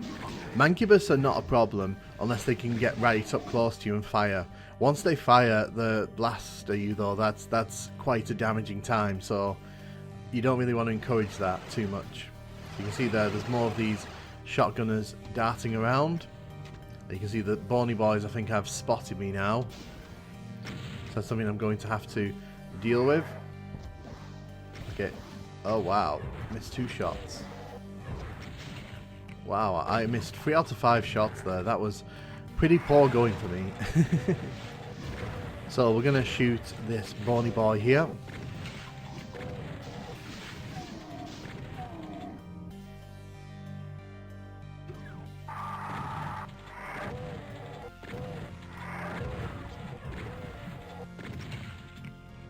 So once we get rid of that bony boy, this room becomes very safe for us.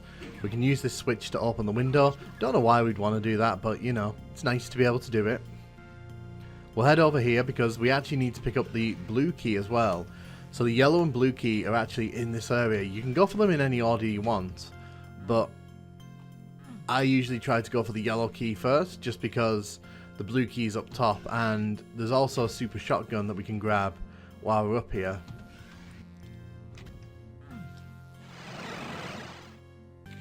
You can see this is where all those shotgunners were that we killed. So there's a few spectres in here that we need to just get rid of. There's nothing too scary though for us to deal with. So there's an invulnerability there if you're feeling like that. Well, if you're feeling like the cyber demon we'll see in a minute is too much for you. Personally, I don't really bother with it because by the time you run over here and get to it, like, its effectiveness is already pretty nullified. So when we grab the blue key here and drop down, the cyber demon lowers, and so the cyber demon is kind of the centerpiece here. He's opened up in that light pillar that we were talking about earlier on, and you can just run away from him if you really don't fancy this fight. Personally, I like to kill him just because he's not that difficult to sort of maneuver around here. Because he can't exactly get out of that room, and as long as we kind of keep our distance, he's not exactly going to be able to get shots off on me.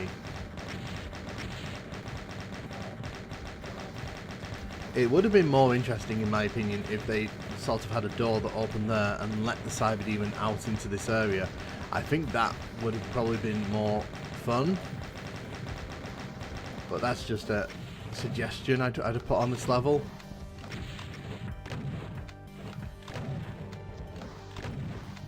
Cyber demons are such bullet sponges.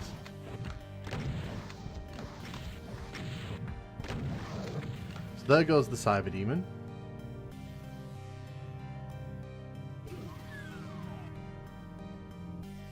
So now we have to head to the red door, the yellow door over here.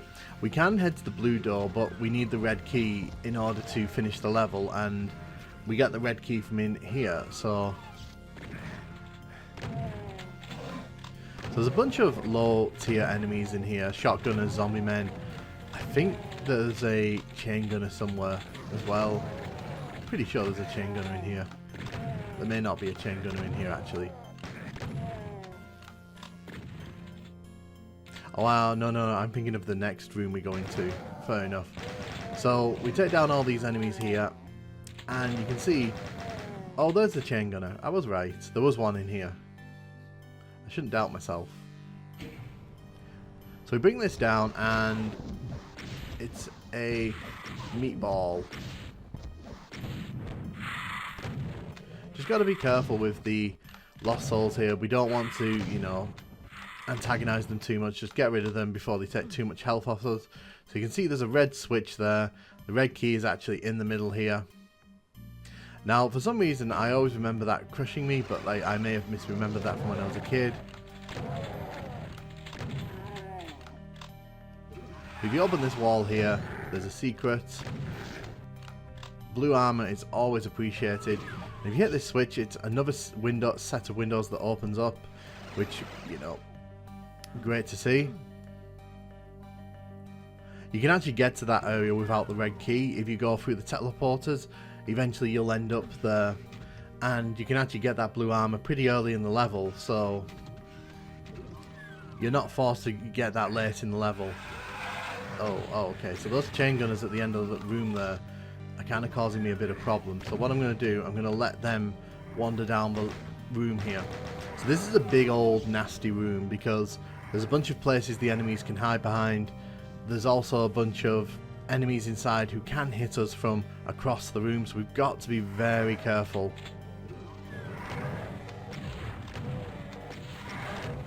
So you can see all the enemies are starting to congregate at this end of the room, which is good for me because it means that I don't have to go hunting them down inside here.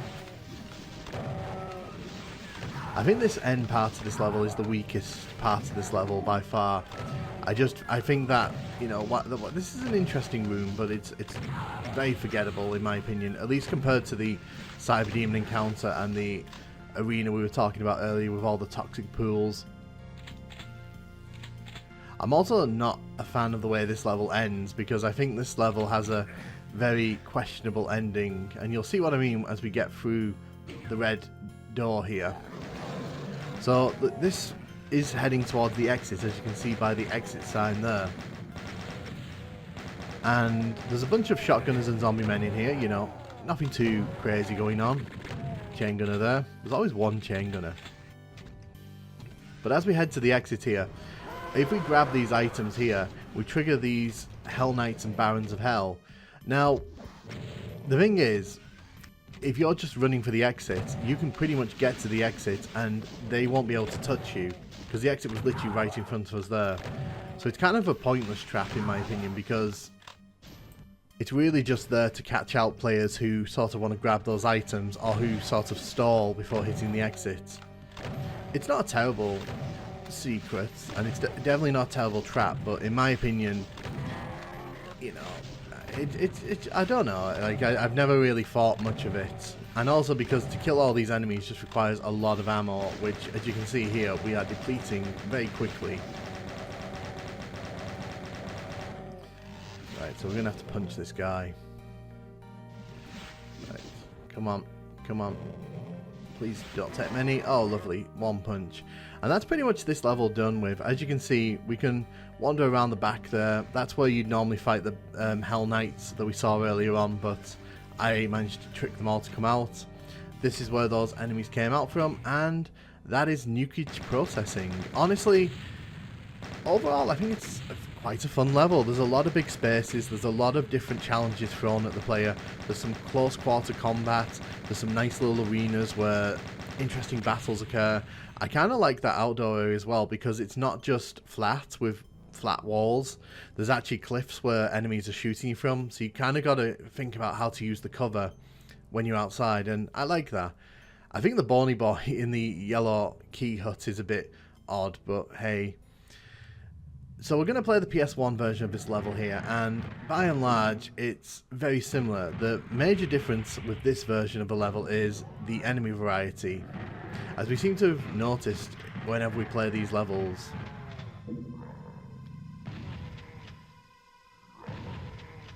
I'm kind of glad this level made it into the PS1 version of this game, just because I think this is one of the stronger overall TNT levels, just because there's a lot of variety on show here, and it's actually quite a fun level. At least in my opinion.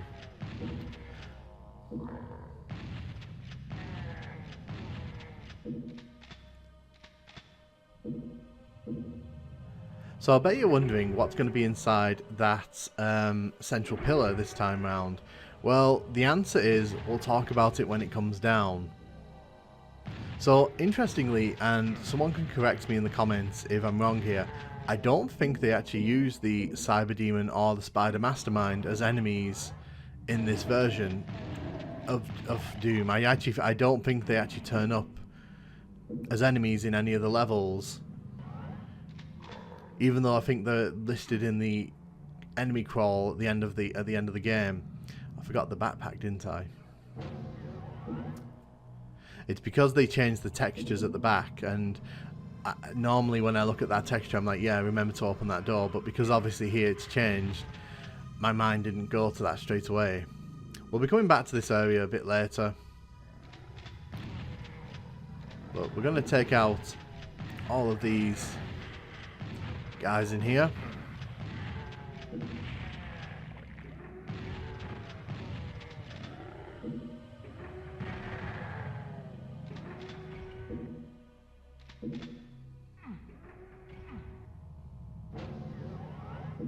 So this secret here, if you've got the backpack, obviously it's worth grabbing as much of the shotgun ammo as you can.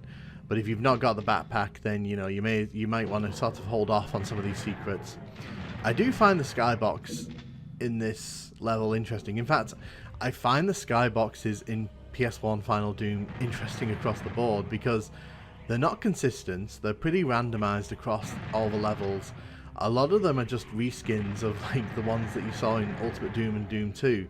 Like this one, for example, is I think it's the like Shores of Hell skybox from Ultimate Doom, but just recolored to orange, which, you know, that's a choice. You'll see it better when I've lost this hazmat suit. You'll also notice there's no Mancubus out here, so that's another enemy type that's sort of gone by the wayside here. You do see a lot more bony boys on this level though. It's a bit chaotic out here, isn't it?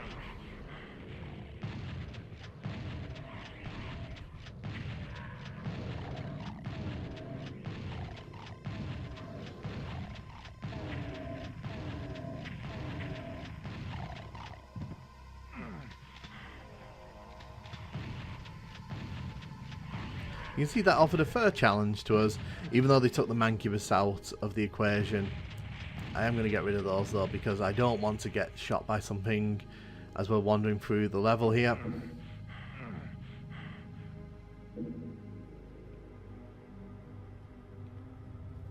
But yeah, the skyboxes in Final Doom are very interesting, like because it's clear that they obviously wanted to add some variety to these levels by mixing and matching what skyboxes you find, and you actually end up with some skyboxes that didn't show up in Ultimate Doom and Doom 2, but then you end up also seeing a bunch of reused ones randomly placed, so there's no real rhyme or reason for that.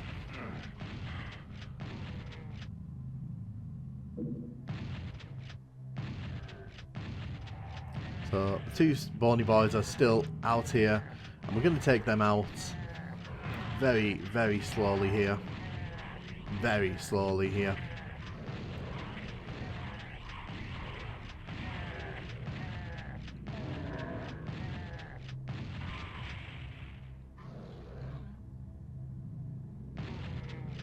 we just gotta be careful of the shotgunners around the edge of this area. They will chip away at our health if we don't take care of them. Also, because they've made the skybox so bright, and because they've kind of used this coloured lighting, this area feels like slightly different. It's got a very different vibe going on. Because with the night skybox that you normally get in TNT at this point, and this area is quite dark as it is anyway, it kind of has like a more moody feel in the PC version. It's one of the few times where where it's kind of flipped, and this one has a more sort of ominous feel than it does like a dark feel. Because I do like the use of cold lighting out here.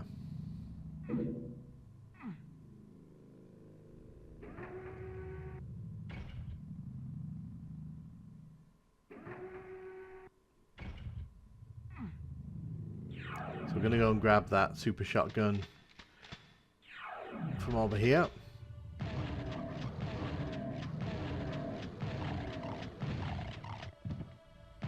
So again, when we hit this switch here, there is an invulnerability that we can grab when this lowers. I don't really want to grab that though, because again, like it sort of saps the fun out of that encounter that we'll be seeing in a minute. And no, it's not a Cyber Demon encounter, unfortunately. As mentioned, they don't really like using the Cyber Demon or Spider Mastermind in this Final Doom compilation. So instead, you end up getting... Can you guess? A bunch of bony boys. It's a shame that they didn't use the Cyber Demon there. It would have actually made for a really fun encounter. But I digress. It's interesting as well that for the most part, the large areas in this level have not been edited down. So this outside area has not been kind of modified to any great extent, nor has the like big arena part in the middle. Rocket launcher just seized all of them. But you will see in a second that there has been like a massive change made to this level, just probably not where you'd expect it to happen.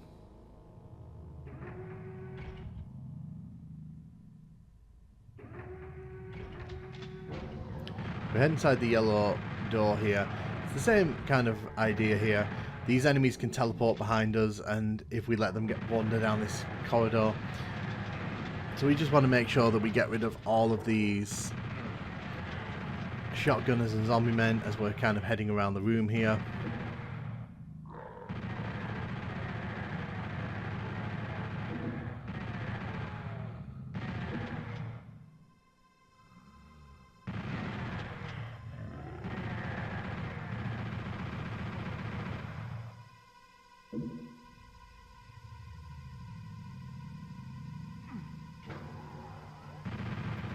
So you can see there's a bony boy again in the centre here.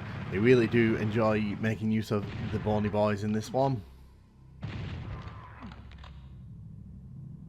I dropped down there because I was convinced that the rocket had spun around and was going to hit me in the backside.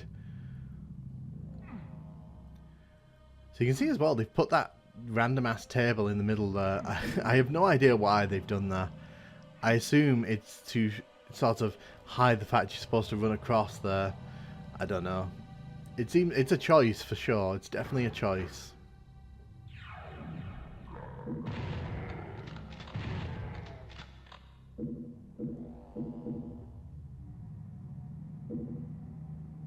So you can see this secret's a bit more obvious in this version. They've kind of changed the textures in this area.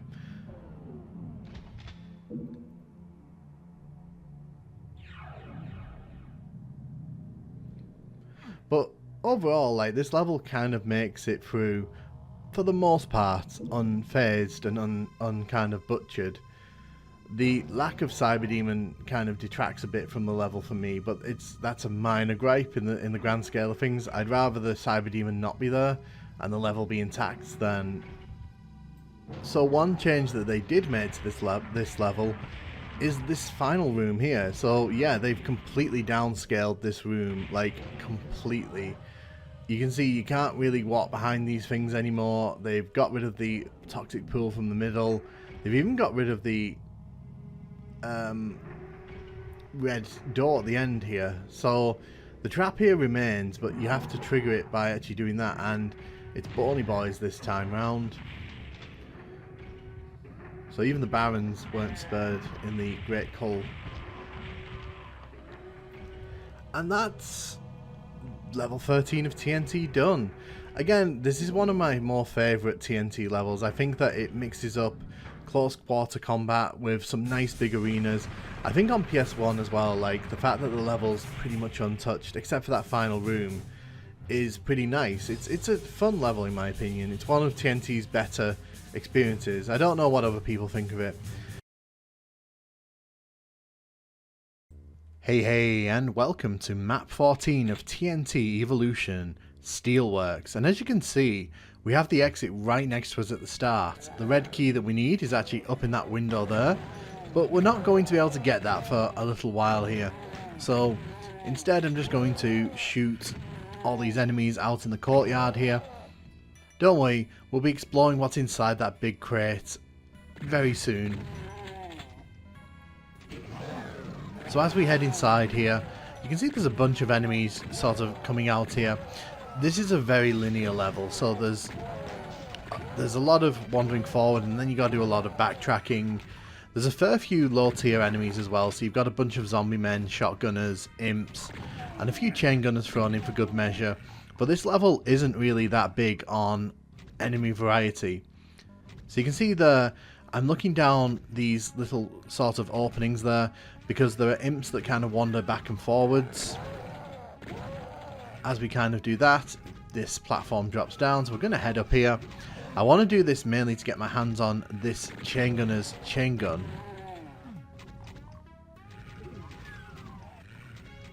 Because that'll be really useful in the next room.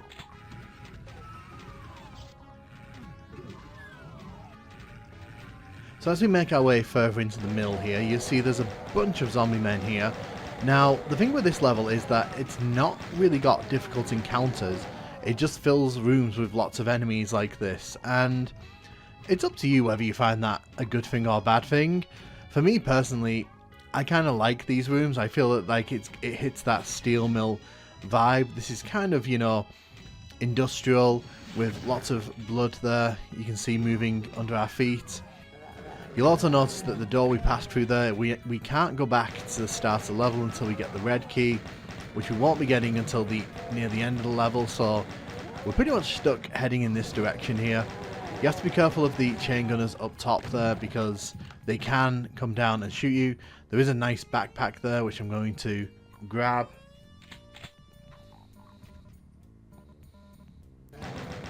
As we make our way forward here, you'll notice that a lot of these kind of corridors, they're very tight and there's quite a few enemies packed into them as well.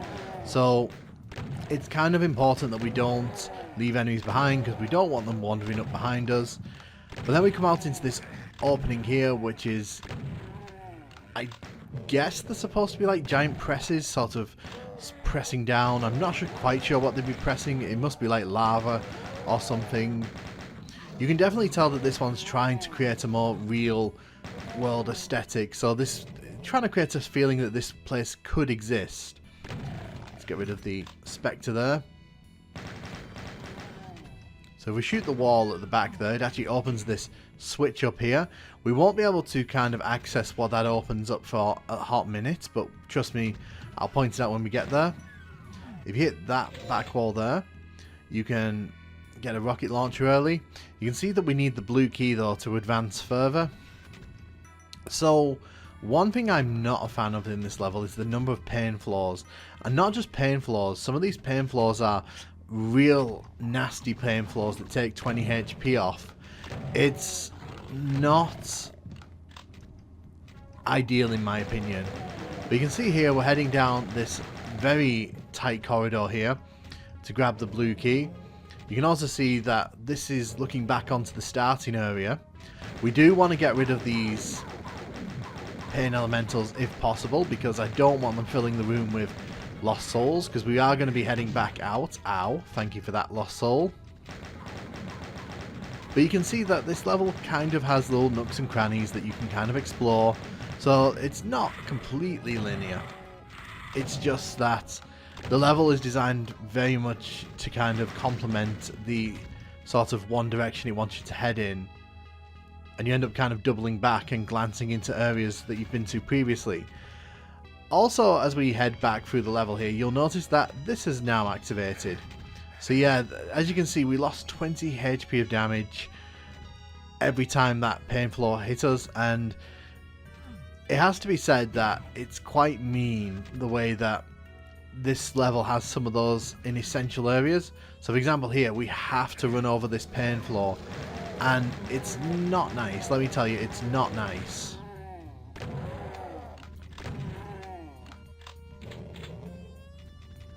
So as we make our way further through the level here, we entered this area, and again, it's another small problem I have with this level, is that it forces you to kind of go onto a pain floor, and it doesn't really offer you a rad suit. So if you've kind of clung on to this point here, you're gonna die. There's no two ways about it here. You could have run here with that rad suit that we picked up earlier on, but being completely honest, you know, we needed it to get to the blue key, so it's kind of like choose your poison. This room's also a bit of a maze, so if you get lost in here, this room can really mess you over. The lost souls are not particularly difficult, but they are placed to frustrate. Now remember that switch that we hit earlier on in these secrets? Well, it actually opens up this floor here. So this floor actually has a supercharge down here, which is very useful, let me tell you. So normally you just run between these two where the floors come down there, but obviously because we hit that switch, we got access to the secret area.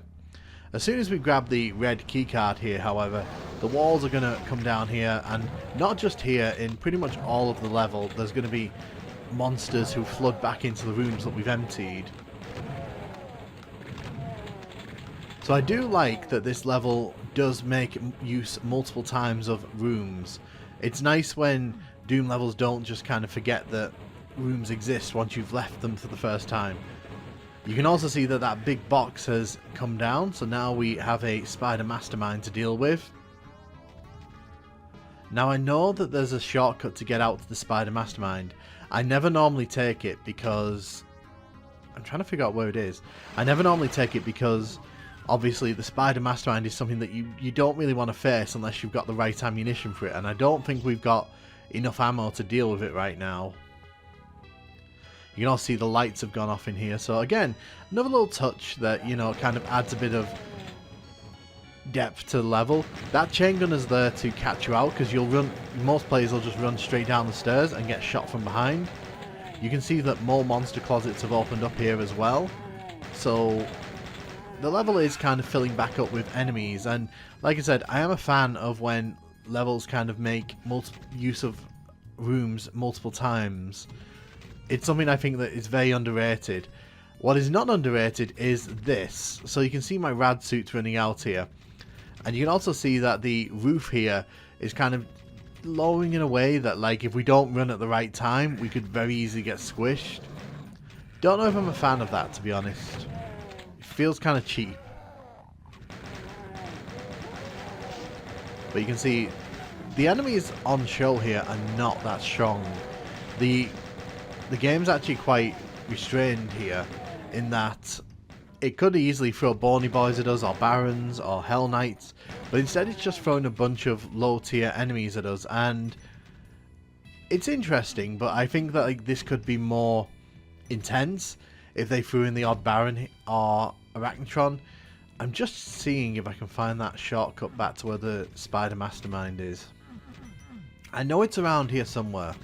I'm positive it's around here somewhere. I'll come back to it at the end of the level. But I do actually like the design of this level, so I think that this level achieves what it aims to do. Oh, we see more enemies unlocked. I do think this level has like a great feel to it. Like, so this level's going for a more industrial warehouse kind of aesthetic, and it wants to feel gritty and sort of moody, and I think it gets that. So in terms of like achieving what the level's called, Steel Mill, I definitely think this hits the mark. Whether it's a good Doom level or not, you know, that's up for you to decide. Personally speaking, I don't mind this kind of level, but I can totally understand why some people would not like the sort of one direction this level forces you to go in. And the kind of backtracking here, obviously, is not to everyone's tastes. So we've killed most of the enemies here. We can actually grab the chainsaw now. The chainsaw opens up when I think you grab the blue key. So there is actually a chainsaw here.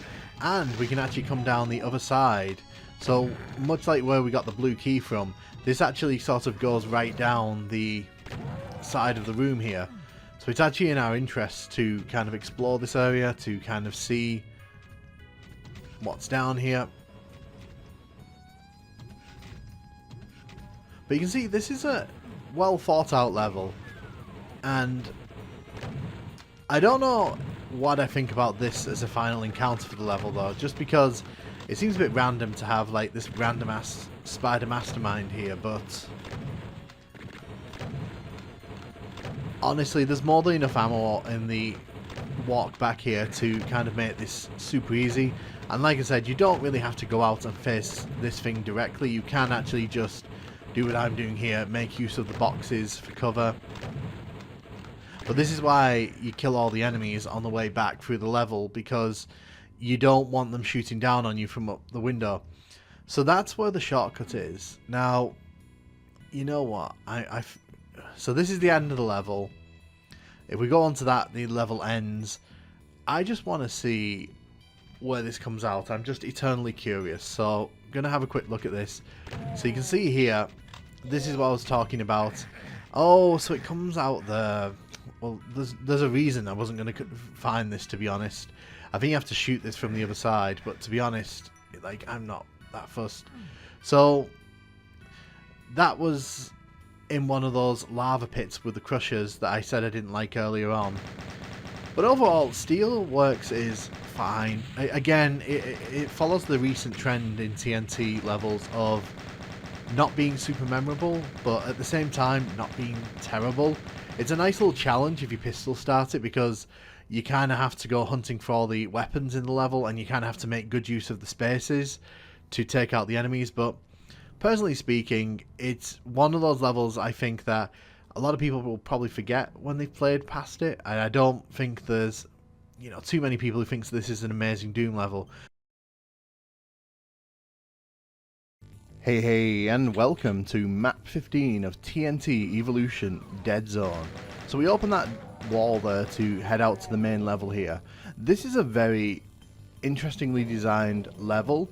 So it's effectively an open level. You can kind of tackle it in any number of ways. I'm going this way because it allows us to grab the super shotgun early on here. And we can also grab the plasma rifle when we head down this corridor here. So I like how you can kind of look out onto other areas and take out the enemies here. You'll also notice that because of the way this level is designed, enemies can kind of follow us very easily through the level. So it's kind of important that we manage the enemies. There's a secret here with a berserk path. There's also the secret exit there. Now, the funny thing with this level is if you know where you're going, you can pretty much kind of get out of here with very little kind of resistance. It only takes about 20 seconds to get to the secret exit.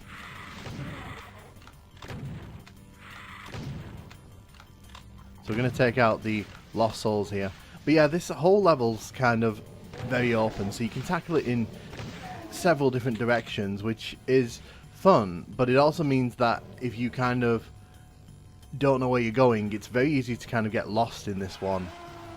So you can see here, you could have come in here and tackled the Baron of Hell straight away, or you could have left him until the end of the level, because he doesn't actually wake up until you come into this room. But some of these rooms have a really unique look to them. This kind of feels like a cooling pool, maybe like a swimming pool of some kind. There's lots of like little corridors and then open spaces like that circular room there. If we hit that switch, we can grab the BFG that's on top of that pillar. The BFG is always useful, and on this level it can be very useful if you find yourself in a real pinch. because there are choke points where you will bump into a lot of enemies at short notice. You'll also notice that we're constantly on fire there. That's because there's an archvile in the window. We can't actually get to the archvile, but we can take it out from the window here, which I will do later on. But you can see here, we're heading around the level here, and you're seeing there's a whole bunch of enemies just waiting to ambush us.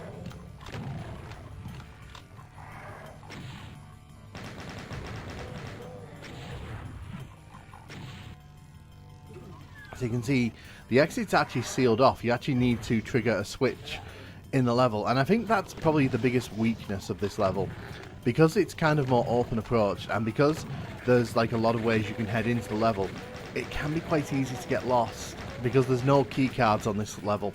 A lot of Doom levels kind of use key cards to signpost the direction forward, but in this level that's not there, and I appreciate it because it's a very different approach to level design, but it also can flummox newcomers completely.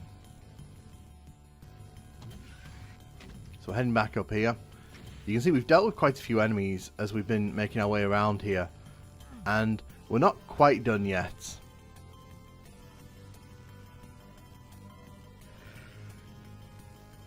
you can see it's a nice circular room here. I do like the design of this level. I think that it's a very unique level. We'll take out the Spectre in there. So there's two secrets on either side here. You have to kill the Spectres in order to trigger them because you need to go inside. There's also a third secret here. We'll take out the Lost Soul. There's also a Bony Boy around that corner, which is very nasty. But this kind of feels like a really secret passageway, and it's really interesting. The lighting in here is really funky because like the lights are going on and off there, and you can see it actually brings us back over to the other side of the level. So it does have like its uses as a space. It brings you all the way here. There is a rocket launcher around here somewhere. There it is. It's not actually marked as a secret, but having a rocket launcher never hurts unless you stand too close to the blast zone. But you'll notice I'm just kind of running around a lot here, and part of the reason for that is because there's just areas we haven't been to yet, but we can access pretty much all of them immediately. So we'll head in here. There's a load of enemies in these two rooms here. We've also got the Bony Boys on the outside of the level here who are just the worst. So you can see we still haven't triggered the main exit there. But if you come down here, there's a bunch of ammo that we can make use of. I just want to emphasize, like, in the way I'm exploring this level, just how kind of chaotic it can be to sort of wander around. There really isn't a big sort of direction the level puts you in. You're kind of just left to your own devices, which I kind of appreciate because it stands out in TNT. But obviously, I can imagine that some people really do not like that kind of hands-off level design.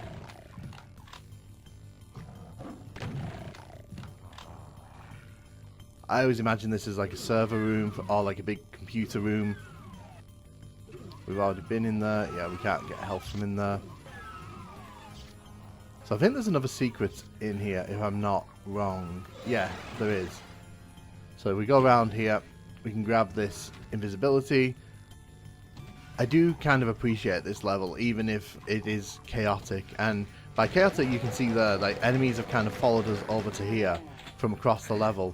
There is a secret behind this poison sign there, so we want to grab that. It's a backpack. Obviously, backpacks very useful.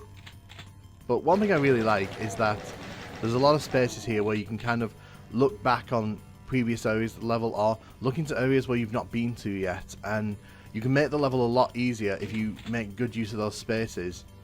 But you'll notice that there's a lot of back and forthing in this level. You can finish this level so quickly.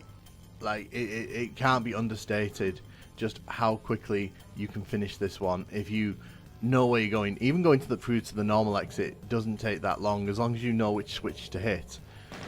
But as you can see, I'm going around here trying to kill all the enemies because There are two enemies that, to my knowledge, sometimes don't trigger. They're behind one of these walls on the outside of the level, because there's some little pits where enemies kind of rise up and sort of fall down. Let's take care of you.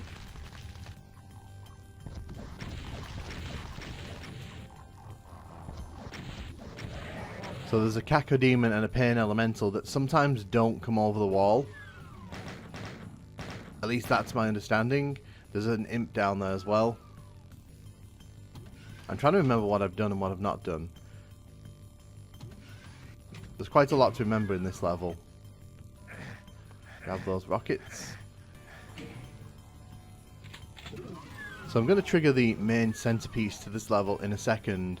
So this room here is kind of the main area. You need to activate the switch in here in order to lower the bar in front of the exit. So we're going to do that. But we're going to cheat it a little bit because there's a secret here with an invulnerability inside. And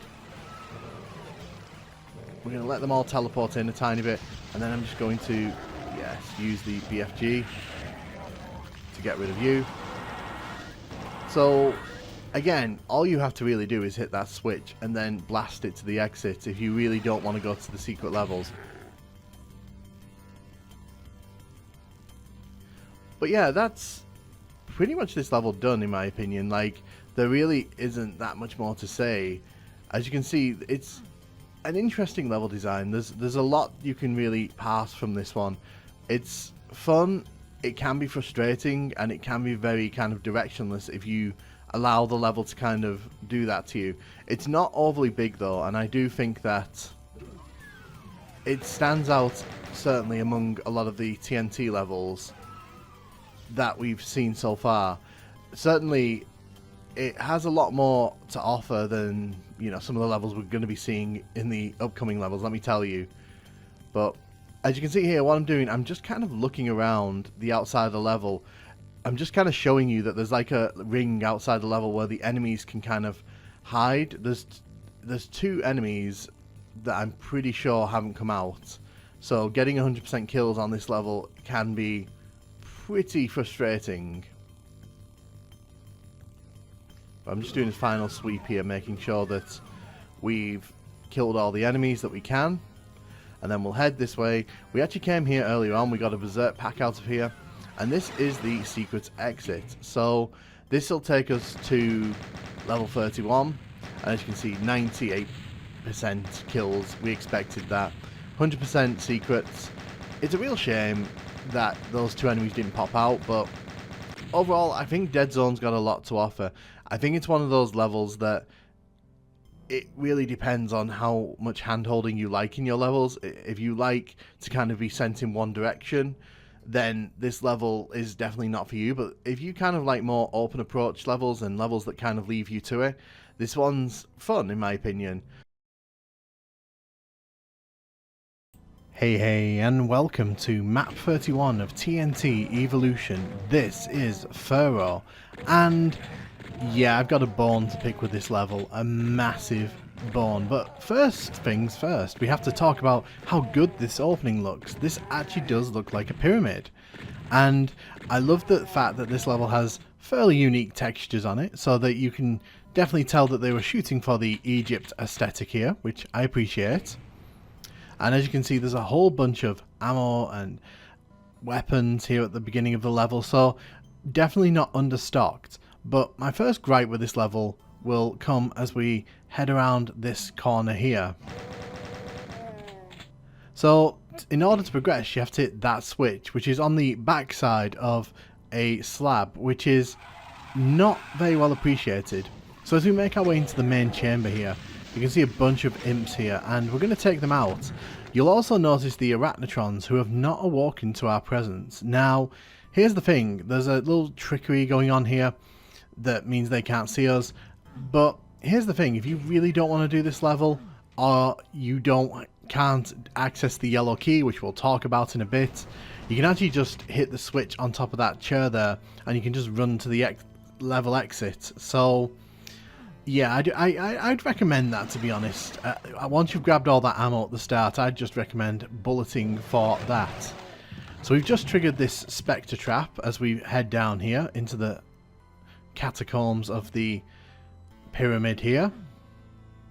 And as you can see, there's a few enemies down here that we have to deal with. Nothing too scary, but you know, we still have to make sure that they are dealt with. We will deal with the bony boys there. So there's a Hell Knight here, and we're going to just get rid of you. So when we hit this switch, it's not really made clear what it is that we have to kind of do here. And that's kind of one thing I don't like about this level. Sometimes you'll be hitting switches and it's not really clear like what exactly has happened. You have to go hunting for the thing that's opened. And the first thing you'll notice here is that the Arachnotrons have woken up in the middle there. So we're going to take them out. And you have to kind of pay attention because there's now a very special staircase here which we can access, and this leads us to this part. So normally when I do these playthroughs I'm very positive, but because I have personal beef with this section here, let's talk about it. So in this section here is what should be a yellow key puzzle, but it's not here. And why is it not here? Because when they shipped this game, they put a version of this level in that did not have a yellow key. The yellow key should probably be under that crusher there, but it is not. And they did actually put a patch out for this post-release that actually put a yellow key, but it put it right next to it, so the puzzle wasn't necessary. So several things I need to say about that yellow key puzzle. One, the fact that an essential switch is hidden behind like a hidden wall like that, bit mean. Two, how on earth do you ship a level without a key that is essential to completing it? And the reason this bugs me is because when I was a kid, back when this game first came out, I used to play this game because we bought it for the PC, and I'd get to this level, I would get stuck because I'd be like, where's the yellow key? I don't understand. I'd go looking in every nook and cranny, and this was before the internet was readily available, so I didn't have access to cheats, didn't know there was a key missing, and didn't know there was a patch to fix it. So I asked my dad to find it, couldn't find it, and it meant that a lot of playthroughs ended up with me not finishing this level. And honestly, the only way you can either do it is to get the upgrade, put it in yourself in using a map editor, or just do what I did there and no clip. But what's even more egregious is that when you hit that switch, it opens up this teleporter here in the corner. And the thing that annoys me about that is that even at the start of the level, if you turn to the left, it's the most inconspicuous spot. Like you wouldn't even know that there's a puzzle there. You'd even think it was a teleporter that you'd come into the level on. And that's what I hate about this level. Because it's trying to be so cryptic, because it's trying to be like, oh, this opens up across the level, go and find it. It's things like the yellow key not being there, it feels like the level's saying go find the yellow key, it's in the level somewhere, and it wasn't there. And that teleport at the start annoys me as well. Oh, anyway, the architecture in this room is pretty nice. You know, killing the mancubuses there was a good shout, and grab that supercharge there. There is an Arachnotron here that can sort of whittle away your health if you're not too careful, but luckily we've managed to sort that out. We'll head around here, hit the switch here, and that should open the door over there. We need to go inside of here to open up the next chamber. So welcome to another sort of cryptic if slightly less annoying room. And I only say slightly less annoying because there's monsters hidden behind fake walls there that you have to take out.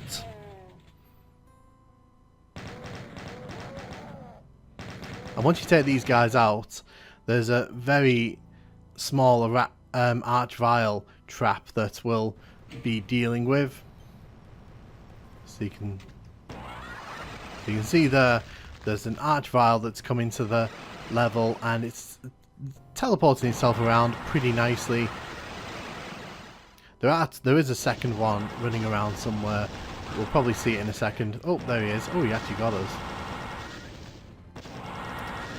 So, again, you kill the Archviles here, you hit these switches, and you're kind of like, okay, what's going on here? And then you see these little puzzles rise up. Now, here's the thing. There are switches on the back side of these pillars here. But because they decided, well, what if we didn't use a switch texture? It just looks like a normal, you know, pillar. And if you don't want to click that, if you don't get the urge to click that, you're going to be stuck. And again, it's just another obtuse design choice that it doesn't make sense. So this is opened up here. We have to hit this switch.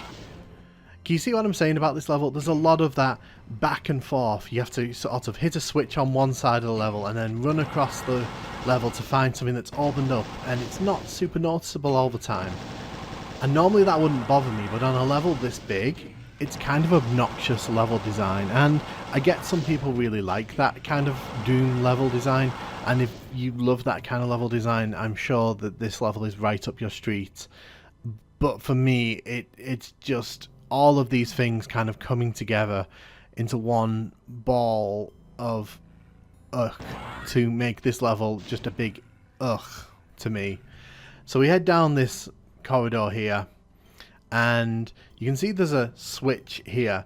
Now, here's the thing. If you hit that switch and you fail to run over there in time, what will end up happening, you'll have to run all the way back around where you just came to get another shot at this, which, ugh, again, another thing to add onto that pile of small things that accumulate to kind of bring this level down a few pegs, in my opinion.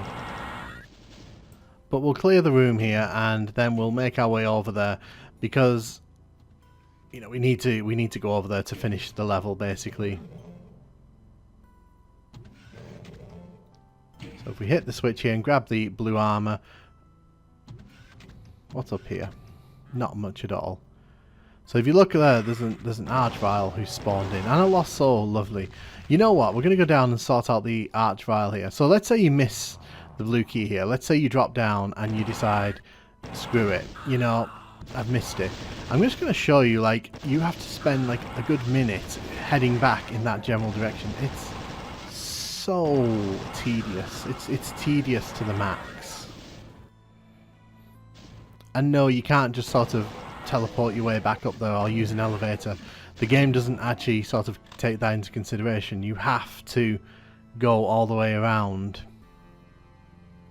which means going back out the front of the pyramid, going back to the teleporter right in the corner, and then heading all the way back around so that you can have another shot at it.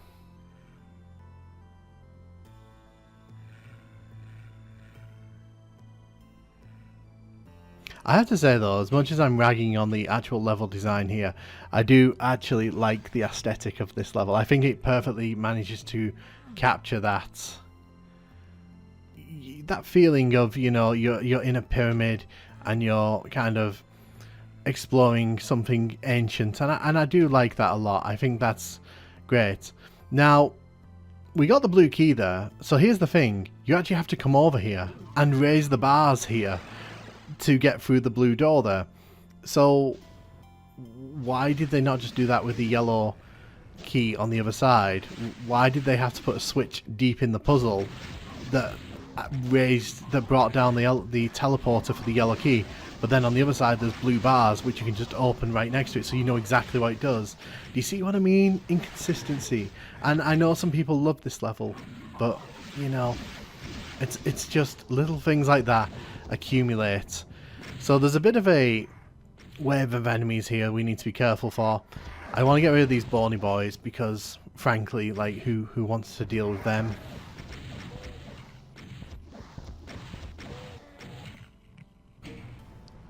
Again, we get another nice little cache of ammo, which is really nice. I'm going to hit this switch here. So that's going to bring down the walls over here. Now, this is filled with arachnotrons. Or little spiders. Not too much trouble because we just got armed up. Gonna grab the red key here, and I do love this joke here, I won't lie. Like, this level does have one good joke in it, and the joke here is that this wall's coming down and it looks like there's going to be an absolute horde of enemies launching themselves at you, but no, it's just this zombie guy. As soon as you shoot though, the cacodemons will kind of wake up and start chasing me, so there are a few of them, but like, the thing with cacodemons is if you keep your distance, they can't really do that much to you, so there's no real threat here as long as you've kind of got all that ammo that you need. Nice big open space here, so I do appreciate that there's a bit of variety on this level. You're kind of trapped in the catacombs, the tight corridors, and then you come out here and it's a massive area. Don't know how this ties into the Egyptian theme, but you know. To progress further in the level, you've actually got to hit 2 switches to bring down the barrier in front of the teleporter there. So we've already hit 1, but there really isn't that many areas to get lost in here. That being said, you know, you do have to hit both switches, so keep your eyes open and make sure that, you know, you've killed all the cacodemons. So once we've done that, we are pretty much on the home straight here. And you'll notice that there is a nice big floating cyberdemon there. So this is quite a nice visual flair.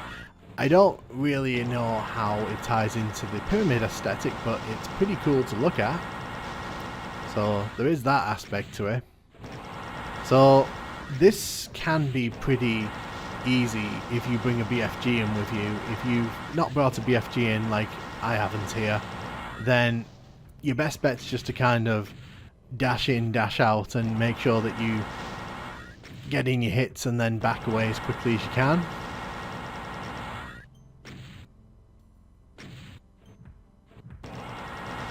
It is a cool aesthetic, I will give you that. Like the cyberdemon just kind of shooting through the pyramid to get you.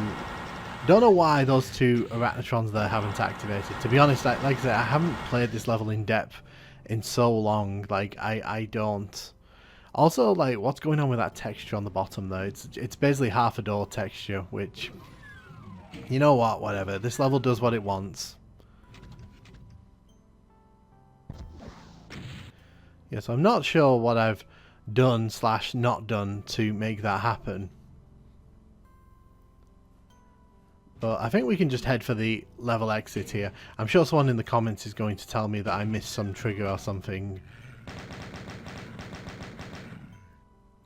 So just gotta be a bit careful here. Don't want to die as we're making our way through the pyramid back end here. So this room is going to fill with a ton of shotgunners. So we just need to be very careful here to make sure that we don't accidentally, you know, get caught out by them. We've got the Megasphere though, so we've got 200% armor and 200% health, so there's no imminent danger. But obviously those hits accumulate, so we'll let them come to us.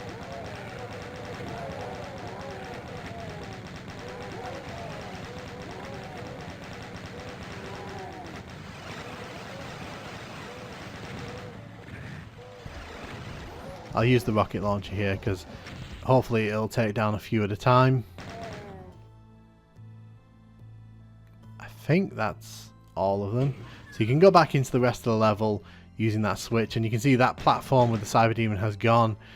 I don't know what I've done to not activate those arachnotrons, but I guess like that goes to show you that this level doesn't operate as it should do all the time, you know.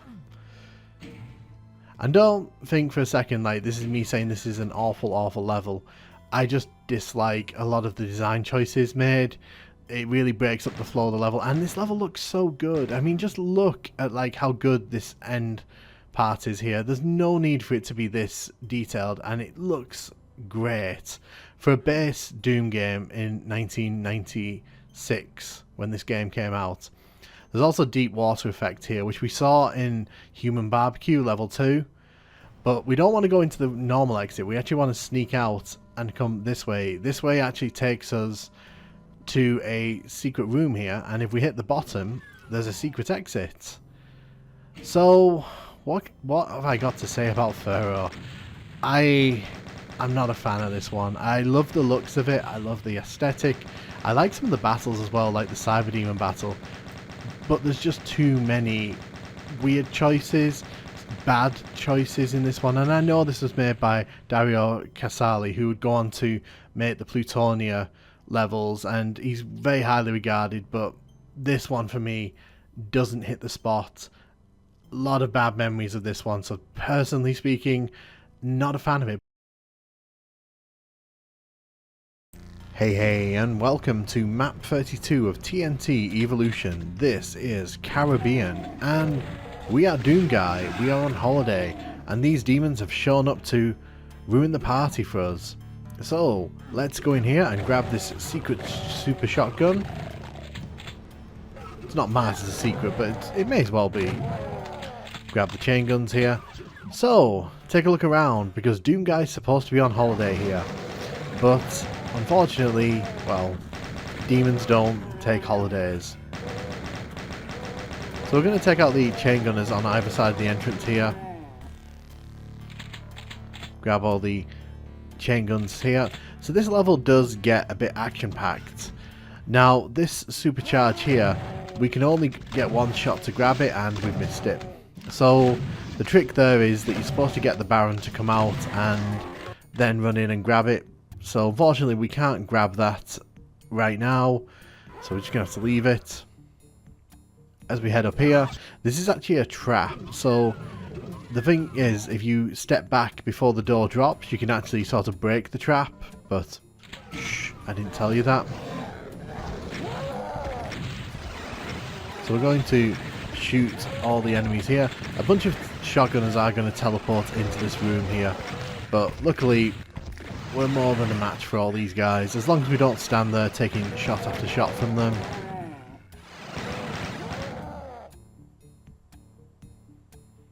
I guess they're all coming for the holiday package as well. So we hit this switch here, and we can hit the switches on either side here. We do actually need to do this. This is essential for the progress of the level. So we can grab that supercharge, but I am going to leave it for now. I want to leave it for later in the level, when we probably will actually need it. So you can see there's a bunch of enemies here. Take out these bony boys. So the switch that we just hit has brought down a bunch of walls in the level, and we just need to be sure we don't wander into any nasty little traps, like this one for example. So there are quite a lot of enemies on this level, especially when you compare it to like previous TNT levels.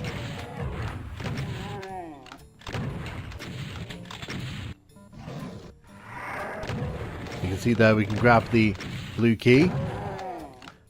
We can head down the stairs there to grab the yellow key. There is a bit of an interesting trap here though. So you can see the yellow keys there. If we stood there and dropped down, there's an archvile and an arachnotron, as well as a bunch of barrels down there. I always like to stand there, trigger the trap, and then drop down. The problem is if you drop down and you let the archvile sort of blow you up next to the barrels, you're inevitably going to die, so that's not in your best interest. So I always like to spring that trap and sort of do it my way. So you can see here, this is a nice big level. Doesn't look very much like the Carribean, but you know, this is the Doom engine, so we can't really expect too much from it. It's probably the best we could hope for here. Just going to run around quickly and grab some health. Oh, hello. Did not expect to see you there. But yeah, this is one of those levels that's a nice firm challenge. It's got a lot of interesting little ideas. There's some parts of it that really don't work, but we'll talk about those as we make our way through. I have no idea what this building is meant to be. If anyone in the comments has any idea what this kind of building is meant to represent in the Caribbean, do let me know. You can see there's a very nasty trap if you go for that blue armor. Got to be careful here as well, because there's a lot of rockets and those things shooting at us there.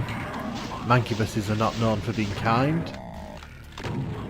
I guess they were attracted by the low price of this holiday as well. It's kind of funny that this level takes place on Earth, explicitly mentioned in the blurb at the start of the level.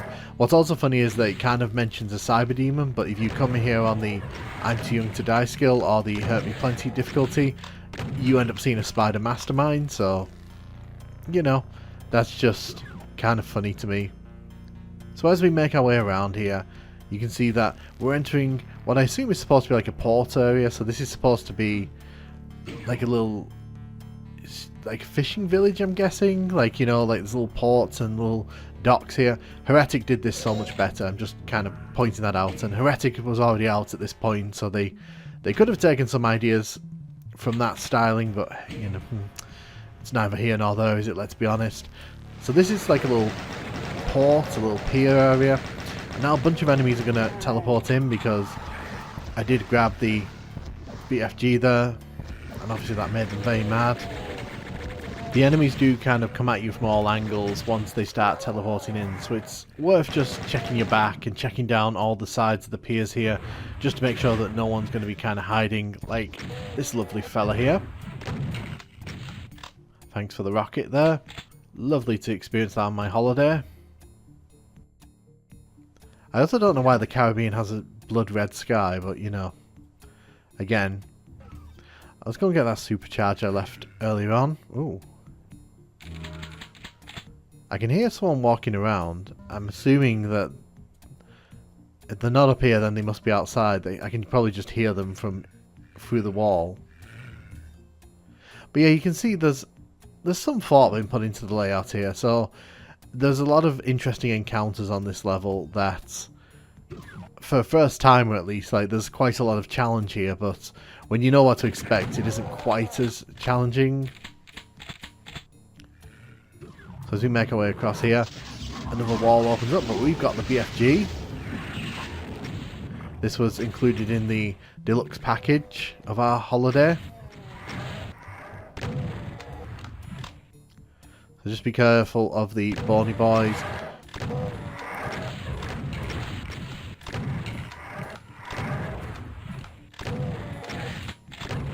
Poor Doom guy.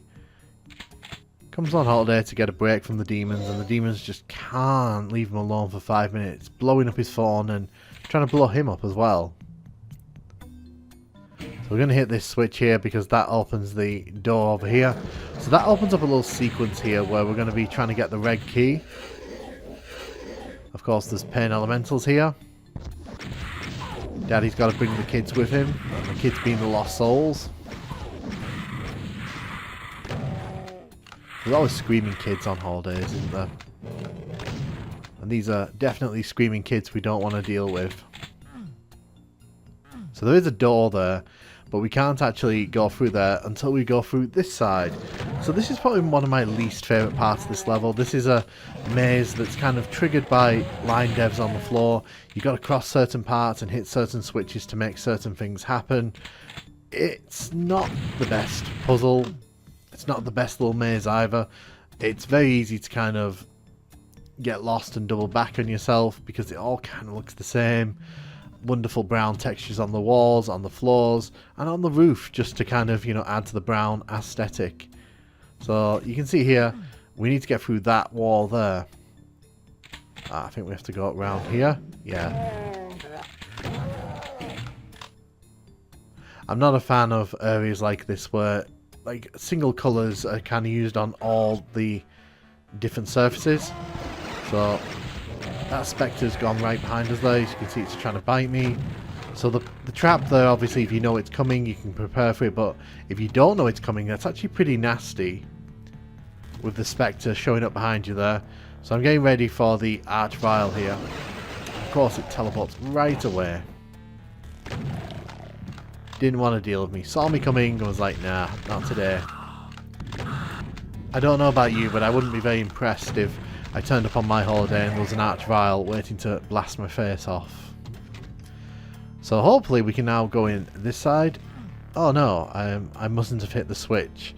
So yeah, this is one of those things where if you miss one thing in this maze, you can kind of end up sort of feeling a bit silly. This side's a bit more straightforward. There's a load of enemies around this corner here. And what I like to do is I like to sort of stand here and shoot them around the corner. The reason for that is because if you sort of go where that Hell Knight is there, there's a wall behind that opens up, and I think there's a pain elemental in there. And to be honest, I just don't really want to deal with that if it can be avoided. Until I'm in a position to. There you go, see. Oh, there's a bunch of imps in there as well.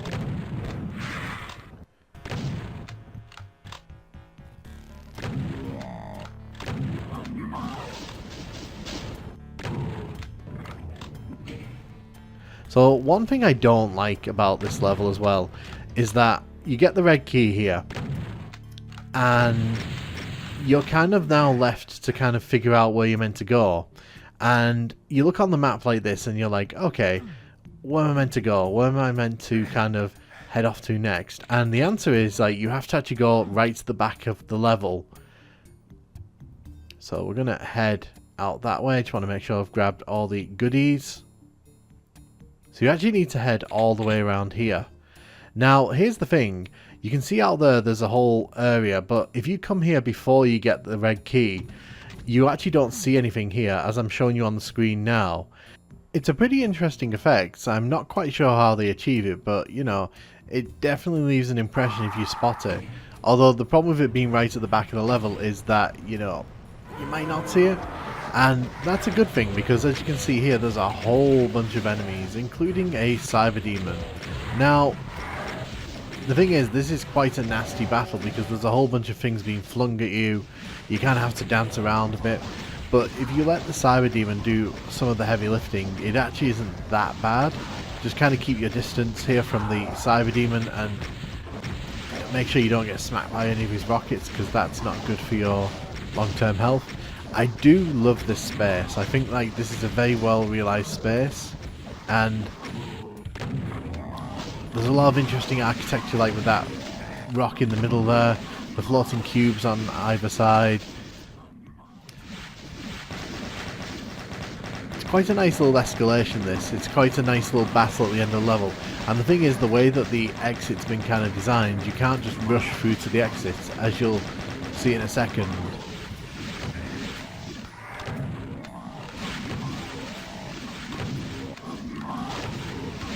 Take down these mancubus here.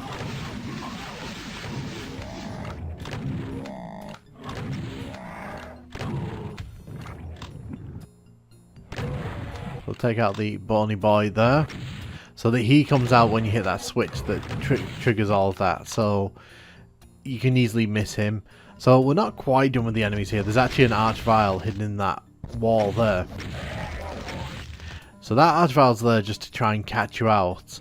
Now here's the thing with the exit, you can't just walk into it. You've actually got to do a puzzle over here, which is pretty fun. So as you can see, the teleporter drops you in front of the exit, and the switch here sort of do different things. So that opens the exit door, and that kind of teleports you there. So we've actually made it to the end.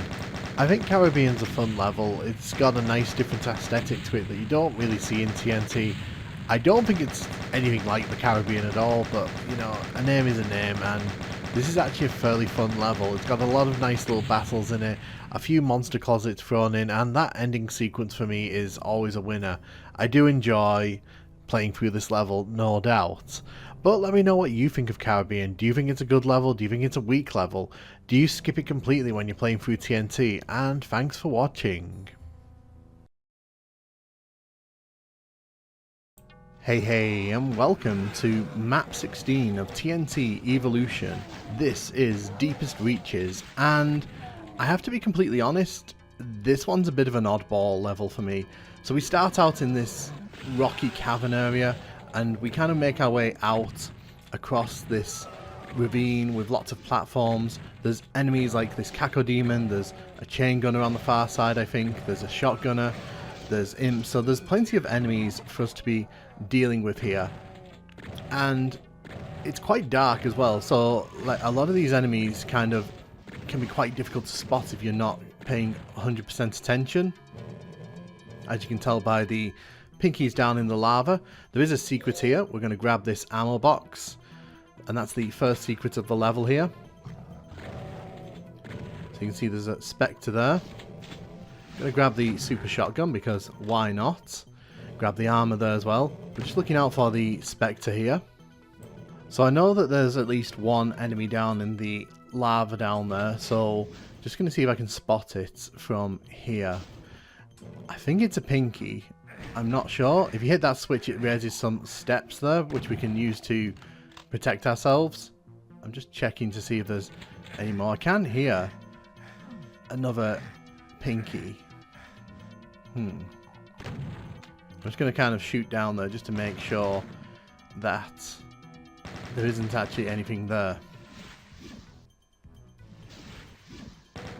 So there is actually an imp all the way up there, so we are going to shoot them.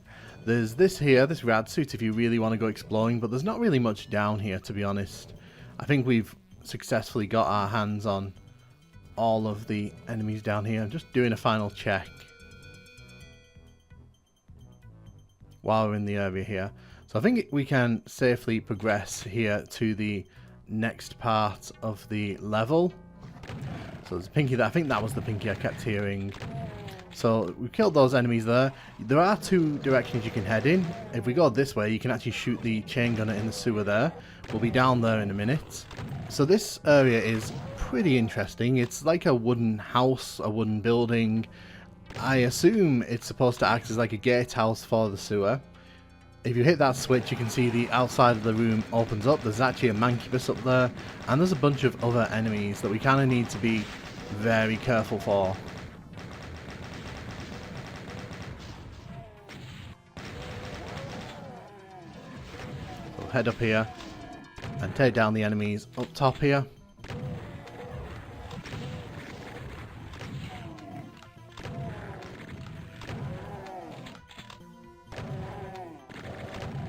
So you can see there's quite a variety of enemies up top here. We grabbed ourselves a nice rocket launcher, and grabbing the rocket launcher there almost killed me because I blasted myself in the face. Some bony boys have dropped down. I need to be very careful because if those rockets hit me, I will die. So yeah, let's get rid of you right now.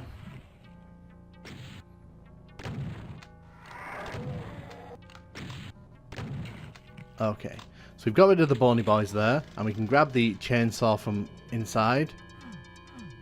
So we're actually in the sewer area here, or the underwater river, or whatever you want to think this is. Personally, I call it a sewer. It's not the best looking of sewers, let's put it that way. You can kind of see there, that's the... we can look through and shoot that enemy there. That poor zombie man had no idea what got him there. And if we come into this area, it's like a little shrine area. If we grab the invisibility sphere, a Baron of Hell comes out of the wall there. So we do kind of want to make sure that we get rid of this guy. But we can grab the blue armor there, which is very useful. Not doing too well on the health front here, so I'm just going to be a bit careful. So there's another mancubus down here that we're going to take care of. One thing about this level, I will say that a lot of these passageways are kind of meandering, so I can imagine that a fair few people have gotten lost trying to figure out what this meant to do here. So if you go down here, you can see we need the yellow key. You actually need to go into this teleporter here and grab the blue key. Now, the blue door is actually in the other direction, and here's the thing. If you go in the other direction, you will not have any idea where this blue key is for a while. So you kind of have to go hunting. This level expects you to go exploring. So if you are not a fan of exploration levels, this level is not for you. But as we move forward here, you can see there's a nice rock formation from the roof there, so that you can tell they tried to visually jazz this up. As we head down this long ass elevator here, we head straight into the door here. We have to hit the switch at the side here. And you can see the red key is right in front of us there. Now, the red key is completely optional in this level. And honestly, unless you're really hankering to get the cell ammo for it, it's really not worth the time, in my opinion. But we'll grab it anyway, because I want to sort of see what's in that room. There's a bunch of enemies here that we need to get rid of. This is quite an interesting little area because there's staircases, there's this area that's flat here, There's a little altar under the inverted cross there. So there's definitely a lot going on here. Visually. Kill you.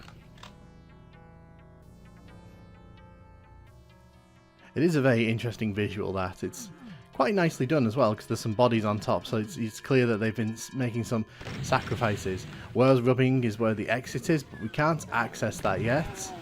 The blue door is right here, so we're going to head up this corridor here. Now you can see, we'll shoot all these enemies, we'll grab the rocket ammo there, and that lets us look back out onto the previous area. I do know there is a secret around here with a BFG in it, and I'm just seeing if I can find it. Because it would not be horrible to have a BFG on this level. See, when I play these levels, I tend to do them from memory, so if I remember a secret around but I don't know where it is, I'm probably going to end up just rubbing my face against all these walls. Classic Doom style.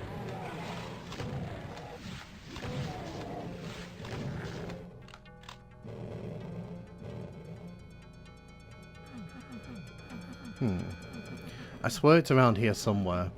There's a secret with a BFG in it, and it can be quite useful. Let's give it a you.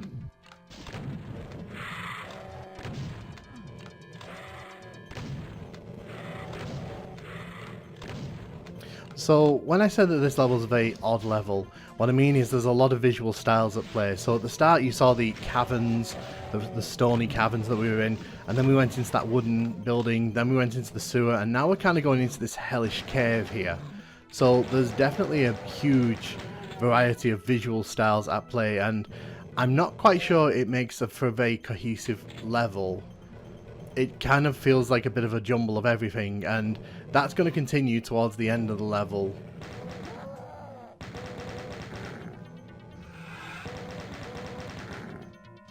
I'm not saying you can't jumble styles up, but what I am saying is that you need to kind of justify the use of so many visual styles, and I don't think this level quite does that.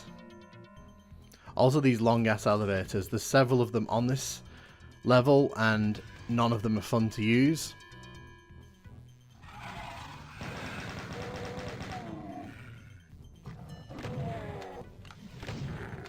So you'll notice that in the PC version here, this area is very much at the top of the cavern, and you'll see there that the yellow key was actually on a sky texture, which is quite unusual. There's a lot of interesting visual styles being used in this level. So we head back down the cavern here, and you can see that there's a big hole over there.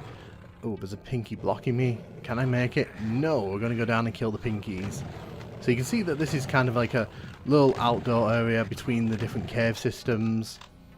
There's not much down here, to be honest. I wouldn't be down here unless I really hadn't messed up that jump there. And say hello to another long elevator here.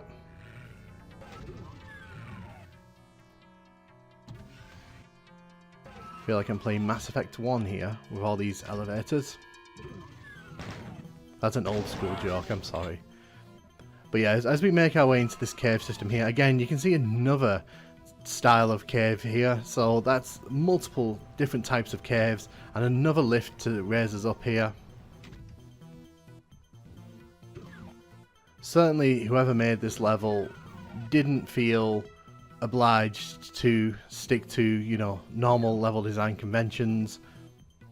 So because we've already made our way towards the yellow door, we can just dash in this direction and we can make our way to that yellow door that we saw previously. And in my opinion, we're coming into the most ugly part of this level. So this is basically just a big rectangle room which has enemies on the outside here. Now, I'm not saying that, you know, whoever designed this level didn't have like a vision for this level, but what I am saying is it kind of feels like that whatever they felt like designing on the day, they kind of just put it into this one. 'Cause I'm not a fan of big rooms like this, in particular when there's not much to kind of make them stand apart. This just feels like something you'd slap together in Doom Builder. And I understand that back in the day this was probably a bit more impressive, but for me it's just like a big, mostly empty room with not much going on inside. If you stand on the pedestal there, it lowers down the Mancubus. This again is another optional fight. You don't actually have to do this.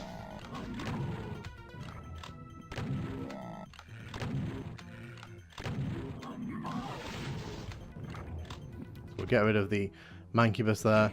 You actually want to go this way if you want to grab the red key. So you can see there's a red door, and this is the area we need to use to get to the red door. You actually have to shoot the wall there. It's one of the few times in this that we actually have to do that. And there's a bit of an elevator puzzle here, as if there weren't enough on this level. We have to get up there, you see. So I'm just looking around here. Ah, there we go. So we come inside here. Nice little cave system again, with grey walls this time. And the lights go out, and this is actually quite an interesting little fight, this, because the lights go out completely and enemies start piling into the room, although not that many. I am playing on ultra violence here, and that's as difficult as it gets. Now, if they put a few chain gunners in here, maybe a few more imps and pinkies, I think that would be a really cool encounter. The potential's there, that's all I'm saying. So, as we kind of make our way around here, I'm just kind of showing you how this is all laid out, because I think it's important for you to understand what we're about to do here. So, the way this level's been designed is that you actually have to use the a item grabbing technique, which means that we're going to be grabbing an item through a wall, which is not obviously part of the official Doom thing, but... And you can see there we've grabbed the red key from its position there, and that's because that wall is literally just on the other side of where the red key was. And when you come into the red door here, there's just a few items. Now, if you think that's worth it, then good for you. Personally speaking, I never drop into this red key room. I literally will just keep running through the level just because. And we make our way into the teleporter here, and the exit has revealed itself. And you can see there the red key is gone. I am determined to find this secret before we leave the level. I am convinced that it's here. Oh, there it is. Oh, there it is. Nice. Okay, so there's the BFG that we were talking about. We don't get to use it much, but it's there for if you want it. Honestly, I have some very mixed feelings on this level. On the one hand, some of the encounters are really fun, and it's not the worst level in TNT, but I do think it's one of the more confusing in terms of design direction, and just, I don't know, some of the rooms in this one feel like they weren't given much thought and much polish, and to be honest, that red key being completely optional and forcing you to grab it through a wall like that, I don't know, I don't feel like that should be in an official release. It's one of those things that, like, yeah, top tier players at this time might have known that, but your casual Doom players probably never get that red key because they probably don't understand what it is they're looking for. But overall, it's not the worst level. It's one of those levels that, you know, you play it, you don't hate it, but you don't love it, and then you just kind of move on, I think. But Deepest Reaches is one of the levels that was picked for the PS1 version of this game. So let's have a quick look at this one. And there are quite a few changes on this one, notably in the variety of enemies used, and also in some of the rooms have actually been scaled down or removed. So you can see here, I don't know if it's just because they've changed the way that this room is designed, but you can see that the skybox is a tiny bit more prevalent. I'm not quite sure if that's just me, or if that's like an actual thing that was done on purpose, but it kind of feels like the skybox is a tiny bit more prevalent. This secret is here still. You'll also notice there's a lack of variety of enemies here, so there's no chain gunners, there's no Caco demons, much like we've seen with a lot of these PS1 edits of these levels. Unfortunately, they did not make the cut, probably for hardware reasons. I'm going to use this chance to shoot these guys down. You can also see that instead of clicking a button to raise the steps, you just walk into the teleporter. I mean, both achieve the aim, but I get the feeling that This is one of the larger levels, and again, I'm very surprised this is one of the levels they chose, because it is actually quite a big level when you actually look at it overall. So grab the super shotgun here.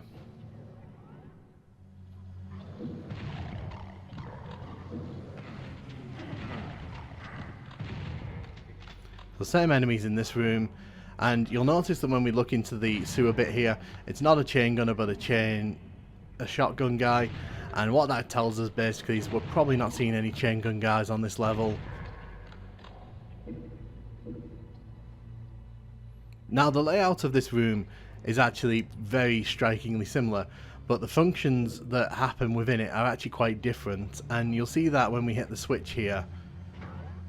Because the outside of the room does drop down, but we've lost the Mancubus over there, and we've lost the chain gunners, so this feels less intimidating, I feel.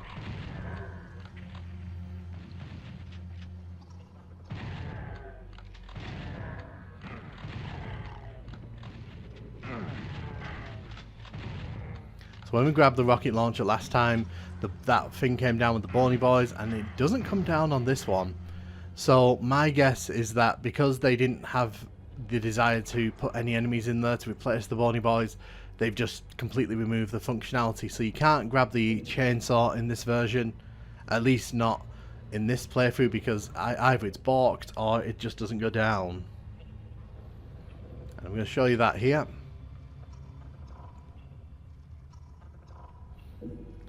So the sewer bit here is largely untouched. It's still kind of as bland as it was in the PC version.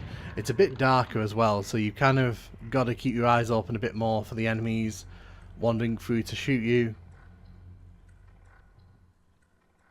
You can see there they've gotten rid of the thing that we could, so we can't shoot the zombie man through the little gap because there's no gap there.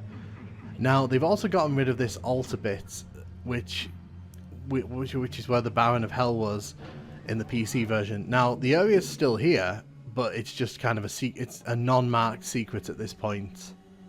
So loses a bit of flair there. And obviously no Mancubus here.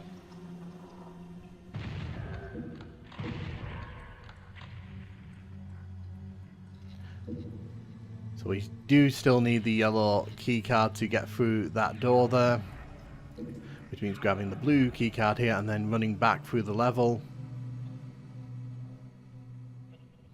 I think that my biggest critique about this version of this level is that they've made it a bit too easy, because by removing a bunch of the enemies you end up kind of nerfing the challenge. And the thing with this level is that if you end up getting like only a tiny bit of health as you're wandering through, it can be a bit difficult, but I don't think you'd have the same problems with this one, or at least the PlayStation 1 version of this level. You can also notice that the performance is not as smooth as we might want it to be. Now to compensate for that, they have taken out some of the geographical kind of features, so there's no rock formation hanging down there. And they've also added in this part here, which is a bit interesting. So instead of the door opening up straight away, there's actually another lift here. Now I think this is because what they don't want is you to open both doors, because this room, I can imagine, can be quite taxing on the PS1, and if you have that open and the room on the other side open, I can imagine it doesn't play nice on the PS1. So they've put that in to sort of stop you from doing that. It acts as a little breaker between the two areas. But by and large, like, the red keycard is still there. Although I will say, as we'll discuss in a bit, I don't quite know what the function is on this level for the red keycard, because they have actually gotten rid of the red door, which you will see in a bit. So, and they've also changed quite how you grab the keycard. I assume it's because they kind of agreed with me that maybe using like a grab technique like you have to do in the PC version. Oh, that just popped right up there, didn't it? Probably wasn't the best shout. You can also see they've gotten rid of this massive cliff formation here, so there's no pit with spectres in it, and you can't look over to where the other side of that cliff is. So I imagine that's for performance issues. But interestingly, that area on the other side is still there. It's just the bit with the big hole in the middle isn't. Which kind of makes sense when you look at the changes made in previous levels. They've removed a lot of the verticality out of these levels, and that pit is just a massive sort of empty resource, I can imagine. This secret is still here, so we can grab the plasma rifle and the megasphere behind this wall, which is very nice. You can also see that this area here has a few enemies in it.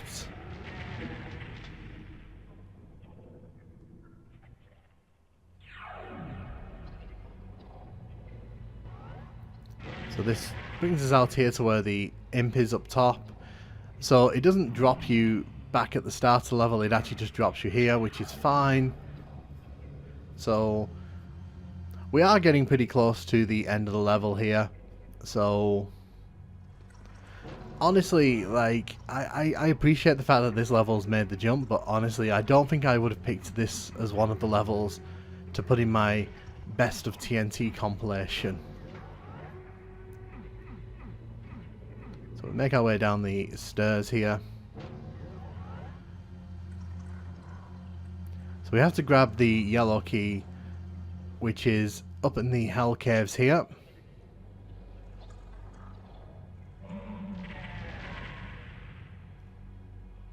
So another little change here is you'll notice that instead of there being an elevator here, they've actually just made it a teleporter, which again, I guess is for verticality reasons. They don't want the levels to be too tall, because that would take up a lot of, you know, memory space when loading these levels in. So I assume it's just to kind of keep the performance of the level on the point. There's no sky texture beneath the key this time, they've just made it a flat texture, so kind of loses some of that luster. But we've now got the yellow key card, which means we can head back through the sewers, and yeah, this level loses something when you kind of take out that verticality. As much as I'm not a fan of the big elevators, that's kind of this level's thing. It's like, this level's supposed to feel huge, and when you take out those big spaces like that, it kind of loses a little something.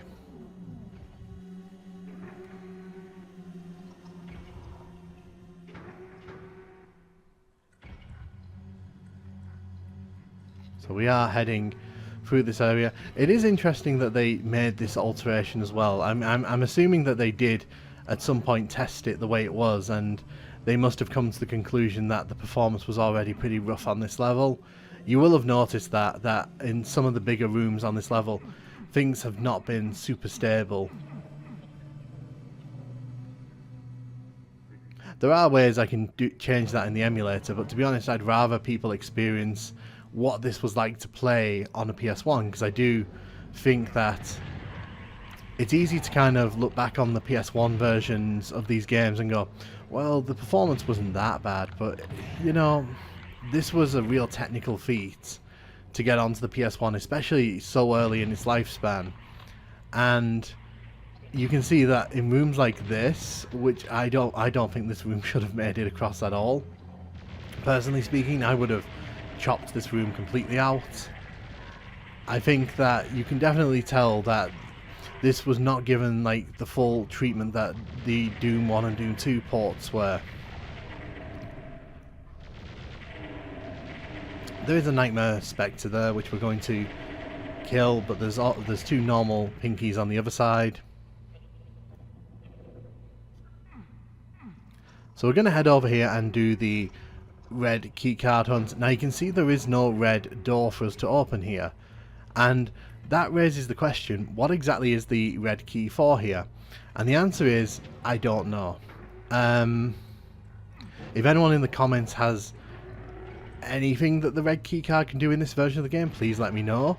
That'd be fun to see. But I have had a quick look around once I'd recorded this, and I didn't see anything. Like, most of the playthroughs I saw, the people just grabbed the keycard and then they just left the level. So my guess is that they left this in because that red keycard is so kind of like visually important. It's such a unique aspect to this level. But then they realised, well, we haven't got anything to use it for, so it's just a useless keycard. You'll also notice when we head up this lift in a second that instead of kind of grabbing the keycard through the wall, which is what you do in the PC version, they've actually just made it a translucent texture, so you can just walk through and grab it from there. But yeah, there is no red door here, at least not to my knowledge. I'm sure someone in the comments, if there is a use for it, will pop up and say so. But I find it funny that like they did that.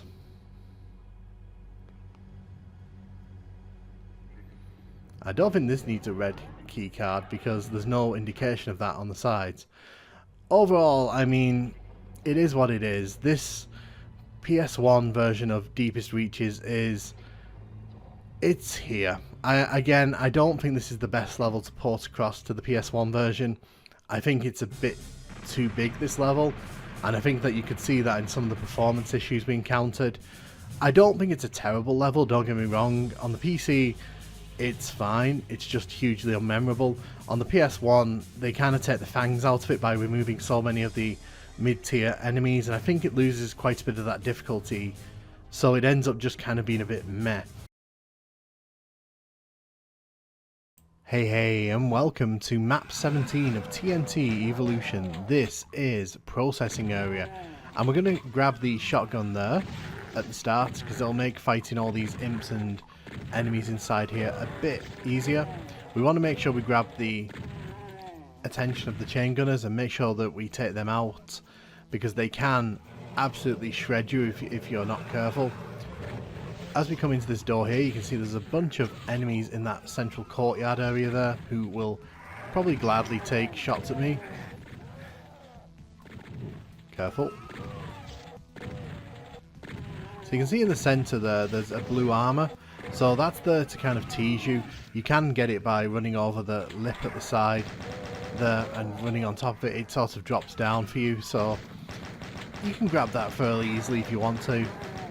Personally, I like to leave it there because this level isn't that difficult.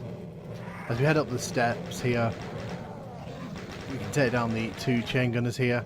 Probably the most interesting thing about this level is the way that you get to the secret outside in the courtyard. But we'll talk about that in a second as we head down here. There's like a little counter here with enemies behind it. I mean, kind of like a little corner shop there. There's a little trap here with chain gunners that opens up. You have to be careful for that, because if they wander up behind you, they can cause a lot of damage. To get inside, you just hit here and you see you can wander inside. I don't want to grab that health because just in case we end up needing it. But you can see there's a whole bunch of enemies out in this little courtyard area here with the trees. So you can see there's a lift that we can activate. We'll do that in a little bit. I just want to get rid of all these enemies. Excuse me.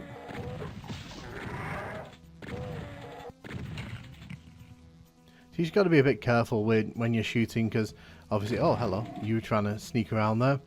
You can see this level makes good use of height because like there's a lot of climbing, a lot of falling. We can't go into the blue door there, but we did just wake a bunch of enemies up outside. If you run down those steps there, you can run onto the lip and then into the central bit there where the blue armor is. So just going to be very careful here because I don't want to get snuck up on by the chain gunners. They can do that. Oh wow, speaking of sneaking up, you really thought you were doing something there, didn't you? So yeah, because there's a ton of windows in this level, it's very easy for the Pain Elemental and the Kako Demons to follow you through the level, so you've got to make sure you get rid of them quickly. If we go into the secret there, we can grab the super shotgun. That's going to make some of the upcoming encounters a bit easier. You can see there the yellow door. You can also hear all the roars of the pinkies. So interestingly, this is one of those levels where if you hit the computer panels there, it actually lowers the secret and lowers the supercharge there. You have to hit both sides if you want to get both the secrets, otherwise, you know, the supercharge won't come down. You also have to be a bit quick because it's not exactly you know, super easy to dart down there. So as we make our way down here, you can actually see there's some bony boys here blocking the yellow door from this side. Luckily we've picked up the yellow key because it was in that room with the computers. You can also see there's a bunch of barrels here, so we're just going to sort of take out the enemies here without actually going into the room. So you can see that blue key in the middle on that platform. You can actually soft lock yourself onto that if you don't hit the switch in this room here, which is just behind us, because it doesn't lower the path, it doesn't raise the pathway to get to it. So you can actually lock yourself in the middle there because there's no other way to actually get back up. So be careful for that. So you can see there that raises up.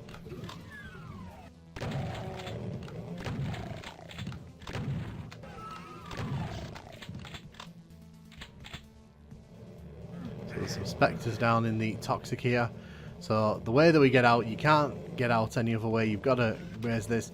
Obviously if you didn't raise that, you know, then good luck getting out of here.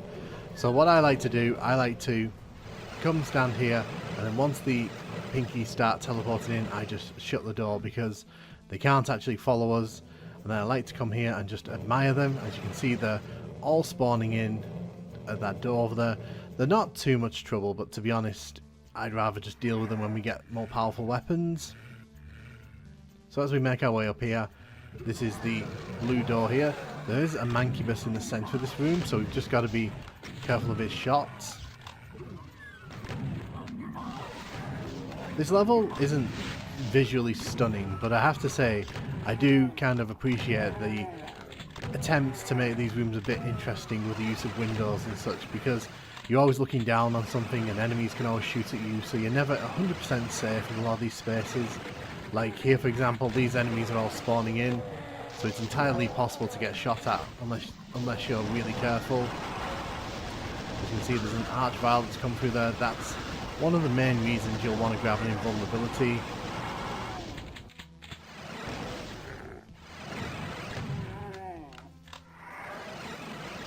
Excuse me. I think that's it for this. You can see that wasn't too difficult. Obviously we had the invulnerability there to help us out, but going around that loop up there actually opens up this little side area for us. So this lets us come outside here.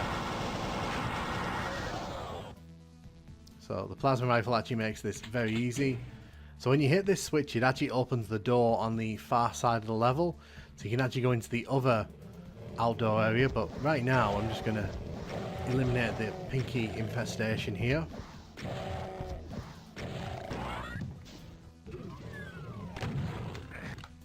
Ow. It's a bit silly of me to get bitten there, wasn't it? Again, there's nothing like super visually striking about this level, but I do kind of appreciate it, like in the sense that, you know, it's not the most boring looking level. So you can see down there, when you look down, you can't actually jump over it. You actually have to come in from the side. I think we can go out here now. Yes, we can. So when we hit that switch in the other area, it allows us to come out here and grab a BFG.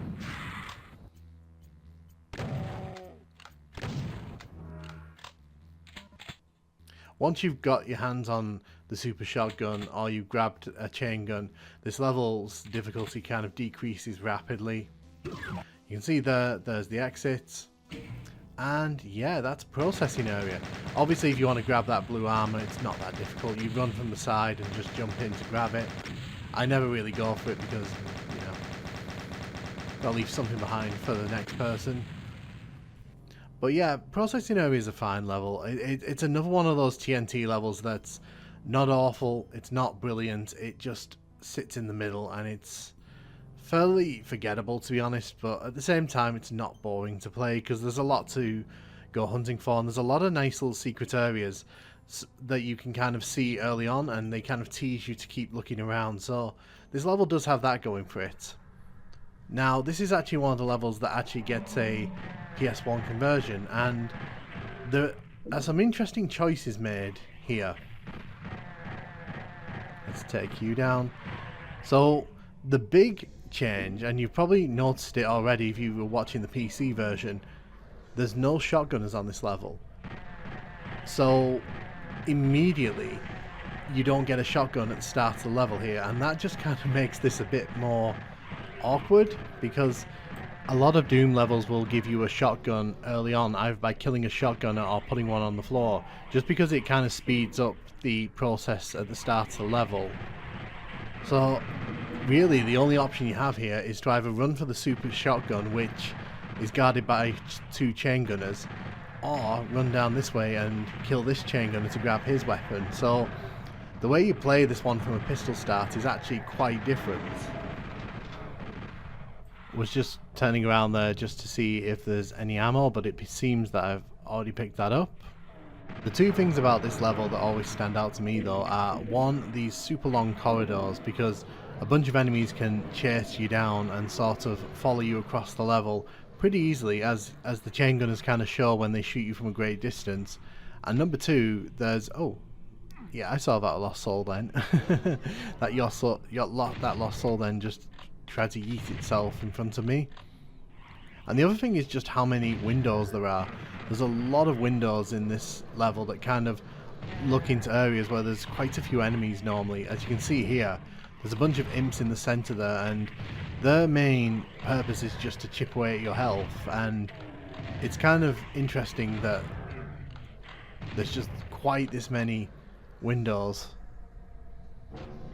that allow that to happen, because a lot of these levels in TNT don't tend to have like that many openings for enemies to sort of ambush you like that.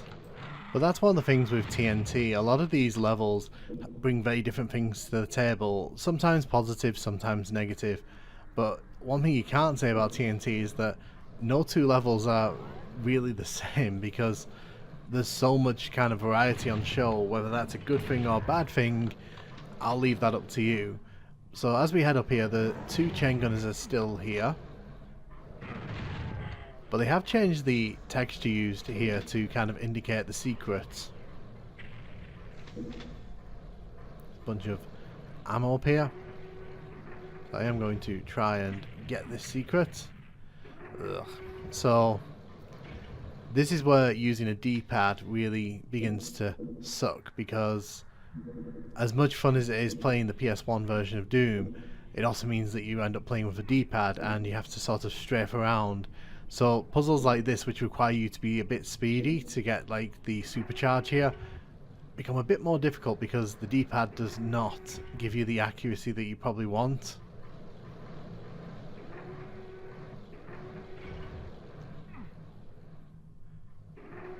Okay, almost got that there. I do recommend, if you haven't played the PS1 version of Doom in any form, I do recommend giving it a try. The controls can be a bit touch and go, but there is actually a PC conversion that people keep mentioning in my comments that, you know, is probably a good shout if you kind of want to really experience what this is like without the sort of awkwardness of the controls. Me personally, I'm kind of a traditionalist. I like to experience these console ports with the original control schemes, just because I kind of like the sense of playing with a controller and getting to experience this, how people in 1996 would have experienced this. We finally got that supercharge, by the way. Because remember, other than the PC version, this was the only way you could experience Final Doom on any other console, because like other than this PS1 version, this did not make it to any other consoles, and it would be a long time before it was attempted again after this. So it's kind of remarkable that PlayStation gamers even got to experience this at all. Even if I do think that the selection of levels in the TNT section is a bit underwhelming, but then again I also think the Plutonia selection's very underwhelming. Anyway, you can see here, oh wow, we've got bony boys. Okay, that's interesting. I didn't think there were bony boys on this level. There's definitely not going to be an archvile in here though, so this room's going to be infinitely easier already.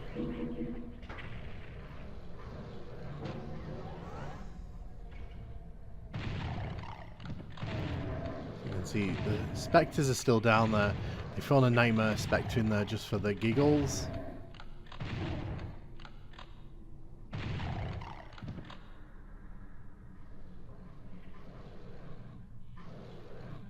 So as I grab this blue key here, I'll be careful to back up, and then, wow, they really do come in a bit quicker here, don't they? So once again, we're going to just walk around here, and we're just going to make sure they're all spawning in as expected. I think that imp's been following us for the last few minutes.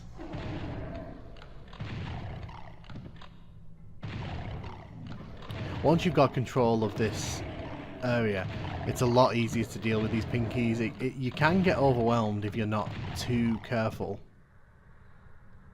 Hence why I always kind of run out this door, because if you can open and close that door, you can kind of control what the pinkies do and where they kind of go. Let's get rid of you.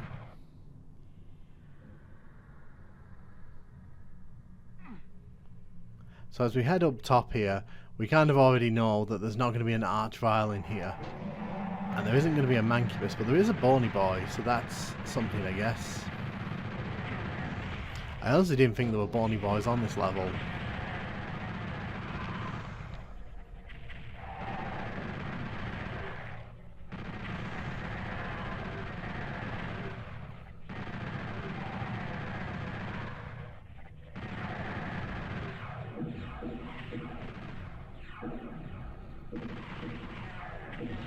So you can see the trap here is very much the same, although there are a lot more imps and chain gunners here than there were in the PC version, so just going to be careful here with the plasma and just take them all out. I'm not expecting anything too exciting to come through this teleporter. This is a nice little trap. I can imagine this has caught more than one person off guard, because by the time you grab the red key they already start spawning in, so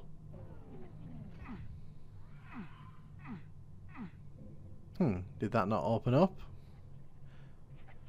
My understanding is that this triggers when you walk around this room. But again, I do like how this room is kind of designed. It's got some nice little windows so you can kind of see the enemy spawning in, they can shoot at you, and you can shoot at them, so it creates a nice little unique arena. Oh, it's all the way down here. Maybe I didn't go down far enough. So you can see there isn't an Arachnotron outside here in this version.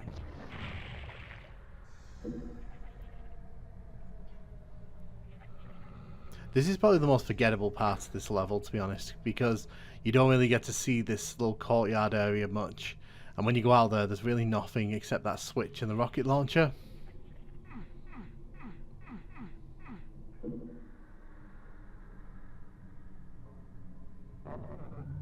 So as we head out here, oh right, I forgot about you.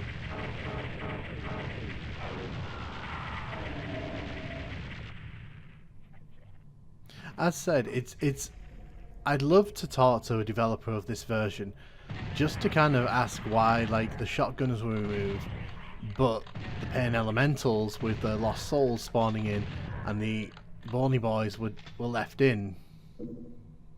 I'd love to know that. So we get the BFG here. We've already cleared out the level though, so there's really not that much left for us to do here other than leave the level. Overall, I don't hate this one. In fact, I'm actually low-key probably a bit of a fan of this one, because it's not super difficult as long as you kind of keep control of what you're doing. It's well designed, there's some nice secrets in it, and there's quite a few nice encounters and a few traps thrown in as well. So yeah, I think that overall I do kind of like this one, even if I don't think it excels compared to some of the better levels in TNT and Plutonia. Hey and welcome to map 18 of TNT Evolution. This is Mill, and I'm going to be straight up front with you. This is probably one of my least favourite TNT levels. It's big, it's kind of ugly, and there's a lot of design choices in it that really kind of rub me the wrong way, and we will talk about those as we make our way through the level here. So I've killed all those shotgunners there. We actually want to go into this secret here because this actually brings us to the upper part of this large room here. We want to get rid of these shotgunners as quickly as possible because if we don't, they'll just start shooting down on us and rip our health from us, and this room's already nasty enough as it is. I'm going to hide behind the pillar here and try to get rid of these pain elementals, because if I don't, they are going to very quickly fill this room with lost souls, and that's just going to chew away at my ammo. So it's just easier to stand here. I'll lose a bit of health, but it's nowhere near as much health as I'd lose going down there to fight all those things in person. When we go through that teleporter, we get the rocket launcher, which will be insanely useful on this level. I'm going to quickly go around the outside of this central room here and kill the spectres.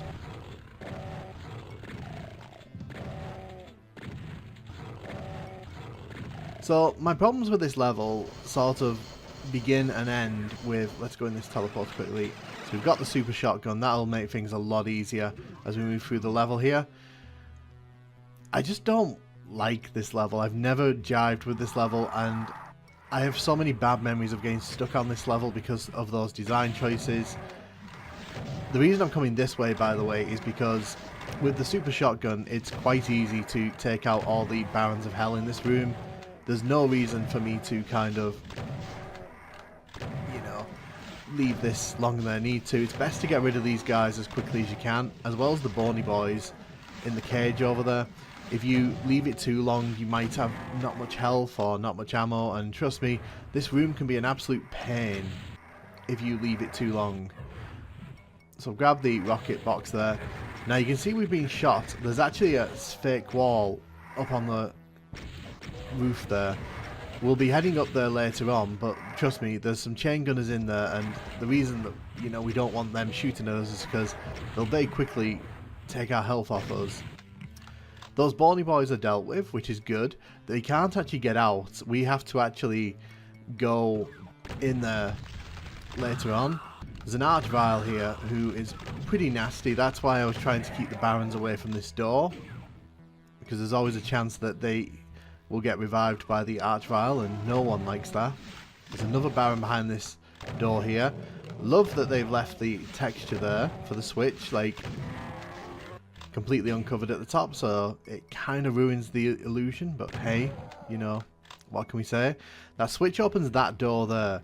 We won't be going in there for a little bit, but this level's kind of interestingly designed because there's two, you can technically finish the level without getting all the keys, because there's two ways you can kind of approach the main puzzle of this level, and we'll be talking about that as we kind of get closer to that. But we're coming back to this room here because we need to get rid of these arachnotrons. So one thing that annoys me, this floor doesn't hurt, so this is not a pain floor, and it looks like a pain floor. So the first time you come into this room, you're probably going to be like, I don't really want to walk on that floor, and you know, it's one of those things where different level designers will use textures in different ways, and you end up kind of feeling a bit confused because one level you'll get hurt on a floor like this, and on another you won't get hurt on a floor like this. So what we're going to do, we're going to head up here. You have to head inside here to get that blue key we saw on the pillar there. Now when you hit this switch, it opens this room up. Do not go into this room unless you are fully prepared, because it's a very interesting trap, probably the best part of this level, but the best way to handle it is to actually come out this way and grab this invulnerability right over here. Now when we grab this invulnerability, we have 30 seconds to run back across the level, and we can activate this trap here. There's an archvile that's going to teleport in, and I killed it instantly. So you're supposed to use these teleporters here to battle this archvile. It can basically lock on and get you as you're moving through the teleporters, so it makes this room kind of difficult, but if you're very lucky like I was there, you can actually telefrag it before it even does anything, so it's worth kind of keeping that in mind for this room. The invulnerability wasn't really needed, but you know, safety first and all that. We've got our hands on the blue key, so we can go in both directions. The red door is this way. So these walls are going to open up in a bit with some chain gunners inside. There's a bunch of lifts here. It's totally worth going up these lifts if you need ammo, because even though there's a few enemies up here, there's also a bunch of health. So it's definitely worth your time.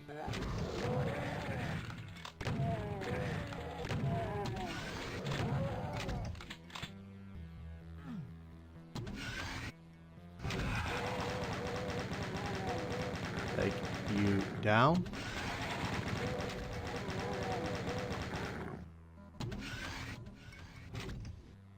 So you can see into that next room over there. I've already taken these guys out. Like I said, there's plenty of health here, so there's no reason to kind of be scared of going up these lifts. As long as you've got the ammo to deal with the chain gunners, you should do pretty fine. So now we're going to head off in this direction. This is the lift you need to take to continue the level. And we're going to talk about this mess. This monstrosity right here. So this is a puzzle that I'm sure has stumped, bemused and angered many. You have to hit those switches in the middle. There's 4 of them. And the idea is there's 4 different little puzzles around this, which you kind of have to finish in order to hit the switches. Now you can cheese this, and when I play this I usually will cheese it, but because we're going for 100% kills on this level, I am going to cheese it but then show you how to sort of do it properly so you can see it both ways. So you can see these puzzles generally just tend to be, oh look, there's Barons of Hell, kill them, and then the switch will allow us to gain access to that central puzzle. I'm going to quickly dive in here because there's a soul sphere, the health bonus at the end of this, and I do want to grab it. So as we make our way back through here, the chain gunners I mentioned previously are now alive and active, so we do have to be a bit careful of these guys. So this is a nasty little trap, because if you're running back through here, it's very easy to get sort of swarmed from behind with all these chain gunners and lose a lot of health, if not all of your health. But if you know they're here, you can kind of prepare for them, so it's not that bad.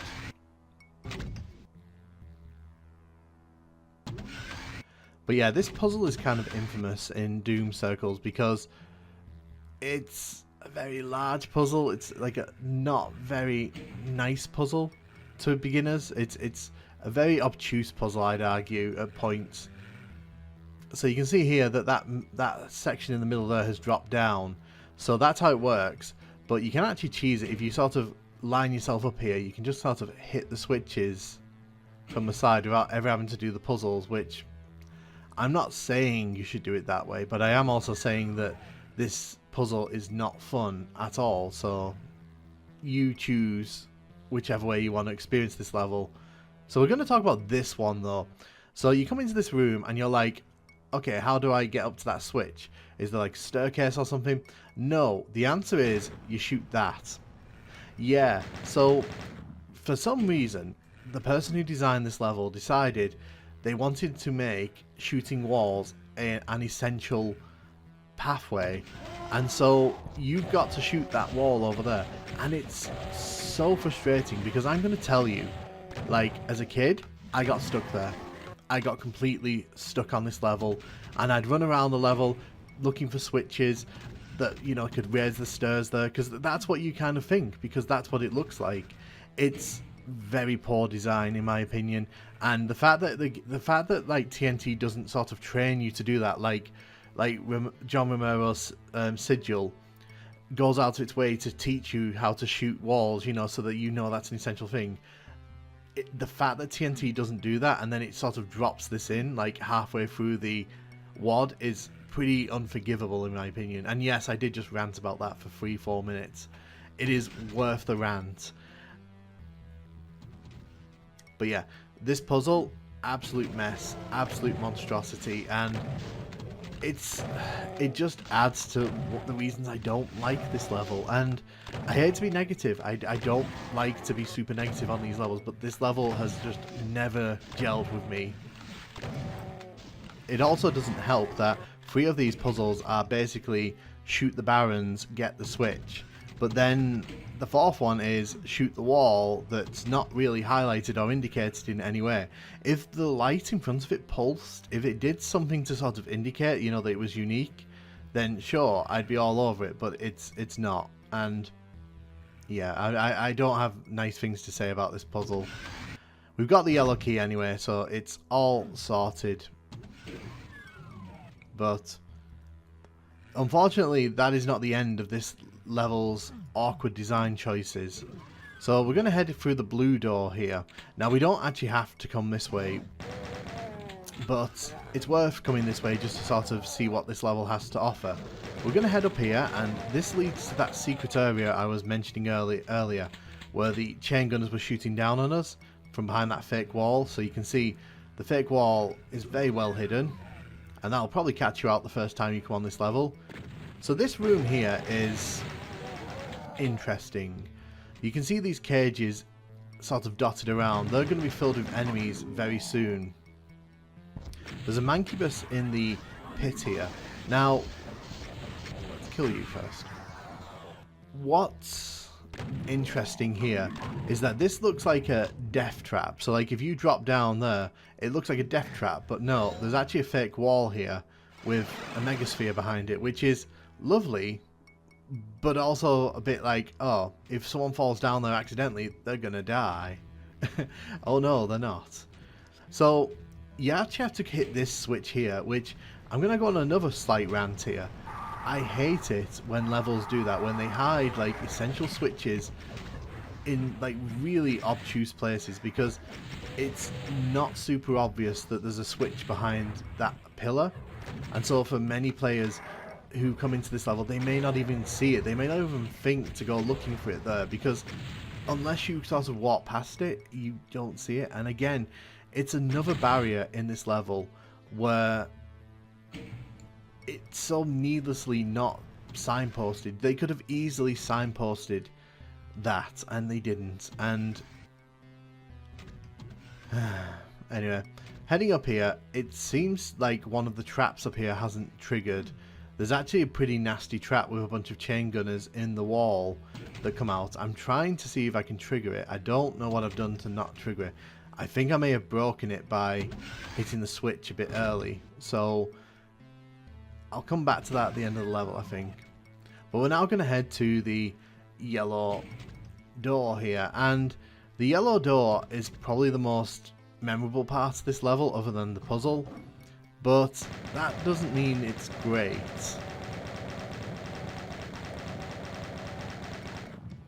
So this is another area where you have to shoot a wall to progress. And again, would not have a problem with this, but it's not very well signposted. You have to come over here and shoot this random bit of wall, so it wakes up all the enemies, which, you know, fine.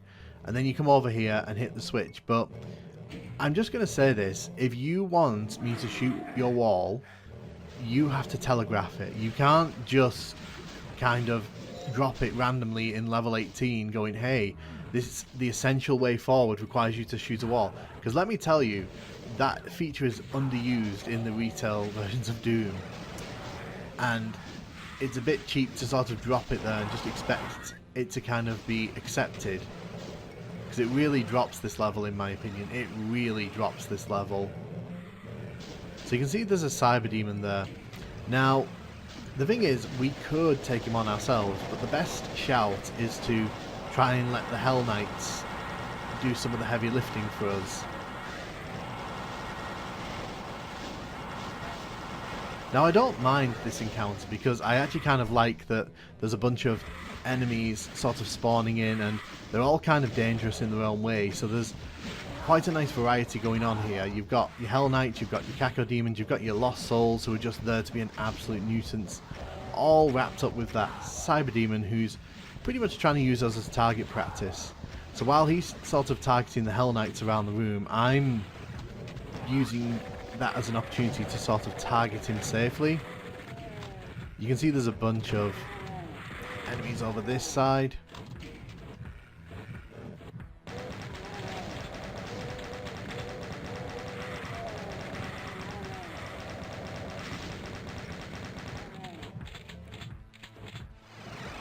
You can see there's some more rockets here for us. So the Cyber Demon's really pissed everyone off here, so everyone just seems to be wanting to go after him. Let's see if we can get him down here.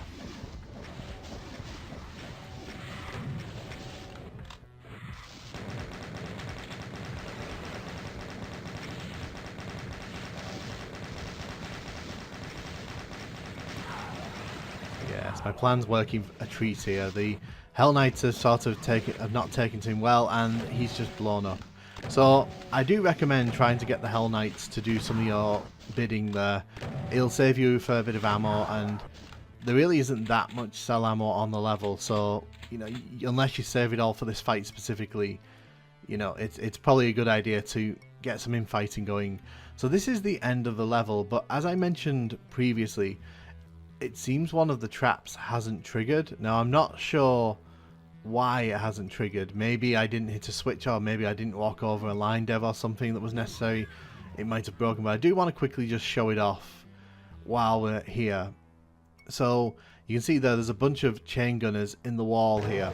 So the idea is they're supposed to kind of come into that central area of all the switches and just kind of be a nuisance. No idea why that didn't trigger. I'm sure someone in the comments will tell me I didn't do something. But yeah, I think we can finish the level here. Normally I wouldn't do that kind of thing. That's pretty nice. Again, I really want to like this level. I really want to say this is a fun, exciting level, but it's not. For me, the design choices in this level just really hurt it. Like, I went on that long rant about the shootable wall, and I don't feel bad about it, because in my opinion, when you're making a level for a retail version of Doom, if you are not signposting a mechanic like shooting a wall, like well in advance, and yeah, okay, there's been one or two occasions when it has been used in TNT, but not for essential parts like that, it just doesn't work in my opinion, and I hate it. And then I hate that they do it again at the end of the level with that little wall. And then the level itself just it's big. It's not particularly great looking because it's a big brown level.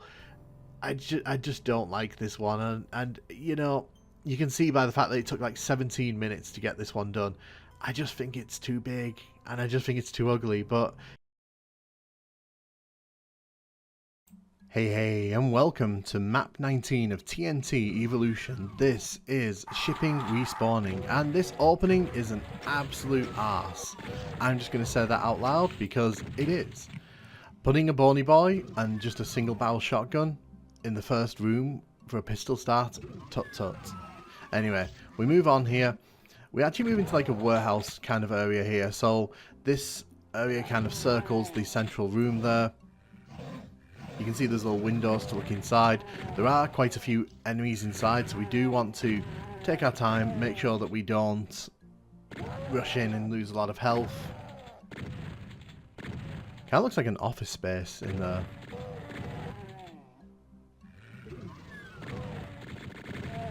So as long as we're careful here, we won't lose too much health coming into this room. I think there's still someone walking around. There we are. So you can see there's a bunch of teleporters dotted around here. Once you kind of go into the teleporters, it teleports you between all of them. It's a pretty fun ride, but what you really want to do is head over here because there's a cell pack in this one. Now, I mean, that's fun the first time round, let's be honest. I do like how some of these TNT levels really go hard on the base aesthetic here. So you can see there's like computer terminals, there's computer servers. They're really going in on it, and I kind of dig it. Even if, as you see in a bit, things get a bit silly. So there's Romoro's name, there's TNT logo. I do love how in TNT they put like random blood smears on the walls. It kind of creates the feeling that like something was happening here before you arrived, like something really nasty and horrible, and you're just kind of seeing the cleaned up version of this room. We'll head down the stairs here. Can't go forward there yet, but if we head into this room here, there are some spectres inside who we are going to get rid of. I like dragging them out here because it's easy to see them. It's a bit dark in here. So you can see there's an armor there and there's a switch here. That brings down the floor there. There's some chain gunners in the secret compartment there. So we just want to make sure that we get all of them. These turn on the lights around the room here. Excuse me. There we go. So you can actually see what's going on. There's nothing really too exciting happening around here. This is very much a very bog standard room, to be honest. When you go into the secret here, there's not much here. And this is not marked as a secret, which is pretty interesting. So we now head the other way, and this leads us into the main kind of thrust of this level. To the left here, there's some blue doors that we can't access right now, but we can clear the way for it later on.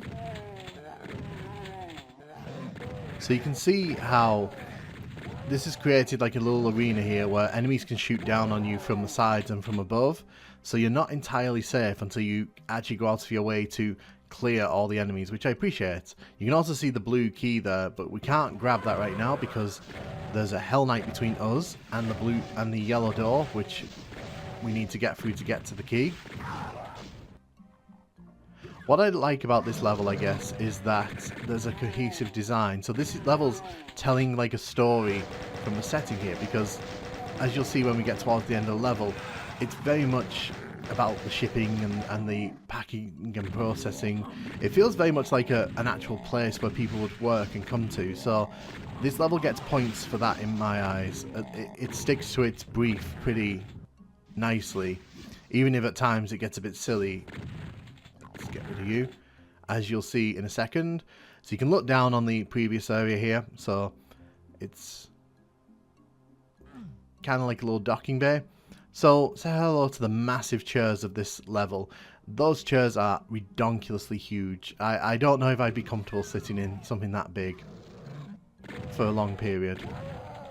And there's another one. Yeah, so, unfortunately, the Doom engine does not do officeware very well. Look at the size of that mouse mat. Like, who works here? Is it giants? But yeah, the yellow key is actually hidden there in that little basket, which I do not like. I actually think it's a very weird place to put a yellow key because it's not easy to spot. You have to be right next to it to see it, and it's just kind of mean in my opinion. There's this secret area here as well, which has a megasphere in it, which will be very useful because once we go into the blue door, it's going to get a bit messy. If we hit that switch, the teleporter there opens up. It kicks us all the way back to the start of the level, which is fine.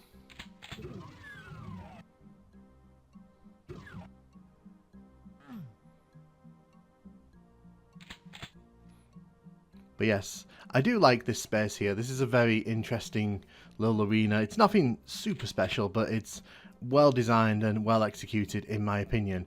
I was trying to go into the blue door there, and then I realised we have to actually go into the yellow door here. So of course, when a key is put in front of you like that in Doom, it is never given freely, and as you're going to see here, the walls on either side of it are going to come up straight away.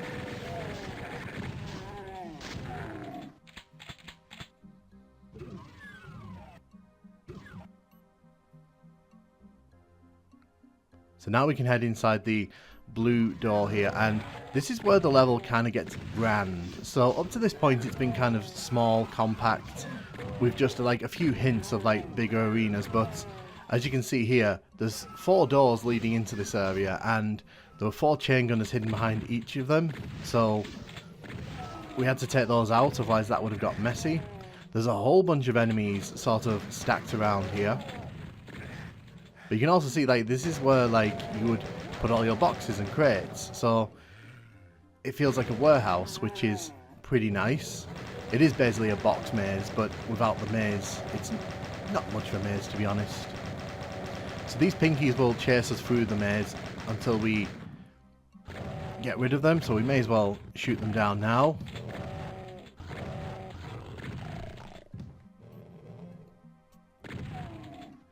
So you can see that one's on a pallet as well, which is pretty fun. It's the attention to detail that really kind of elevates that kind of thing. There's no need to put that detail in, but it kind of works. It kind of works, I'm not going to lie. Again, it adds to the feeling that this is a lived-in area, somewhere which is actually somewhere where you could actually go and work.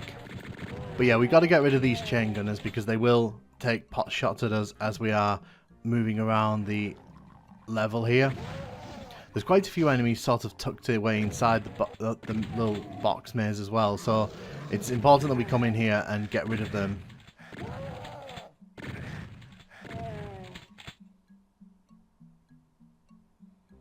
Just make sure I've not left anyone behind.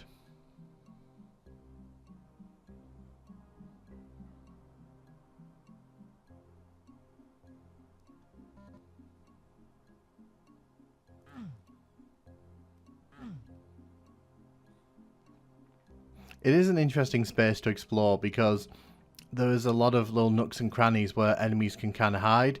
You can also see there's a bunch of items over on top of the boxes over there, which means that there's plenty to go hunting for if you're really into your explorations. For example, you can run over the top here and kind of make your way in that general direction if you want to grab stuff. But yes, there is actually an even more interesting part of the level coming up here. So things get a bit gimmicky here, but I don't know if you'll like this gimmick or not like this gimmick. Basically, when you shoot these barrels, these enemies will show up. So if you don't want to deal with all of this, what's going on right now, just don't blow up the barrels. That's the simple answer to that.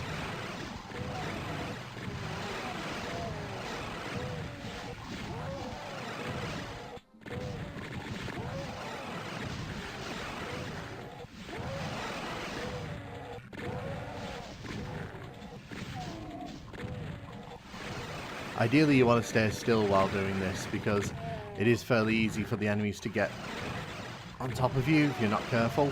They can't leave the little teleporter areas though, so you're not in any danger if you run away from this area, but because this is right next to the exit, it's worth just kind of clearing this area out.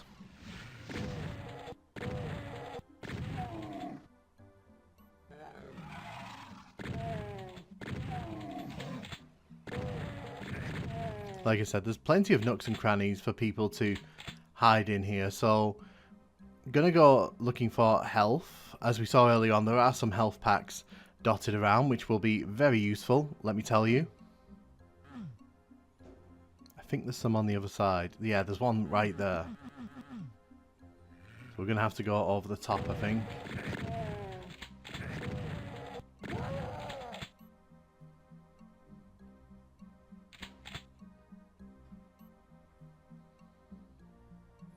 So we got these little tiny steps here.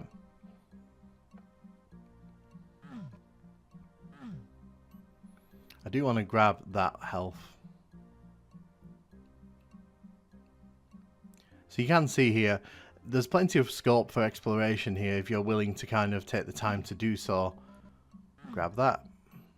So there's some health there. The main reason I've done that is because the end of the level's a bit of a mean spot, and like in case we end up needing that health, I don't want to have to go hunting for it later on. So when you hit this switch here, it actually activates this pretty interesting visual bit of flair. So that's kind of like moving all the boxes along on like a conveyor belt. It adds absolutely nothing to the level, but it's actually pretty cool. It's a pretty nice little set piece that ties the level together, as does this part here. So I think this is probably the area that most people kind of remember from this level. So this is kind of like the loading bay where you would sort of unpack everything from the shipment containers and the trucks. So you can see there's quite a few enemies who've appeared here now, so we're going to have to get rid of all these. Hopefully don't die.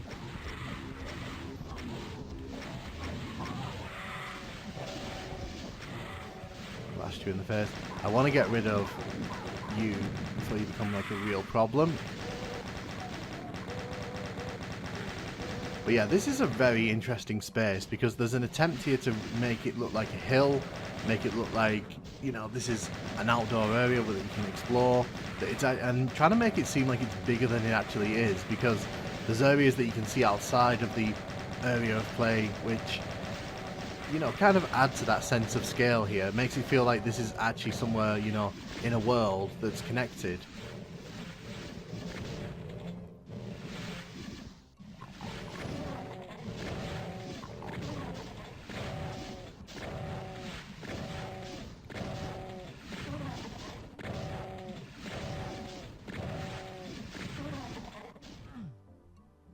So you can see that's where the Mancubus came from.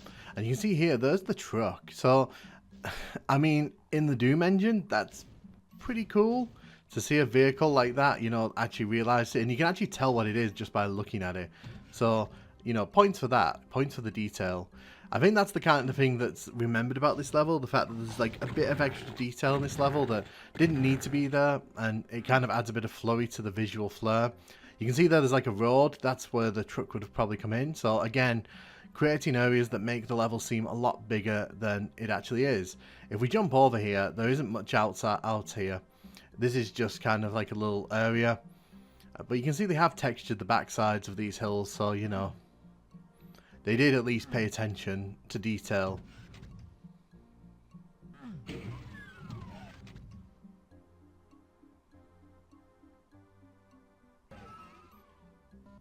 So we're going to go inside the red door here. Now, the red door is filled with all of these enemies here. I'm trying to keep them all from where the archvile is going to spawn, because just to the left here, in that box, as you can see there, there is an archvile.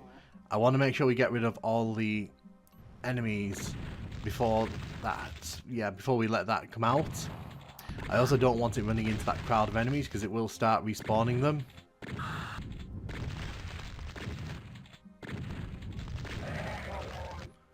Excellent. And you can kind of see there, that's the other side of this box puzzle. Well, not box puzzle, box bit of window dressing. It is like the ultimate window dressing that. It looks pretty nice, and it kind of ties the level into a bigger theme, because it ties all these areas together. And as you can see, when we come inside here, there isn't really that much in here. It's very much just here for kind of like the visual splendor, and that's fine. Nothing in there, just a hole. But yeah, in terms of visuals, like, it's very hard to be annoyed at this level. This level kind of strives for a bit of visual flair, and I think it achieves it. It does as much as it can within the constraints of the Doom engine in 1995, 1996, which is almost you can ask for. Really, 99%? What was the other 1%? Goodness me. But yeah, shipping respawning is one of those levels I have fond memories of. It's fun in my opinion, it looks great. I don't know if I'd say it's one of the best Doom retail levels out of like all the games, but it's definitely one of the better ones in TNT in my opinion, just because it has a nice build, it has a nice payoff, and it looks pretty cool to boot. Hey, and welcome to map 20 of TNT Evolution. This is Central Processing, and my goodness, what a big boy level this is. As we turn the corners here, there's a bunch of enemies who approach us at the start of the level here. We want to make sure they don't take too much health off us, because for a little while health's going to be a bit hard to come by, so just want to make sure we don't waste ammo either. If we go down to the end of the room here, you can see there's a red door that we can't quite access yet. I want to grab those shotgun shells. But you can see there is a door on this side, and there's an imp here. So we leave the wooden aesthetic behind, and we come into this, well, office space, it seems like. That's kind of the vibe I get, because you get these chairs here, you get the little computer monitors. The chairs in this level are not as humongous as in the previous level, so I guess, you know, these guys only get the smaller chairs. Tells you where they are in the company. But as you can see, this is very much like an office, like cubicle area. I can imagine this is where the secretary sits, and she's like, "Hey, how you doing? What do you want? Why are you here, Mr. Imp?" We'll shoot that imp in the face. We're going to make our way around, because there's a bunch of ammo here that we can make good use of. There's a Hell Knight here. He's obviously the office manager. Very grumpy at us, we're a bit late.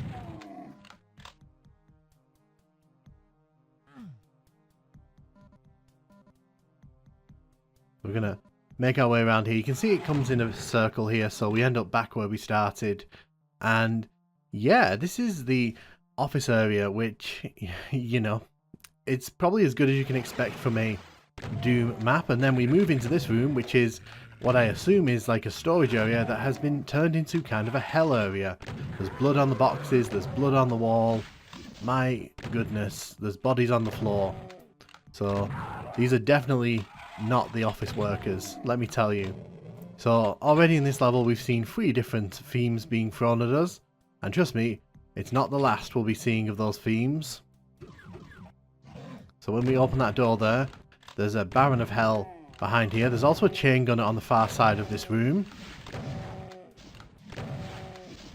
I'm going to take out the Baron here before he becomes too much of a problem for me. Now you can see in the centre there's Steve. He asked for a raise last week and look what happened to him. You know, never ask your Hell Knight or Baron of Hell for a raise. Now, if we raise up to the top of these boxes here, there's actually a secret. Yes, there's a Mancubus secret here. But it is actually worth our time coming into this secret here, because not only do we grab all that armour and health, which is really nice, there's a lost soul there, but we can also head up here. Now, this is actually a completely optional area. And again, different level aesthetic here. We've gone for the green brick here. So if you're keeping count, that's 4 different styles we've seen so far in this level. We want to get rid of the bony boy there. So we've grabbed the BFG there, and you can see here there's nowhere else for us to really go in here. We have to run over there. Now I'm going to show you something here very quickly. You can, from what I can tell, this is soft lock land. So basically when you run over and you don't shoot that switch up there, you actually can soft lock yourself in here, and it is pretty funny because there's no actual way out of here, which kind of doesn't make sense to me. Like, why did you not just put the teleporter on the, you know, floor to begin with? But, you know, this level's already kind of pushing design choices, so let's not kind of ask too many questions. We're back in the room with Steve. Hope you're doing well there, Steve. And back into the office we go. So as you can see here, there's some enemies here, indicating that something's happened in this room.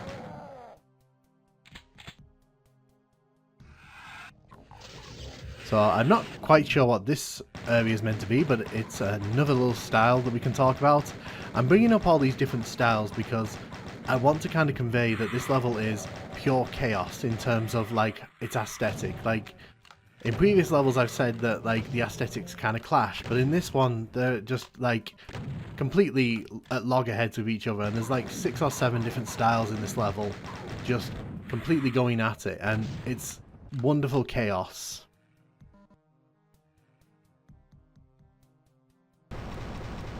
So as we head up here, the staircase raises. You can actually get around there without sort of hitting that switch, but to be honest, there's no real point in doing that. You may as well head into the middle here, because there is actually a plasma rifle, and that's actually going to be very useful. Unfortunately, it's guarded by this idiot here.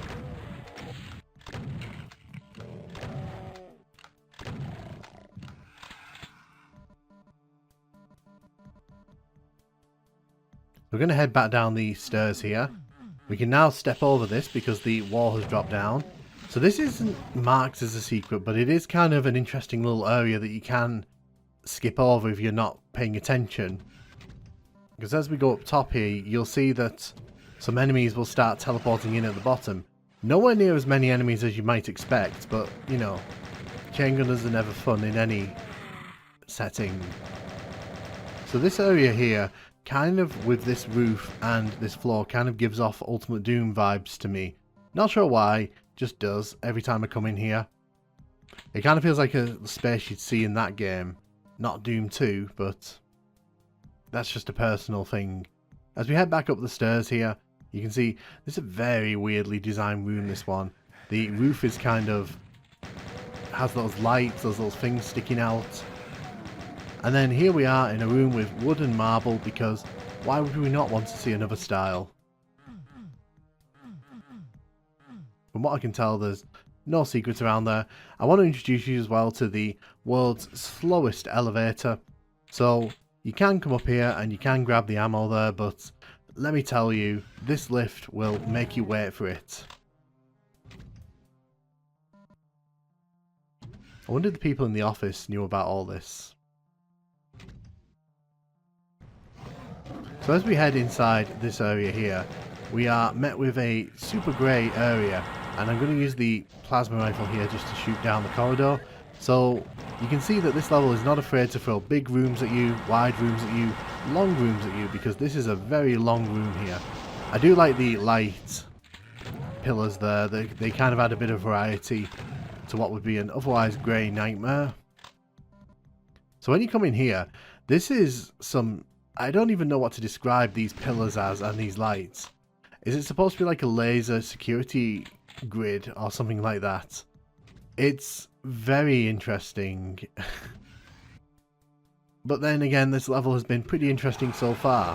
When you walk on that platform there, that whole thing raises up. There's a bunch of enemies, oh hello, who are going to take great pleasure in trying to take me out here. Ow, that hurt. Thank you for that.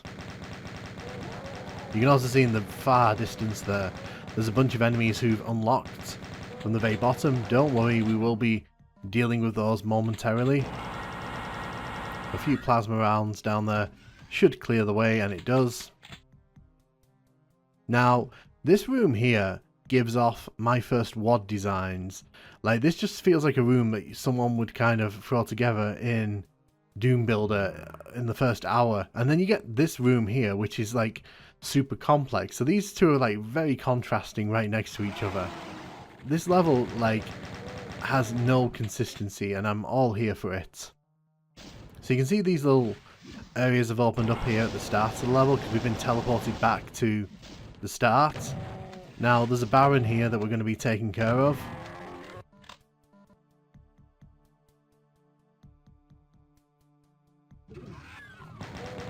And now we're going to be heading into like a temple kind of area with bricks and wooden doors. It's, yeah, goodness. If you're keeping track, I think we're on like theme 6 or 7 of this level. Like there's a lot going on. And honestly, it's just quite fun. So here's a shootable switch. Yes, TNT actually has those, and it actually has a texture for that, which is pretty neat. It's a shame that, you know, it wasn't used in previous levels where it would have been beneficial. We're going to take down these arachnotrons here.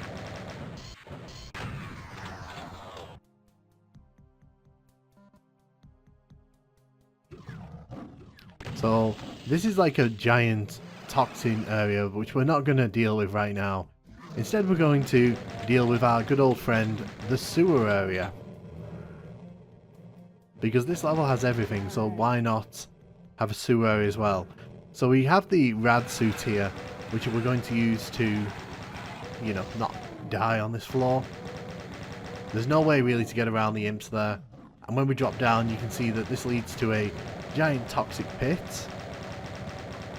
So now this is like a cave area.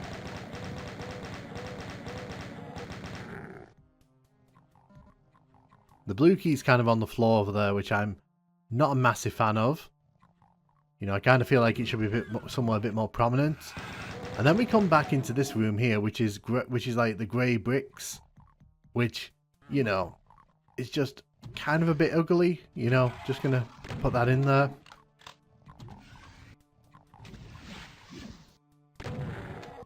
And then we come into this lava cavern here.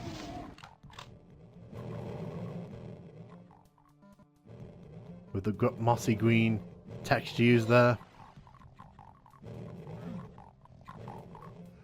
As we make our way around here, you can see that we are heading somewhere, but like this room is so big and so like kind of daunting, it's kind of hard to sort of keep track of where you're going. But this actually takes us around to the other side of that toxic pit that we opened up earlier, but we didn't actually go into. So you can see there's a bunch of enemies dotted around here, and we're going to want to make sure we get rid of as many of them as we can before this invulnerability wears out.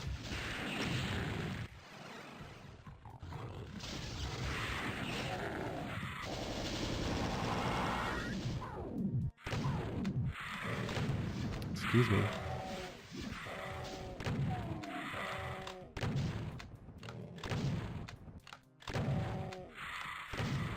We're just taking out the lost souls here. I think there's a few more enemies dotted around as well who I'm going to have to just take care of because I don't want them sneaking up on me. I will say I do like the design of that central area there with the lights and the sort of like mechanical textures used. It kind of does make it seem like this is like not a natural sort of place. Oh good, rad suit's running out. Excellent. So as we come into the blue door here, we come into this large room that's kind of got a giant pillar in the centre of it, and it's also got some enemies dotted around, so I'm just going to make sure we kill these guys here, or they're going to try and kill me, whichever one happens first.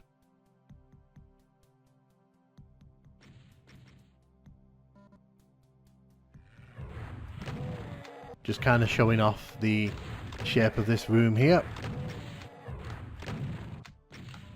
We can use this area here to hide from the rockets if we really want to. We're going to head inside here. There is a mancubus to the left there who tried to shoot us. So as you make your way around this central pillar, it starts to lower down. And this bit always annoyed me whenever I came here as a kid, because there's no real indication of what you're actually meant to do here. Also, the texture on the wall changes halfway around, and that's just this level in a nutshell, let's be honest. But this is the area that actually opens up when you pick up the blue armor. So, you know, I kind of wish the game signposted that a bit clearer, because it can be pretty easy to miss, because this is a big level with lots of areas. So there are some secret areas in here.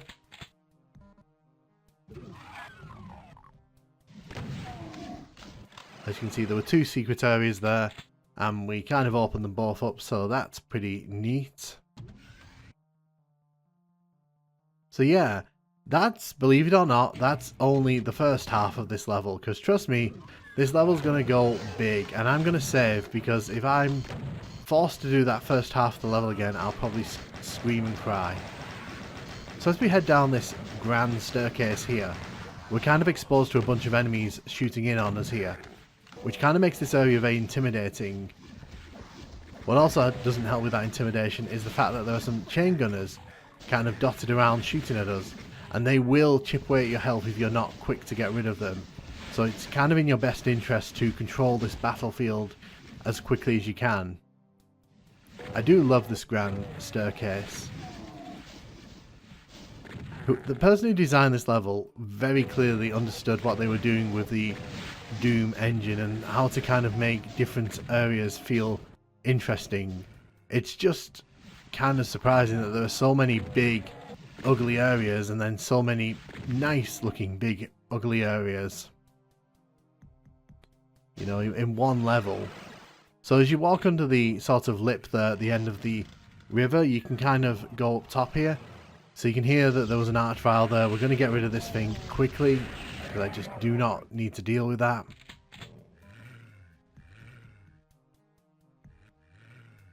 You can see there's another little sewer system here. So we didn't actually come into this area because it's kind of hidden off to the side, but you can kind of see there were some enemies and some ammo and health in here, which is really nice.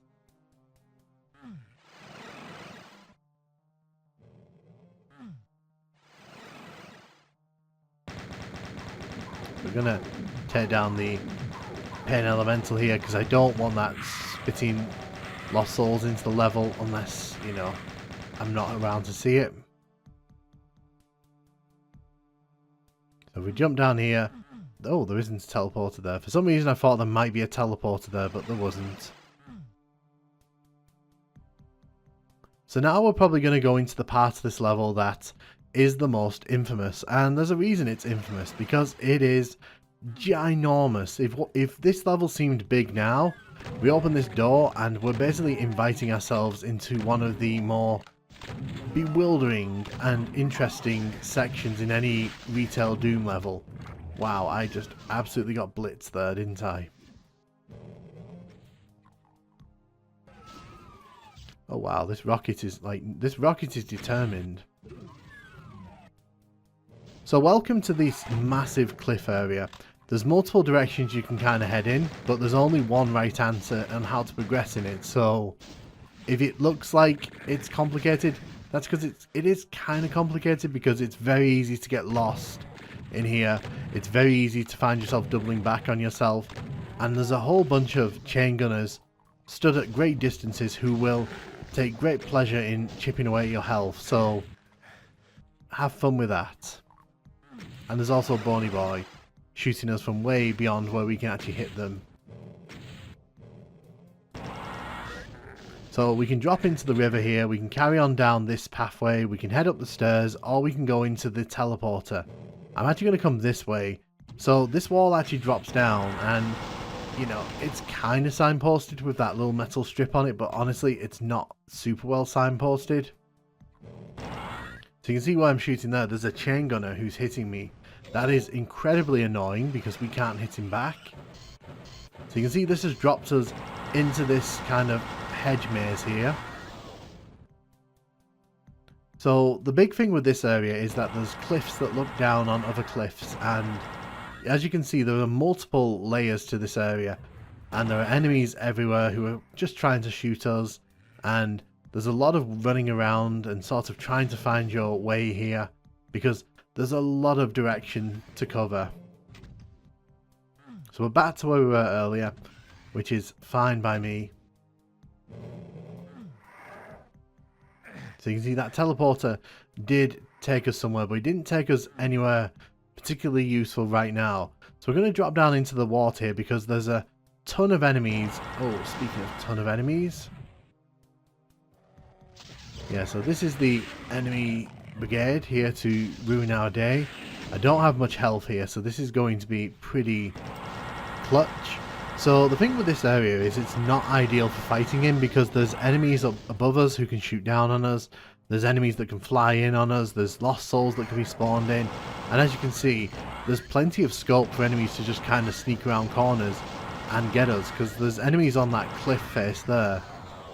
On that little island in the middle. We need to get rid of those, because otherwise they're just not going to leave us alone.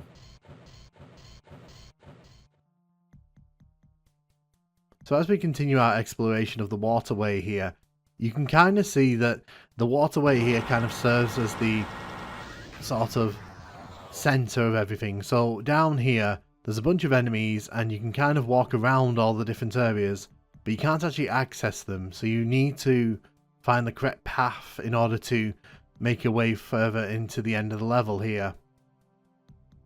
If you're looking at this and you've never played this and you're thinking, wow, this seems a bit big. Yeah, it is a bit big, and the first time you come in here, it's pretty much a guarantee you're going to get lost, because there's no real direction, there's no real guidance here. And I think that, being truthfully honest, this is the point where the level kind of breaks down. Like all that craziness and zaniness we were discussing earlier, it worked because there was kind of a through point where you could at least kind of figure out where you were meant to go, because like everything kind of points you in one direction. But as you can see there's no way to get up that staircase because there's no staircase there. So we've got to go through this teleport here, which takes us back into previous areas of the level. So you can see here we're back in that hell room. I hope Steve's doing okay in that room. And then finally we get teleported back to here, and again you need to raise a staircase there, but the game doesn't really tell you how to do that. And because there's so much area to cover here, it's very likely that you're just going to kind of run around looking and praying and hoping that you kind of stumble upon the solution.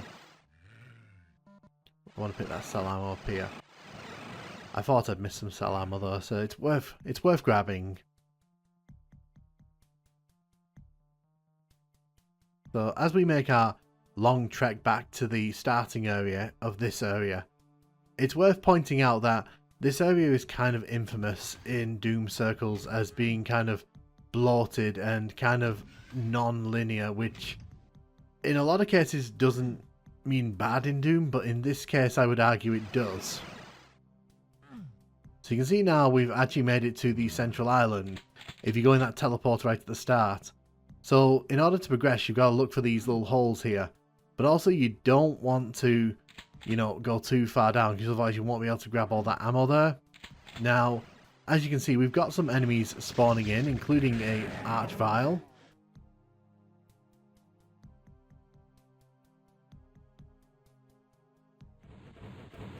So here's the granddaddy fight here. This is a spider mastermind who, honestly, if I'd run closer through there, I probably wouldn't be able to get it down.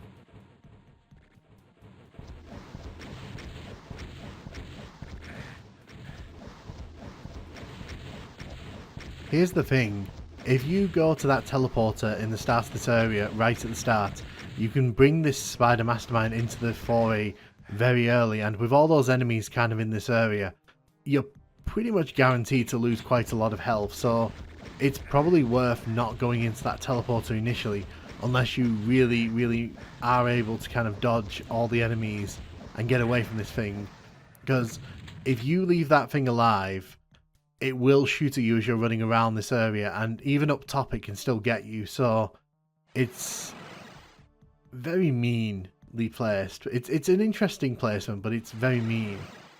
So it's also worth pointing out that when you go through there, it also raises the step way back when, so you've now got to kind of head back to the start, and you've got to kind of make your way back around, you've got to go up the step that's raised, and it's tedious. Let's just put it that way. I really want to shoot that chain gunner, but I don't think I can hit him from here. There's no way for me to get him all the way over here.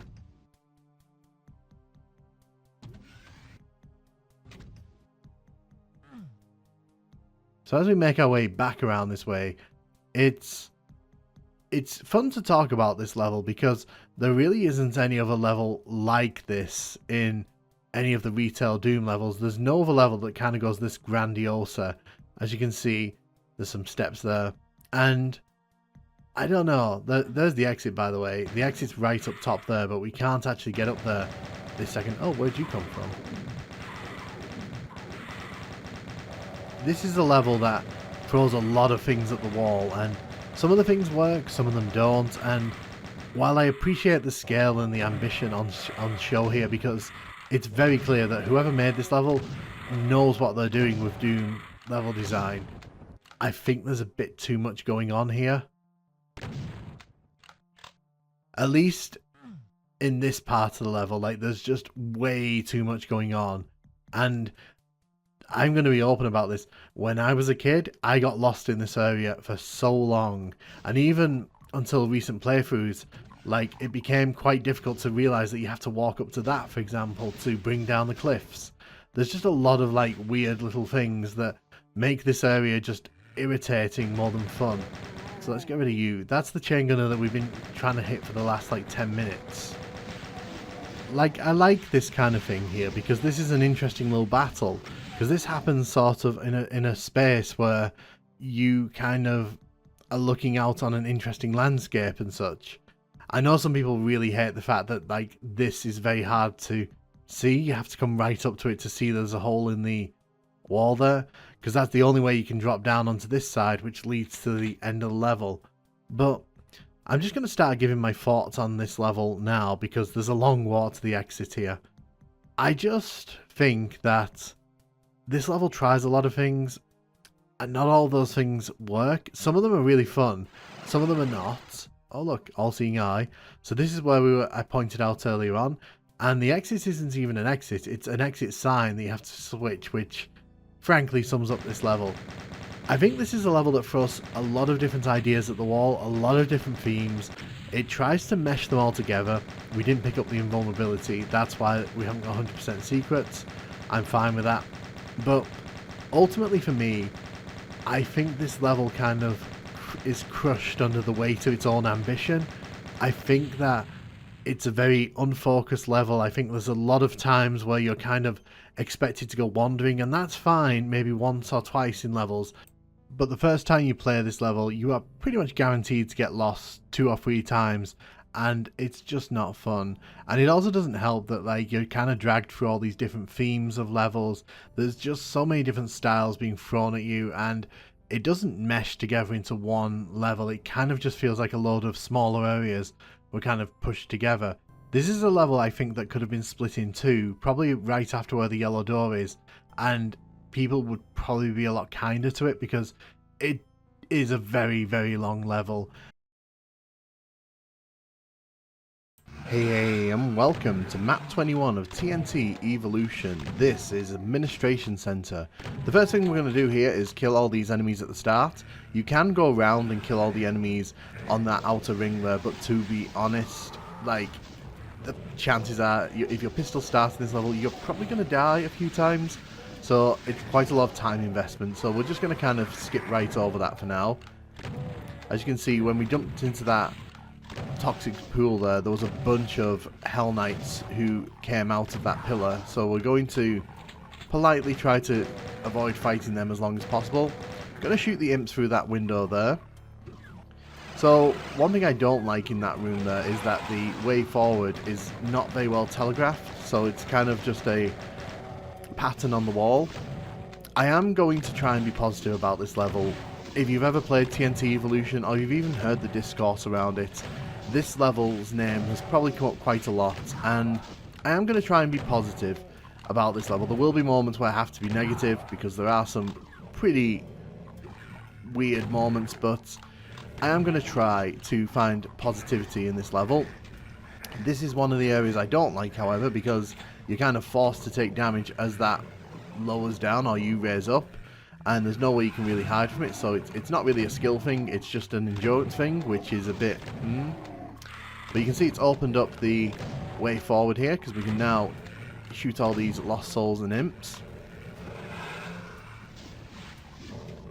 So as we make our way forward here, the wall behind us has dropped down, and a bunch of imps are waiting behind to shoot us.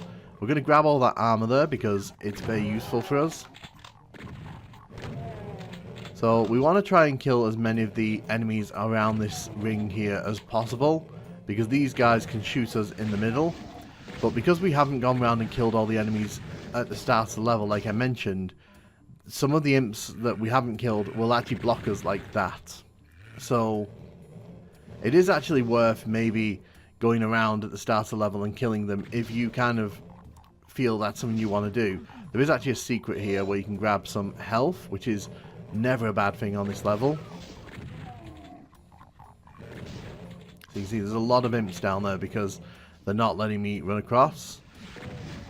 So I guess we're going to be taking out some of these now. So you can see around the outer ring here, there's these little cages with the chain gun and the imps inside. It's best to get rid of these as quick as possible because they will chip away at your health, and health on this level is not in super abundance. It's very hit and miss, so you don't really want to be running around looking for med kits. I get what they were going for in this area. I think that it's a very big, expansive sort of corridor area, where enemies spawn in, and this kind of becomes like the hub area for where most of the enemies who teleport around the level will end up. So I do understand why they've put these sort of cages here, but it is infuriating. There is no two ways about that. And going around having to shoot these enemies in the cages is not particularly fun. But again, I can see what they were kind of shooting for here.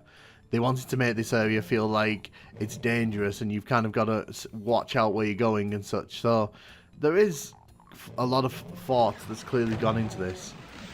Now you can see oh wow, okay, the Hell Knights are all spawning into there. So we're just going to leave you lot there for now. I'm not going to even engage that. But what that means is if they've all gone up there, it means that we can grab this box of rockets here and take down the ones that haven't quite made it yet. It's a good thing on this level to be quick on your feet. Sitting around and kind of waiting for things to happen will probably result in your death. I also like how the doors make use of a little sort of trick with the line devs, because you can actually see through them, which is pretty neat. That's actually pretty fun, because normally you can't see through doors on Doom. So we're heading for the red door here, which is over in this general direction, I think. Yes, it is. So you can see here there's a chain gunner, an imp, and a hell knight inside. We just want to make sure we don't get kind of caught up in that fight. You saw they glitched out for a second, the door, so that you can definitely tell, like, it's not 100% clear. Just going around here, picking up any ammo, because I really don't want to end up in a situation where we haven't got ammo to, you know, continue on in the level. And to be fair, this level does give you plenty of shotgun ammo. It's just kind of dotted around in various places, so you kind of got to keep track of where it is. So you got to walk up top of that chair there to get to the top here. Now these chain gunners here are going to come out here, and as you can see, we've got a nice bit of ammo there, so can't really complain about that. There's nothing else in this room, I don't think. So this room requires you to walk down the bottom there. The staircase there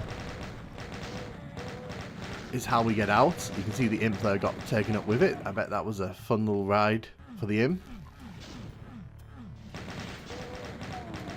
So this is like a containment area. There's a load of big crates here, and there are some imps and some other enemies that we'll be encountering down here. So you can't actually shoot them. They can't shoot us. So until we hit that switch over there, we can see them, but we cannot interact with them. So you can see there's a mancubus, some imps, and a shotgun guy in there. Just going to make sure we've cleared this area out before we do that. You can see it glitched ever so slightly as it was going up.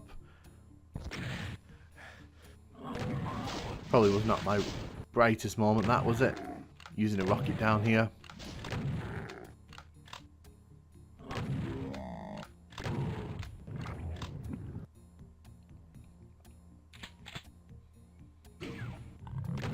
I'm going to take out the mancubus inside of here. I think there's a chain gunner. Yes, there is. And an imp as well. I forgot about the imp. So in order to progress here, you've kind of got to hit this. You've kind of got to come in here. There's a little wall here that you can hit, and it takes you inside here. So this is kind of like a super secret little area with health and goodies in here. I think one of the big critiques about this level that people really are hung up about isn't just kind of some of the design choices, but it is kind of confusing at points trying to make your way forward. We've hit that switch, so something has happened somewhere in the level, and it's not really made clear what that is. Now, the thing is, once you've worked out that central lava area that we kind of grabbed the red key in is kind of like where a lot of the keys are, it's not that difficult to figure out that you're kind of working towards lowering all the pillars there. I think that rocket was actually going to drop on us there. But first time players can become very bemused because they're kind of running around chasing their tails at points. So you can see, as we're slowly making our way through this area, we are kind of, see, this is what I kind of wanted to avoid, is these imps here sort of shooting down on us.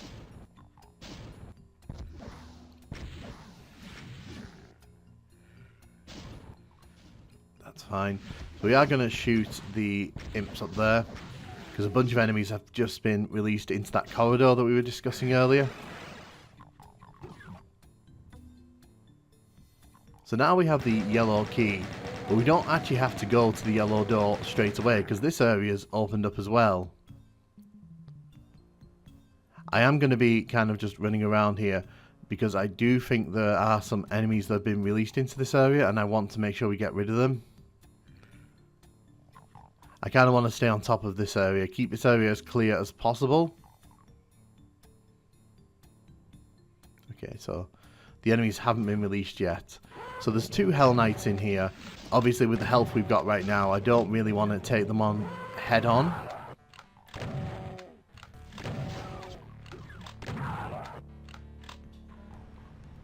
So there's a Mega Sphere there, which we're going to grab.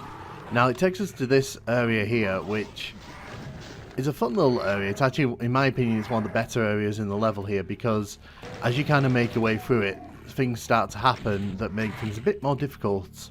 So the more you can, so it's better to take out all the enemies as you see them here, rather than sort of leaving them to run around.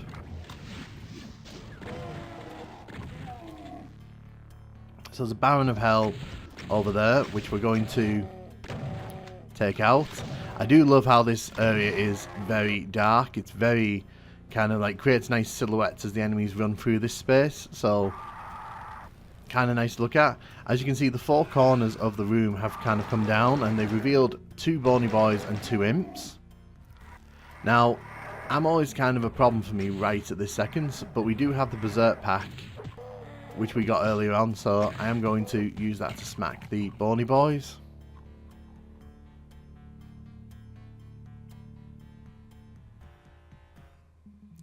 There is a second bony boy walking around somewhere here. We just have to find him. There he is.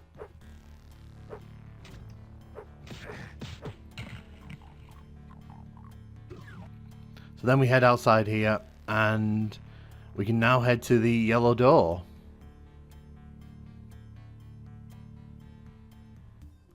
There is a secret back there which we can go into, but I am going to wait until we've got a bit more ammo, because the room itself is pretty nasty, and it is very possible to die in there, just because the room is kind of, it has a few enemy types in there that are not nice to deal with. So you can see I'm looking around here for the shotgun shells that I left behind. Clearly I picked most of them up, so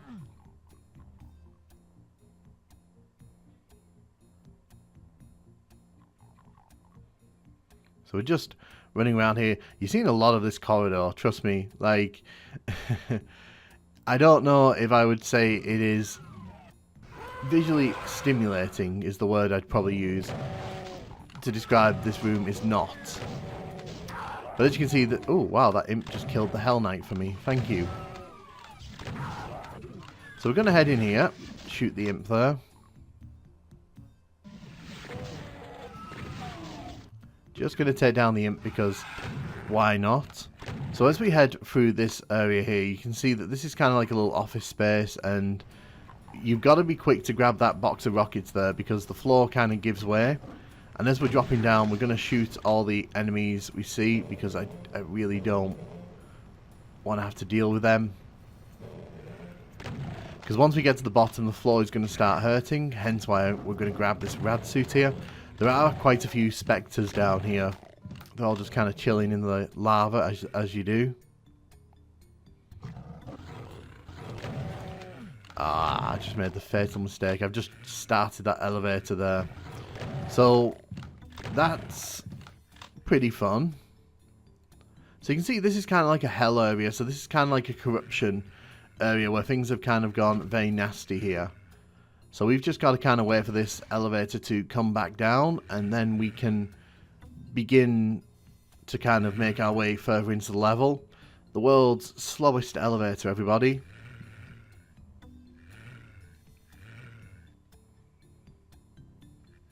It would have not killed them to put a fast elevator in here, I'm just saying. I'm sure the monsters of hell would have appreciated the speedy exit.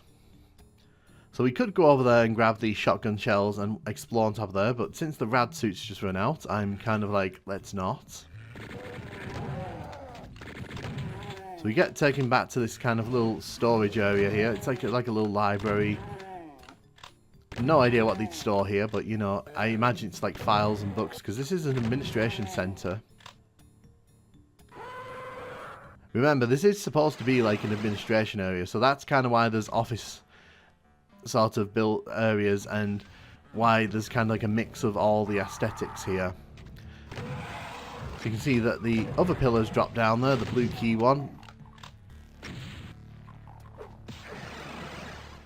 You can see we've got monsters teleporting in here. Ow. Let's just deal with you. As I said, I do want to keep this area clear because I don't really want to kind of run the risk of dying in this corridor at this point, because that would make me very sad.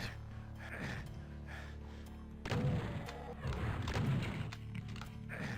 we just got to grab the blue key there, and you can see it's brought down the final pillar, which doesn't really have anything but a bit of health for us, which I'm not going to say no to. That rocket is still following us, by the way. Just pointing that out. So we've got the blue key here. We can technically go ahead, but I'm actually going to save here because this whole area can be a bit of an arse, because it is possible to die in here. So this is an entirely optional area, and the reason we're coming out here is because there's a BFG in here. And with how this level ends, I kind of feel like a BFG is going to be essential. I do hate the placement of these shotgunners because, as you can see, the auto-aim that Doom kind of employs when you shoot a weapon is really struggling to kind of hit the shotgunners. For some reason, I'm not quite sure why that's happening. So there's a pain elemental there that, you know, obviously not going to let him spit too many lost souls into this area. That lost soul to the left there just went yeet.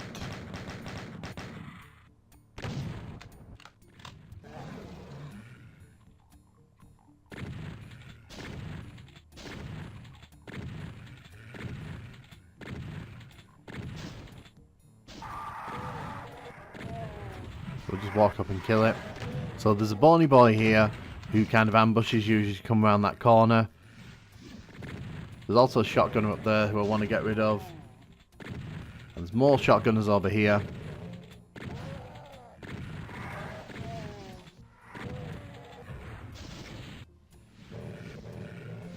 What makes this room kind of irritating is that you've got the shotgunners who can hit you instantly from a distance.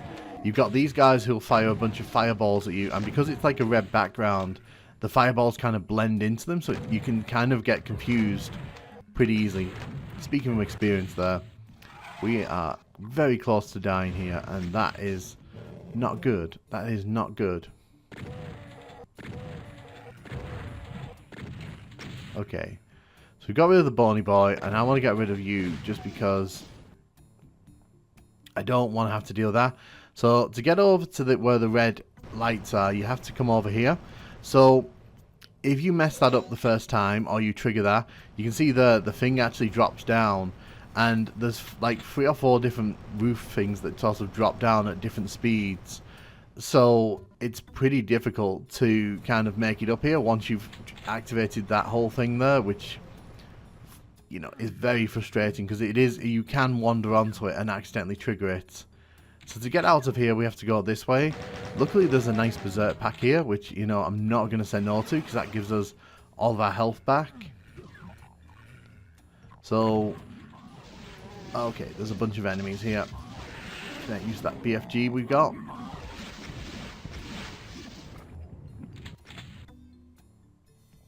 So again, I don't hate this level, but I can totally understand why this level draws the ire of quite a few Doom players, because this level, like, is big. It's a big level, and the way forward is not always obvious. You really have to be willing to, oh hello you, explore and kind of pass out the path forward. And I understand that for some people that is not part of the Doom experience. Some people really just want to have the action, the fun, you know, all that good stuff. So we come inside here. This is the final key area. You can see there's some little desks and some little chairs here, which is pretty fun. We can't open that door. But when we come over to this wall here, the room goes dark, and we can see a bunch of imps here. Now, you can see that eye is tracking us there, which is pretty fun.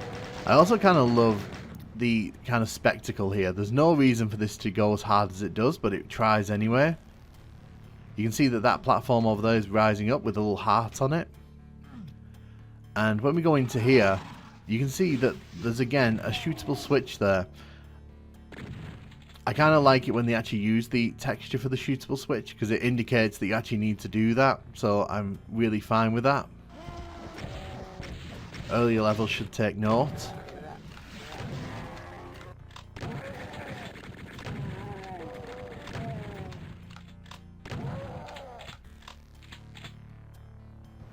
So as we lower the teleporter here, we're going to be entering the final area here, and I am actually going to save this because this area is a bit of a dog's dinner. So we come out here, there's all of this going on, there's enemies teleporting in, there's a cyber demon outside, there's a bunch of enemies outside as well. In order for us to kind of progress here, you have to open up these walls here and shoot these switches. Now yes, that did activate, that's just kind of broken. So it is what it is, unfortunately.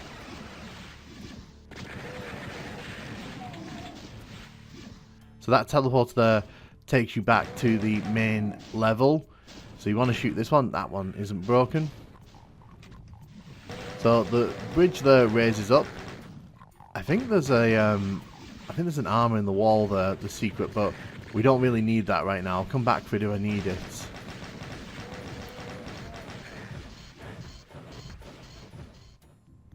So as we're kind of running around here, you'll notice there's a whole bunch of enemies. So we can actually bring this wall here down, and there's actually an invulnerability in here. So probably a good idea to grab that before we get absolutely trashed by the Arachnotron. There is an Archvile in this area, and we did just fall down, so I will come back later to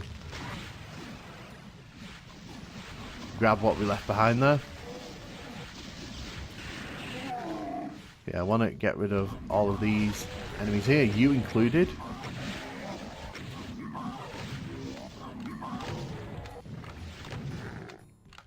So this is kind of a secret area because you can't normally get to this little spot unless you come through the secret that we just went through.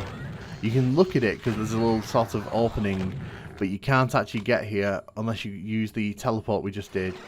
So this actually brings us back to the main level here. So you can see the cyber demon there, and you can see there's a bunch of enemies around him. So our main aim here is just not to get blasted in the face by that rocket launcher on the cyber demon. So that's actually the other side of where we were just then. You can, the supercharge there, we saw that as we were leaving that area.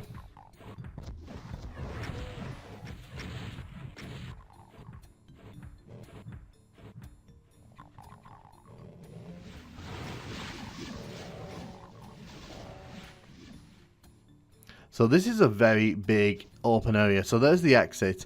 You can theoretically just leave the level, but I do kind of want to clear this area just so I can say that, like, you know, I can show you what this looks like and also kind of what's in this area and what the challenge is like.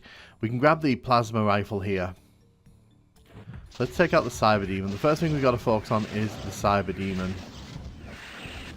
Very poor use of my BFG there.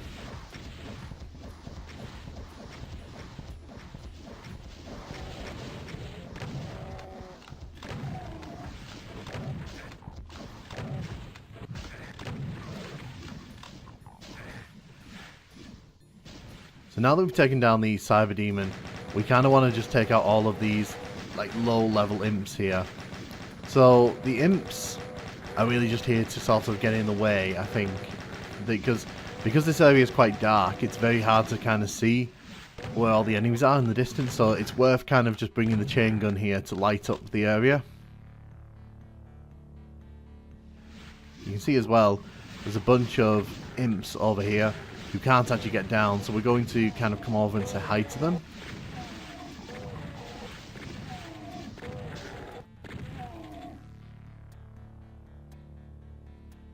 But yeah, I do like this final area. I think it's actually quite epic. I think it's a bit disappointing that they kind of open the exit for you like pretty much as soon as you walk outside, so you can completely kind of nullify the cyber demon fight. It would have been pretty nice if you kind of had to take the Cyber Demon on head on and, you know, to beat the level, because it's quite a nice kind of surprise that at the end of the level you're kind of face down in this pretty unique area as well, because it's kind of open, it's wide, but there's a bunch of enemies and it's pretty dark, so it's not easy to kind of track all the enemies. So I do understand like what this is trying to go for.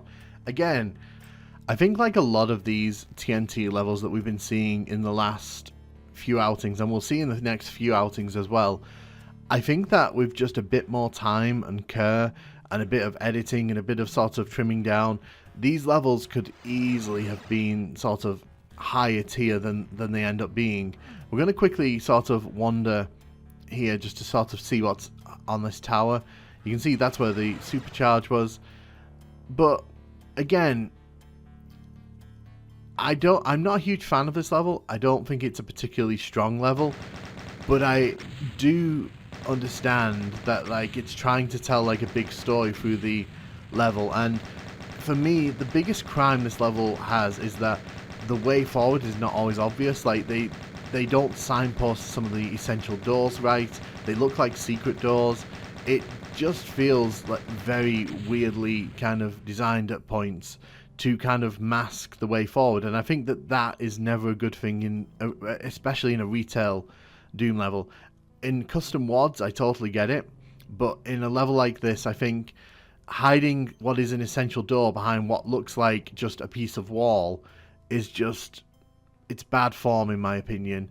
But I do like certain aspects. So I like the area where you're lowered down into the hell pit with the spectres. I think that's really cool.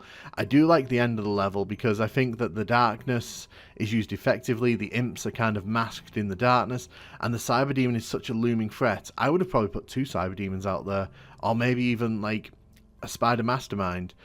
But yeah, there's quite a lot to not like about this level, and it's up to you really if you think it's a good or bad level. Personally, it doesn't bother me that much, but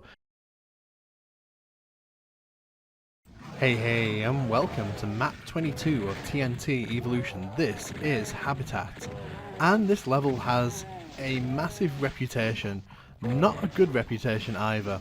So as we shoot the imps in the cage here, we're gonna go into a little bit of a exploring section here, because we're going to have a look around. You can see there the toxic and the water textures mixing nicely.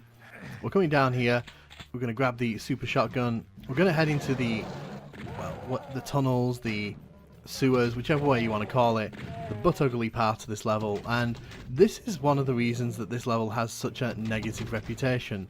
So this is supposed to be like a sewer area, and as you can kind of see, it looks very one note, so it's very easy to kind of get lost in this area because there's no real landmarks to sort of guide you around. We have a bunch of enemies who are chasing us through these though, so we do need to clear the way behind us. Now, for me personally, I don't think sewers are easy to do. I think Duke Nukem 3D just about does them well, because obviously it goes out of its way to make things that feel realistic. This, on the other hand, I don't think this is good. I think this is pretty poor, and I have to say that a lot of the hate this part in particular gets on this level, I kind of have to agree with. The fact that some of those doors require you to walk over certain line devs, it's kind of pointless. And when you walk into these sections here, these all look the same. These corridors with the green walls, the water, the little pathway in the middle, all of these sections look exactly the same. And it's so easy to get lost, to have to double back, to refer to the map. I don't know. If I was designing this level, I would have probably coloured the walls differently in each of these little bits, because it's so easy to kind of get completely befuddled. But you can see that's a blue door there, and obviously we are not going to be going in there right now because we don't have a blue key.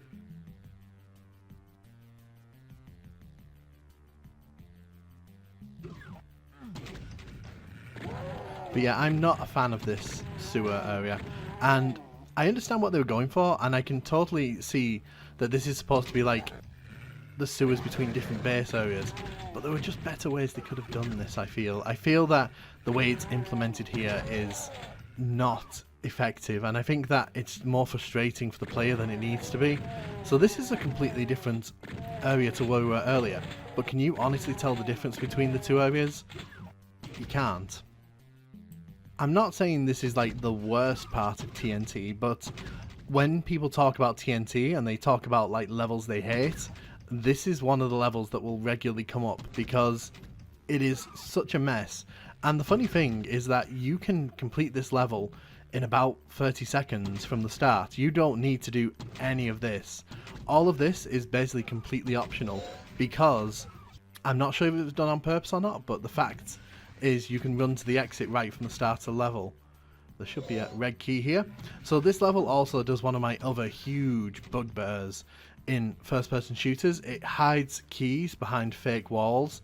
So the red key and the blue key are hidden behind fake walls in this level, and it's very frustrating when that happens. I understand like that it's not supposed to be, you know, mandatory, because in this level you can just run to the exit, but for me it's such a cheap ploy to hide essential keys behind fake walls. And when we get to the blue key in a second, we'll talk about how much that one annoys me. So we're gonna kill all these pinkies here. Kind of a pointless secret, this one, unless you really want the chainsaw. So we have to run into the toxic pit here to get back up top. So we go into this wall here, there's actually a soul sphere, and then it drops this box over here. So if we drop down here, we get sent to this really funky room here with a bunch of imps. Now I like this room because this room actually creates an interesting situation. You've got all these imps up top shooting down on you, and you've got to shoot from the down up to them. It's an interesting little situation, this, and it's kind of a shame this is a secret because this is probably one of the more interesting aspects of this level, and most people probably won't ever come in here. But the prize here is actually a BFG, which obviously we want. We're going to grab that and we are going to run on. So we can lower that box from this side. So we'll be going down there in a second. Trust me, we're getting there. But if you run down here, there's an armor bonus. You can also see there's an armor bonus and some ammo on the other side of that little gate there. Don't worry, we will be coming back to that later on because that's near the end of the level. So this area here doesn't look that bad, and being completely honest, the setup here is totally fine. You've got a bunch of enemies here who teleport behind, some teleport behind you, some don't, some sort of run out at you, and it's really cool because you basically get challenged from all sides here. And I feel like if they put a few more enemies here, this would be a very interesting encounter. I think it's a bit easy once you've got the super shotgun and the BFG. But hey, it's a nice idea. Now what I don't like, however, is the fact that the blue key is behind this fake wall here. It is very scummy in my opinion. Now, I hate to say this, but as a kid, you don't think there were going to be fake walls in levels, because in a lot of Doom levels, keys are never put behind fake walls and such. So quite why this level decided to do that, I will never understand. And as you can see, we have to navigate these little passageways here, and it gets a bit tedious.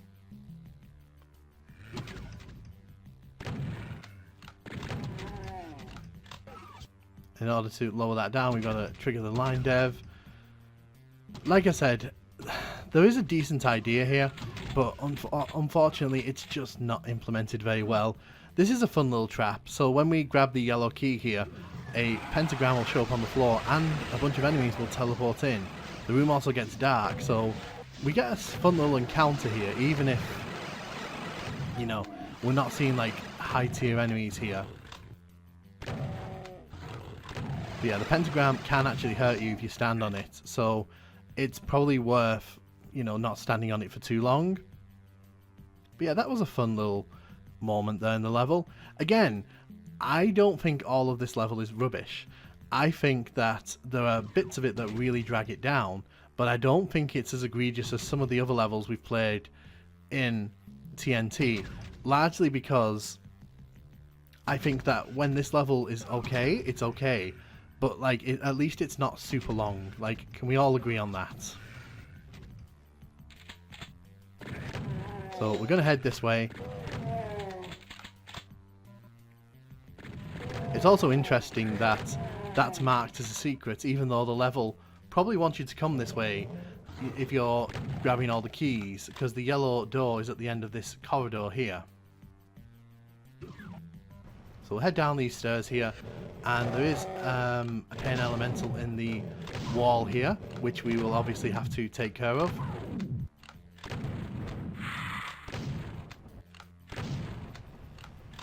There is also a switch at the back here.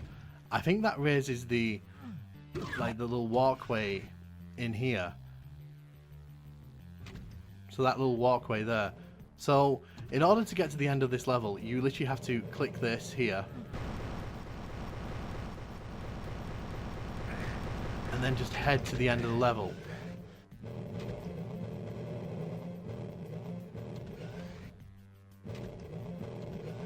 So we're going to grab the invulnerability here. And once we do that, a bunch of spectres are going to be released behind us. And we're going to head down here to kill all these imps. So we're going to clear out all these imps here. Now I am going to run towards the end of the level here, which is just over here. Now you can see there is a pit there, that's the end of the level. There's actually a red door there as well. There is an enemy ambush at the end of the level there, but if you run right to the exit, you can pretty much run right through it. We're going to take care of all these spectres here, because why not?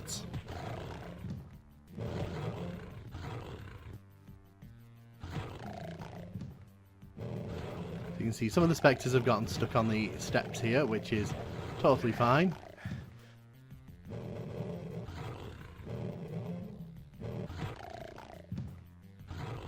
Get you out. There we go.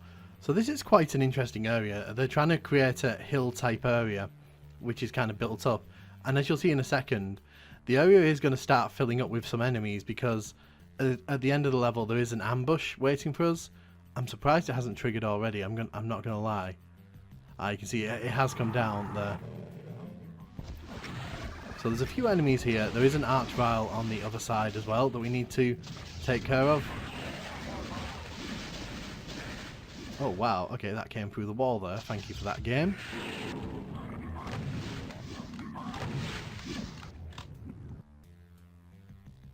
Excellent.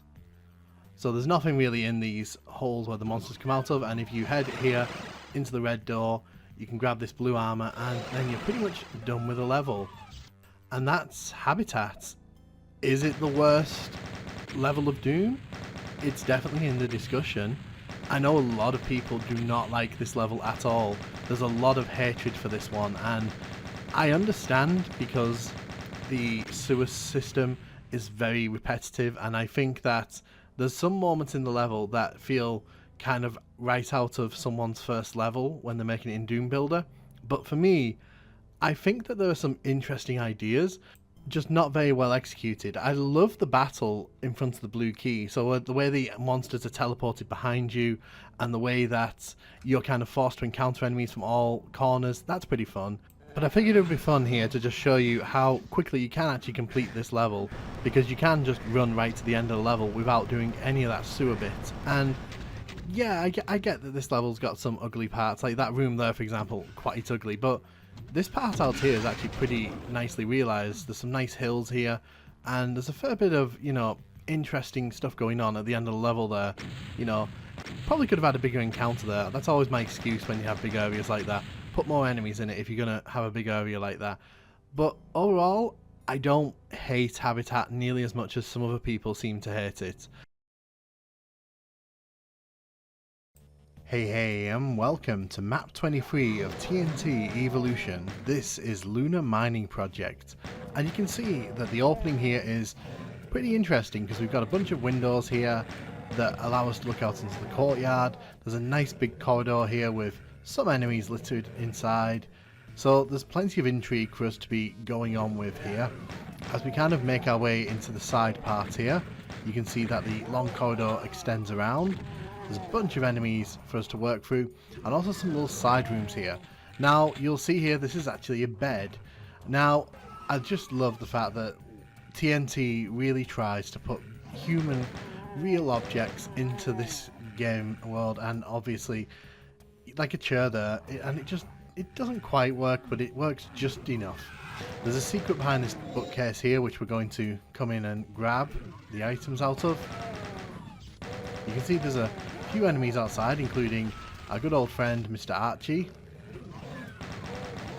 If we come down into this room here, it's pretty much a mirror for the other room, except there's no yellow key in this one. So I just want to make sure we get rid of that arch-vile, just because I don't want it running around the level. I don't want it potentially causing trouble later on. Unfortunately, killing arch-viles with the single shotgun is a pain in the backside, let me tell you. But as we kind of glance outside, you can see there's quite a few interesting structures outside. There's a staircase in the middle there, and there's a few goodies that we want to grab when we get the opportunity to. So as you can see, we'll come to the other side here, and there is stuff over here, so it's worth popping our head over here. There's no doors to the side there, but there is a red door there.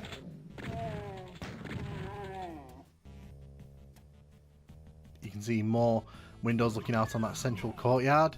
If you come around this corner here, there's a switch which opens the door over there. Bit pointless, but it's there. There's also a chain gun there in case you want one at the start of the level but don't fancy shooting the chain gun to grab it. So the yellow door brings us into this little central area here. It's a bit darker than the area we're in just now, so it's a bit more difficult to see long distances, but not too difficult. The red key's in the middle there. You can see that you have to use the chairs to step up. That's a interesting design choice. So you have to use the chairs to get into this central ramp. There are two little cubbies here with various items and goodies. That second one opens up the pockets of enemies over here. There's a few chain gunners who we really need to be careful of here. We don't want to lose too much health to these guys. All the shotgunners.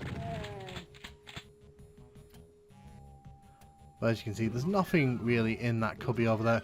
The red door's actually in the middle here, and it lets us come outside. It is very much worth, in my opinion, coming out here before you go into the mines, because there are a few good items out here that you will want to grab, because it will make life down there a bit easier. It's another one of these spiral staircases, and as we grab the rocket launcher at the top, a bunch of enemies will spawn into the courtyard here. I did get caught there, but luckily there's a few health packs around the outside just here to give us a hand.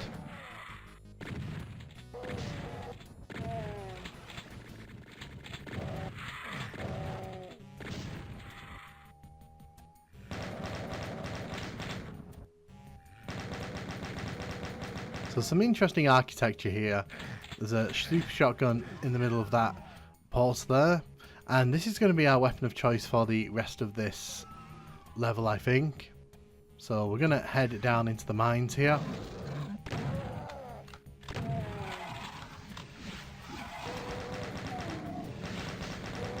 You can see there was an imp hidden in that little cubby there. Now as we make our way through the mines here, it's important to clear out the enemies here, just so that they don't accidentally follow you through and start shooting you from above or down below, because that can happen if you're very unlucky. There's a little cave bit here, which you can see is telegraphed by the texture with the hole in it. I do like when these retail Doom games make use of that. And as we enter this area here, there's kind of a little shrine area. You can see there's an invulnerability sphere in the middle there. This is a very different space to the rest of the level, and there's two Barons of Hell here. With the invulnerability here, this is not difficult at all, but this is one of the reasons why I said grab the super shotgun. It just makes light work of these guys. Now the invulnerability, you can hold it off and you can use it when you're grabbing the blue key, but personally for me, I prefer to use it on the Barons because this level isn't that difficult, to be honest. You can see there's a lift there which we're going to make use of. One thing I don't like about this level is that there are some walls that kind of look like secrets because they use that same texture, but then they're not actually secrets, so it can get a bit, you know, kind of like you kind of have to tap against the wall and kind of hope something's going to happen. There's one in here on the left hand side which always used to get me, because you look at it and it's like you'd think, oh, you know, that's a secret, and it's not a secret. But when you grab the blue key, the room will begin to fill with some enemies. They're not coming here with any great urgency, let's put it that way.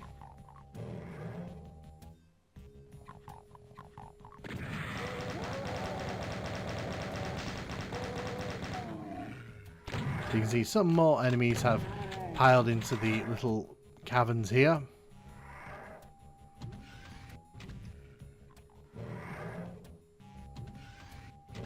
Just checking there's no enemies kind of walking around still.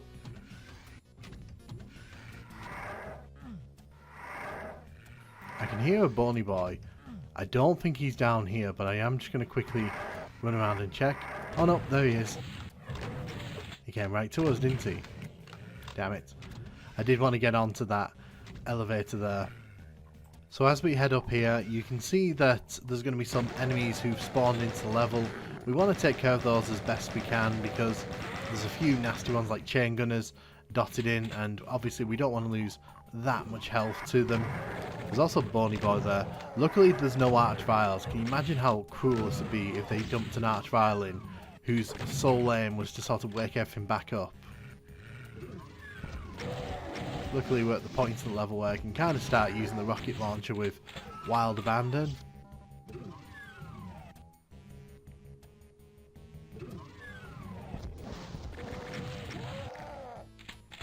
So just gonna quickly do a quick sweep over here, just make sure there's no enemies. I have to say, I don't find this level offensive at all. I think the biggest crime you could say about this level is that it's very passable. But even then, I don't think that's a negative, I just think that's an observation. There's nothing particularly memorable about this level that really makes it stand out in my opinion, but you can say that about a lot of the TNT levels we've played. What I do like, however, is this exit here, because they do make really cool use of the sky texture in a way that you don't normally see. And when you look from the back there, you can see that you don't actually get to see the texture. So, Lunar Mining Project for me is not a bad level. In fact, I think it's pretty fun.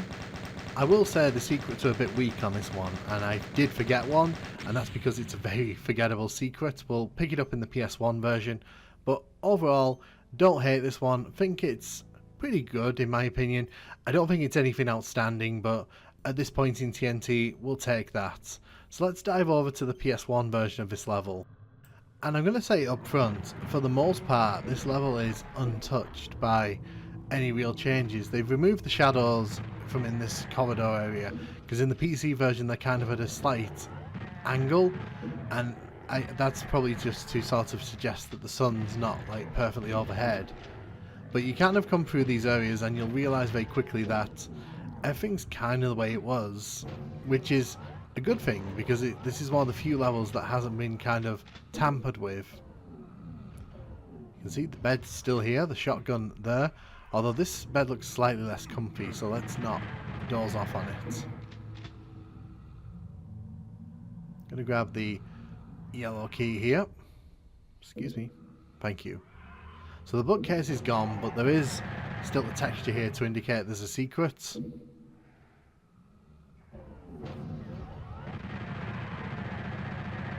you can see there's still a swarm of hit scanners outside in the central courts area, but they've got rid of the archvile for obvious reasons, because there is no archvile in the PS1 version of Doom. But they have thrown a Bony Boy in here, and we've seen a few more of those as the level progresses. Still, I don't want him running around because his rockets can still cause quite a bit of damage. I would love to know if these rooms are actually based off any like real locations, because I do get the vibe that whoever made this level probably did this whole area like this as a bit of an inside joke or something, with the big beds and such. But as we move through the rest of the level here, you can see that there's still the same sense of scale when you look outside, the same architecture, so they've not really kind of gone in to take things out in this one. And the performance isn't that bad either, so there's no real kind of need for that. we'll come around here and grab the chain gun for ammo, because we're not going to waste chain gun ammo. The switch there still does the exact same thing. Nothing has really changed in that regard. And you can see as well, they've used the skybox from Ultimate Doom, which is definitely a choice. So as we've discussed in some of these previous TNT levels on the PS1, the skyboxes are very inconsistent, and they do just kind of throw random skyboxes here, there and everywhere, and that will continue as we kind of head into Plutonia and the master levels eventually.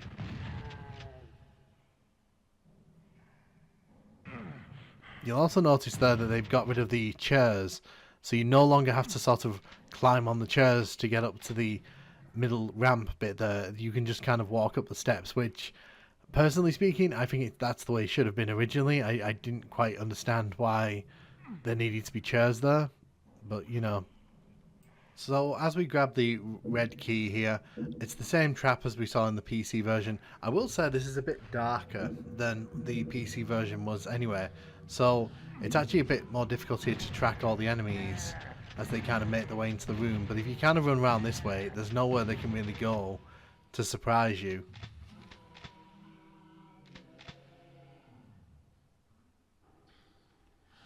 Grab all that ammo, thank you. Again, I do like this central room. I think this area out here is probably my favourite part of this level. I think it's an interesting space. There's quite a lot of hiding places for the enemies when they spawn in. And I do think that as long as you kind of are aware of what's happening, it can actually be pretty fun to battle in here, because there's no real space for you to cover unless you run around this pillar away from the enemies. So it can be an interesting little space, this one. I also like that you don't quite grab the gun before they all start teleporting in, so if you kind of panic you can actually miss it.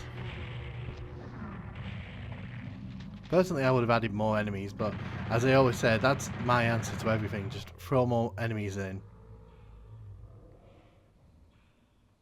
But yeah, I do like this central area, and it is very much worth coming here before heading to the mines, because the super shotgun pretty much chews through the rest of this level with relative ease.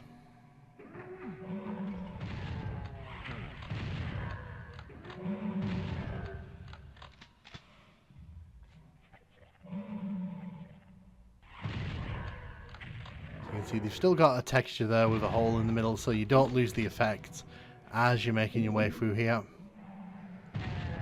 So this bit is slightly different, because no longer are there barons here, there's just bony boys and some imps. So there's more enemies here, but I'd argue it's still a lot easier than dealing with the two barons.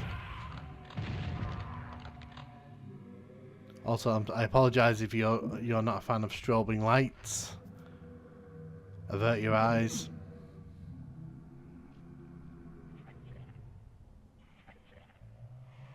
The problem as well is that we've now got this invulnerability, but we don't really have much to use it on, so we may as well just leg it for the blue key here, because that would make the most sense in my opinion. So you see, this is the alternate route. We didn't really take that route in the PC playthrough. We actually came through the other way. But you can just drop down there into this room. So just a quick look around.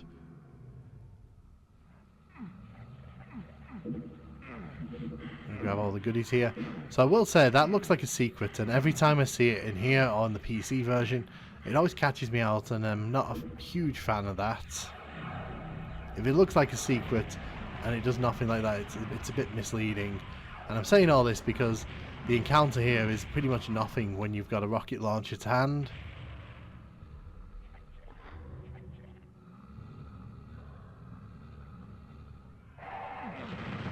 So there are a handful of enemies who are making their way through the mines here. Quite what they're mining for here, I don't know, but it surely can't be worth all this headache with all these demons around. You know, open a flowering business or something. Less stress, I hear.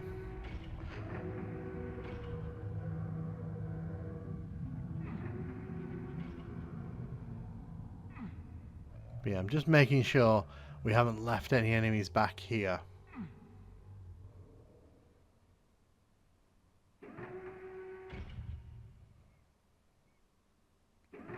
because it is very possible to leave enemies in those mines and not realise.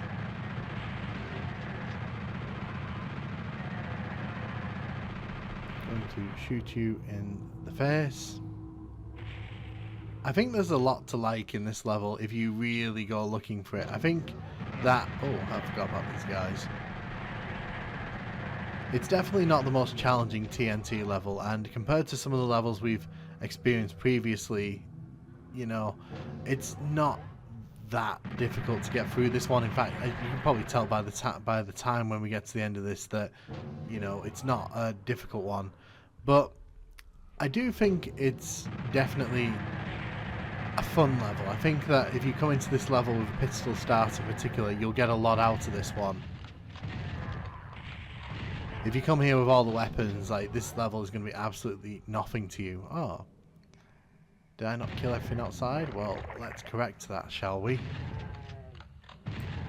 To be honest, I think if this level was slotted into the Doom 2 level set, I don't think people would really notice or mind, to be honest. It very much has a Doom 2 feel to it, in my opinion. You could definitely put this in the later Doom 2 category of levels, and it would certainly not feel too out of place.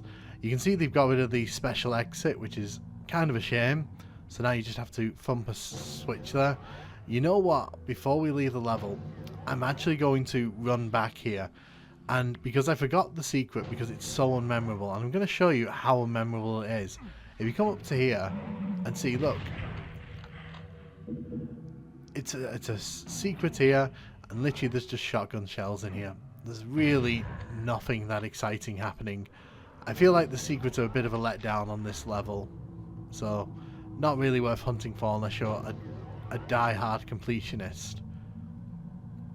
But overall, I think this is a nice level. I think it's a fun level.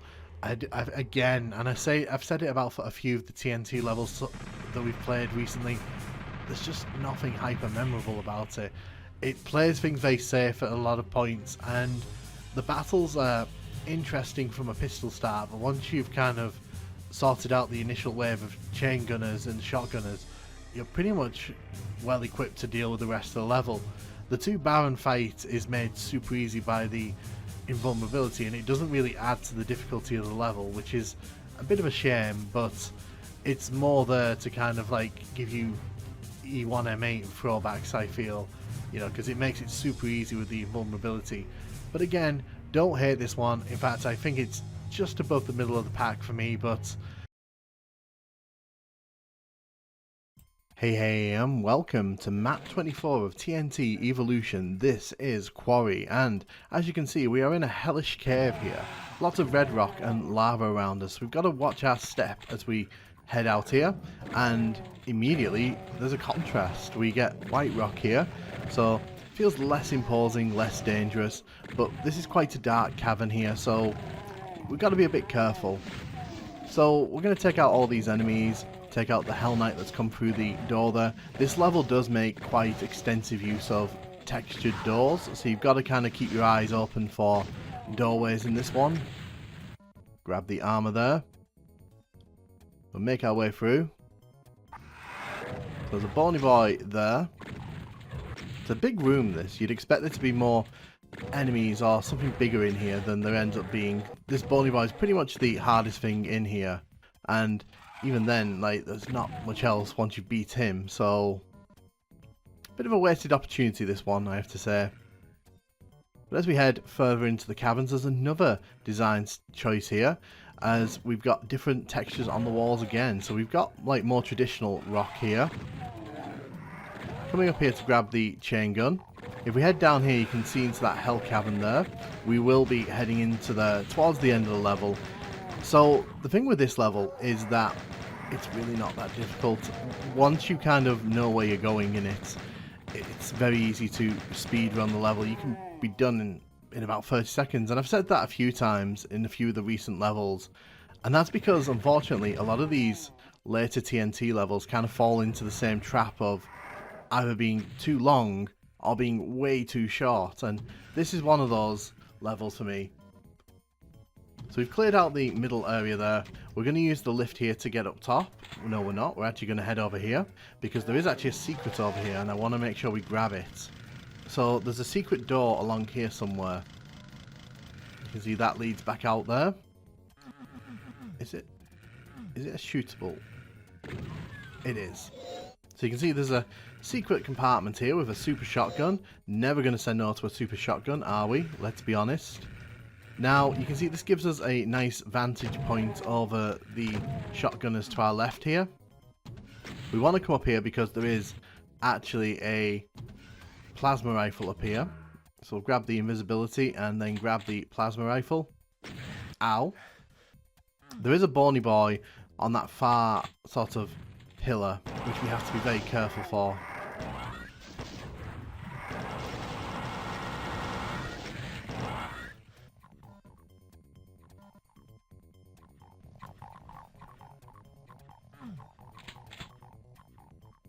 So you can see, we've pretty much cleared out this area.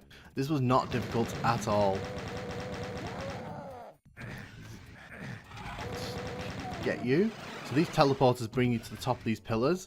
You can actually get some pretty good ammo up here, so it's worth popping your head up here. And if we go on the other side, we can kill you, but I think there's a secret wall here. There is, with a rad suit inside. That's very useful. And you can see here, blue key. We could just run to the end of the level, because the end of the level is literally right to our left over there. And it's literally just through the blue door. But what we're going to do, we're going to go and look at the part of the level I've skipped over. And we're going to run through the level here. So we come into this little hell cavern here. It's an interesting little space, this one. So if you look up top, up there, you can actually see where we were earlier, because we were looking down into this chamber. I do like the look of this room. It's very interestingly designed, and there's a lot of attempts to use like different rock levels to create a bit of depth in the walls. I wouldn't say it's amazing by any stretch, but you know,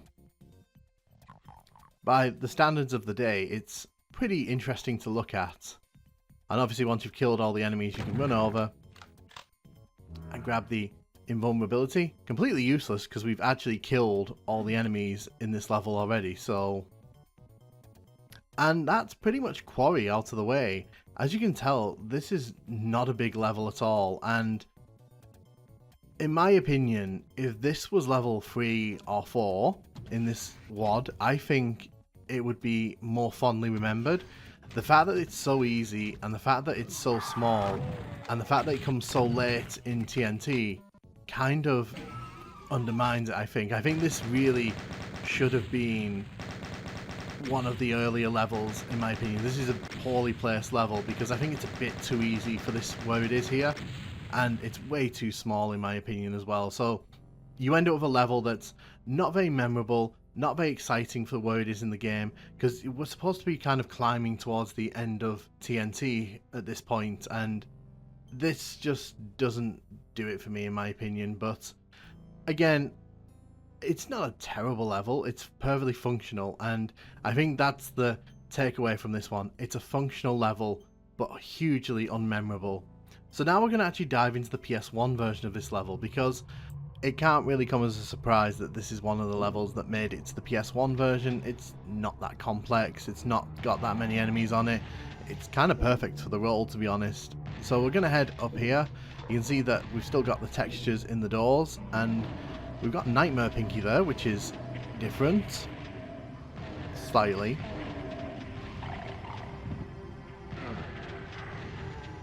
But you've got to be careful in this room because it's very easy to kind of get overwhelmed by all the fireballs that can get thrown at you, in particular from this Hell Knight here.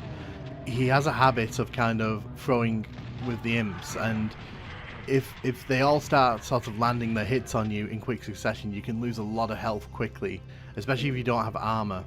So it's always worth being careful there.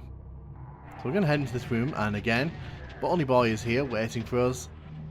I honestly feel like this room could have been more. There could be more enemies in here. They could have put like a bit more in here to make it a bit more interesting to kind of come out this way, because other than killing that Bony Boy and the health pack in the lava there, there's really nothing to draw the player out this way, and it's a bit of a shame because, you know, there's really not much else going on in this level, so it really would have probably improved things considerably. So we'll head up here, and you can see they've used coloured lighting outside here, which I'm a fan of. I think it actually kind of adds to the atmosphere here, and it actually goes really well with this skybox, so that's a positive. We'll head up here. We want to get the chain gun up here.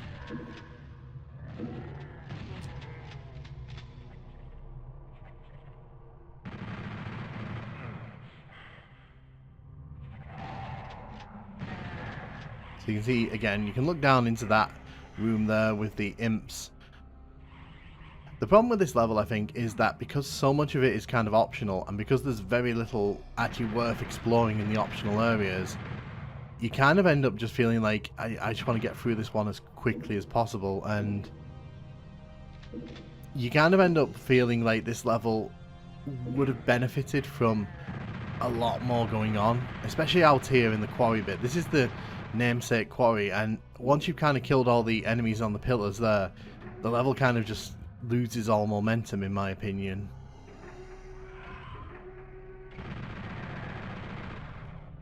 Because there's a lot of space here where enemies could have been placed, and you could have seen a nice variety of enemies, but unfortunately, you know, it doesn't really pan out into anything.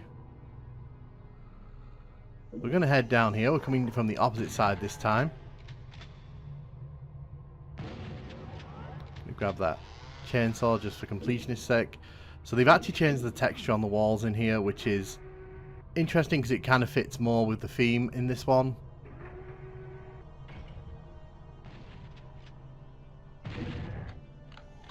I want to take down that shotgunner there.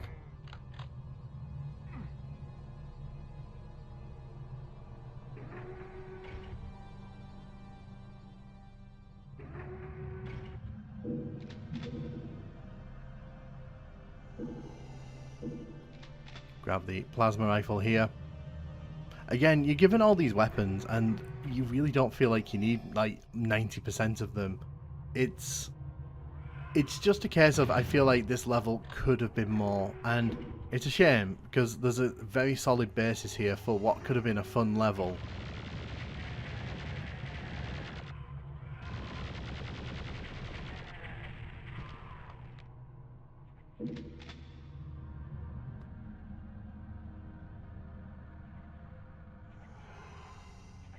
So we're going to explore up and down here. Gonna head down into the quarry pits here. Is there still a fake wall here? There is. I do like how these PS1 Doom games managed to make use of translucent textures. That is something I really wish the PC games had, because it would make a lot of the secrets a lot more kind of tolerable when they use fake textures and such. So we're going to head over this way. Hello, you.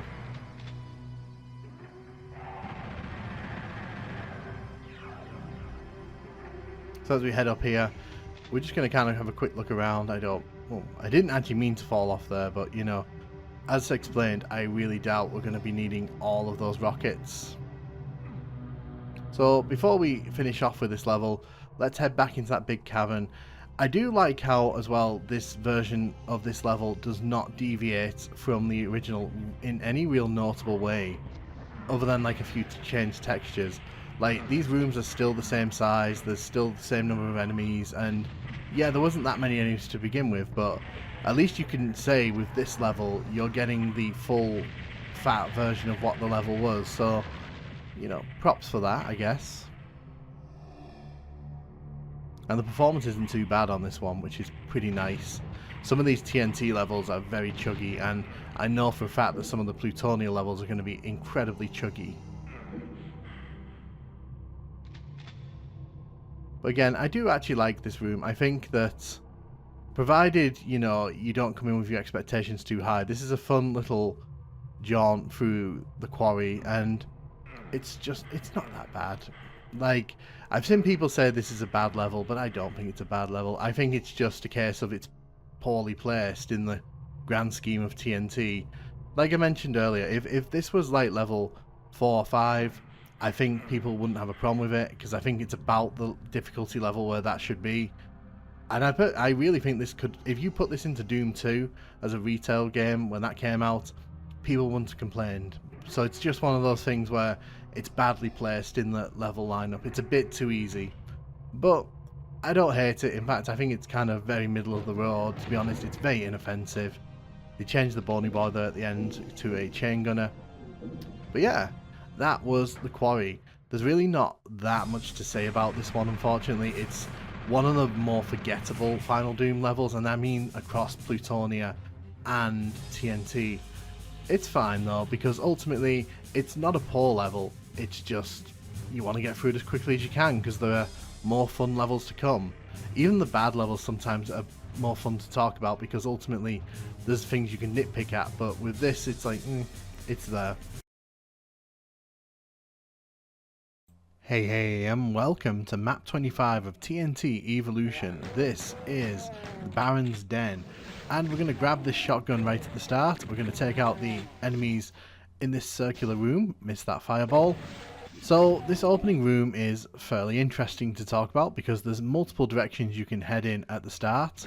There's a few enemies who are going to kind of come and say hi to us, so we are going to get rid of those before they wander in.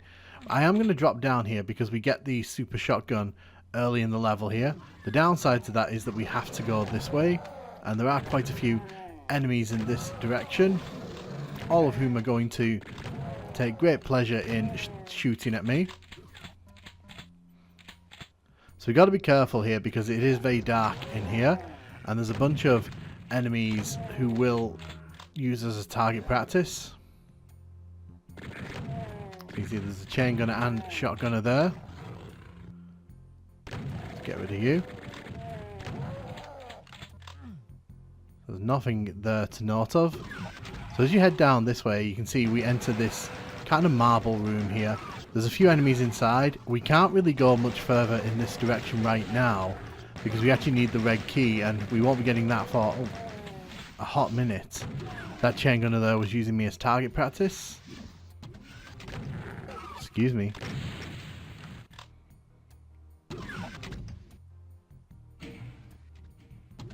So once we're done with that, we'll head this way. This is the way that we get out of here.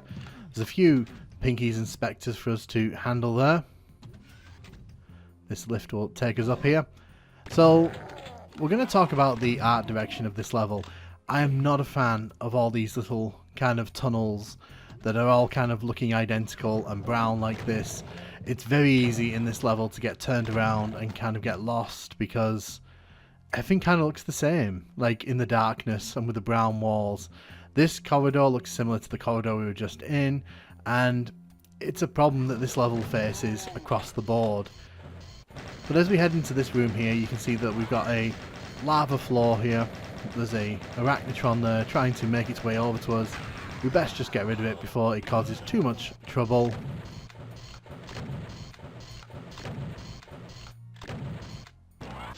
This is a fairly interesting room, purely because you have to battle from the outside. You can't really stand in the lava or you'll lose health quickly, but there are incentives to wander into the lava, so you know, it's worth kind of diving in to grab all that ammo.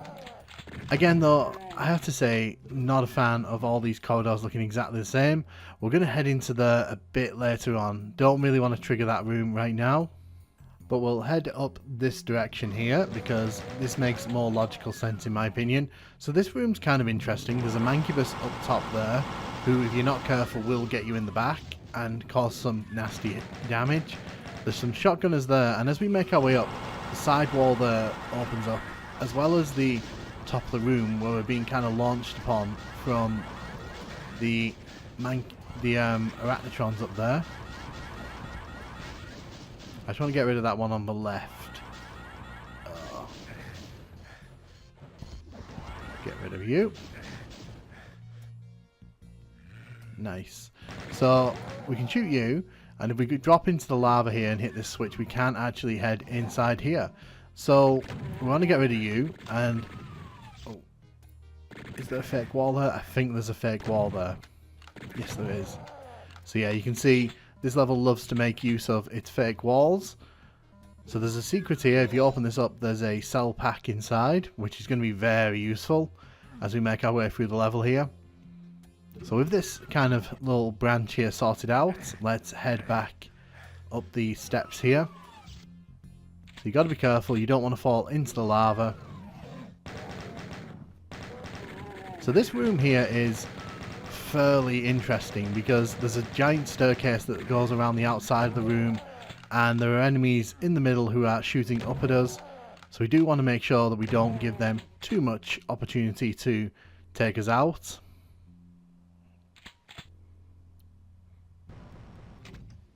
There are various branching pathways off that, but as you can kind of see, again, we've got brown walls on either side of us and green floors.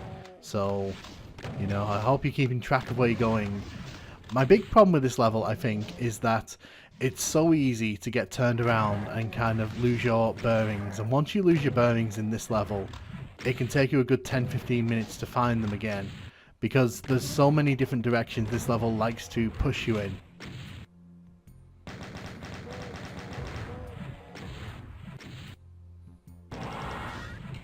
There we go, we got rid of it. So we've cleared all the enemies out there, and as we are heading down here, we don't want to go to the left because that doesn't open up. There's actually a fake wall here with the red key, and again, as I've said in the past, I get very kind of grumbly about keys being hidden behind fake walls and such. It's a bit of a cheap trick in my opinion, and in particular on a level like this, where this area could be completely skipped over because it looks so much like other areas. I'm not a fan of that. I'm also not a fan of the fact that you can see the red key door there with those little bars, but you can't actually go into it because you have to hit a switch on the other side of the level. I think it's really bad design to kind of not make those sort of openable straight away, in particular on a level like this, because there's a good chance the player hasn't seen where the red switch is yet, and so they're not going to be able to actually get into that area for quite a while. It means a lot of unnecessary backtracking and confusion. So there's a teleporter there, and it brings us over to this side. So now that we're over this side, we can kind of come up here. This is the way that we popped into earlier. This is where I didn't want to come into earlier because I kind of knew we'd be coming in this direction. So as we come into this room, there's some bony boys on the outside. We want to make sure we take these guys out because we're going to have to clear out this room and then the next room just for good measure. So when you hit that and then you open this up, you can see this opens up this, but you don't really get all that long to kind of do things through the door there because it's on a timer.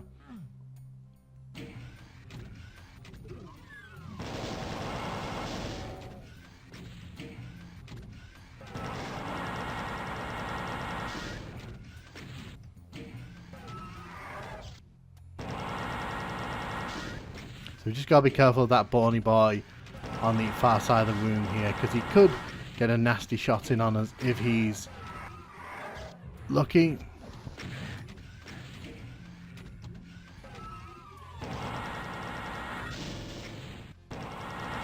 So that hasn't opened up yet. You can see there's another bony boy over here.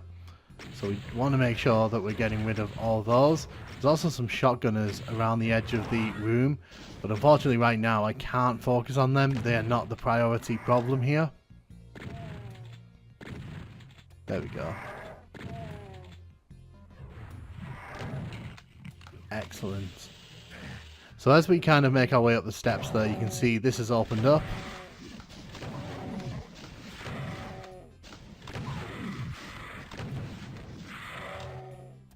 We just want to make sure that that pain elemental doesn't flood the level with too many of its lost souls.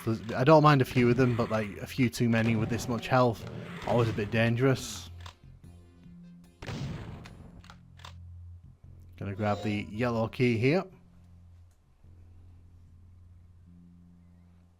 So in order to get out of this room, we need to head up here.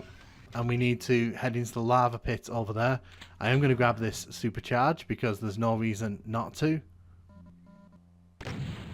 Destroy that. You can see this is the yellow door here. And it actually brings us out here. So again, this is something I really don't like about this level. You have to come down this lava tunnel here. And here's the thing. If you're not really paying attention, or you're not sort of like looking out for little holes like that, you know, to enter, you may miss this entirely. And it's one of those things where I feel like this level doesn't signpost the way forward very well. I feel like there's a lot of interesting design ideas going on, and I think that in the best form, they would be better signposted than what we actually get in this final level, because you end up kind of meandering around, and the only reason I'm kind of coherently moving forward here is because I've had plenty of experience with this level. But trust me, there have been plenty of times in the past, especially on streams, when I've kind of gotten lost and I've kind of had to double back and triple back. But you can see this is opened up here. There's a megasphere. We want to grab that suit there before we lose too much health.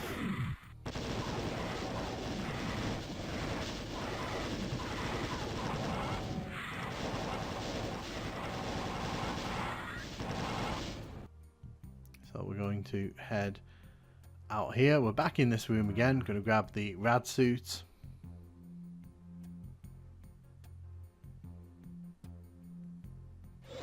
If we go into this, we get a secret, which is always welcome. And now we've been kicked all the way back over here.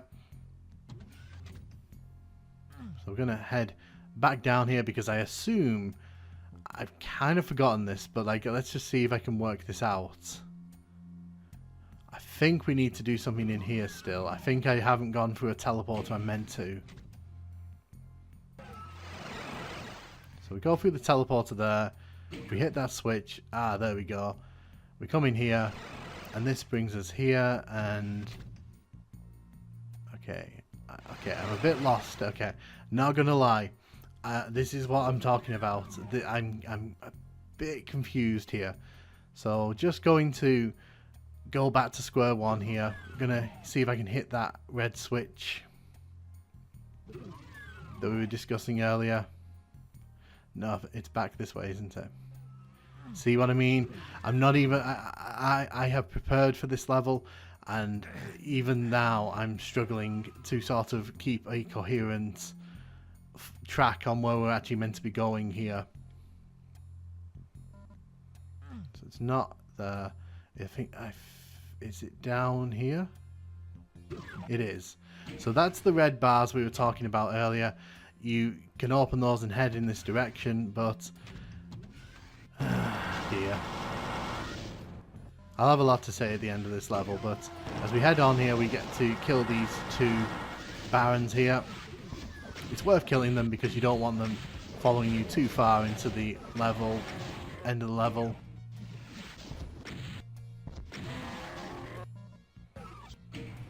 When you hit this switch, it raises and lowers this lift here. The world's slowest lift, everybody.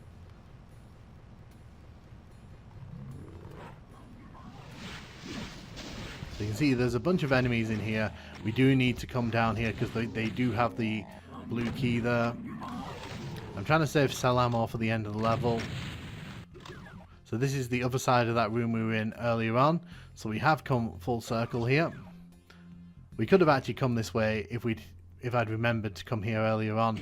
But again, you know, there is a point in this level where things get a bit too confusing, a bit meandering, a bit spaghetti junction, and it's very easy to find yourself kind of doubling back and tripling back, desperately trying to kind of find the way forward. So, yeah, that's all I've really got to say about that until the end of the level. We're heading to here. I do actually like the look of this room. It's very kind of interesting. Nice use of lighting and the lighting effects. Let's get rid of you before you wake too many enemies up for me. Just gonna get rid of you in one.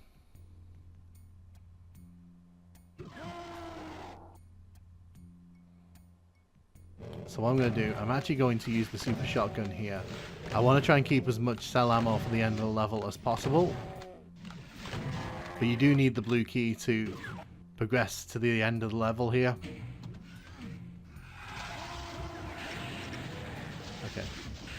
Get rid of you. Okay, so the good thing is that Baron there who we just killed, if you allow it to happen, he can pin you in back at the lift there, and he, along with these Barons through the cages here, can prove an absolute nightmare to deal with. So he was my priority there in getting rid of.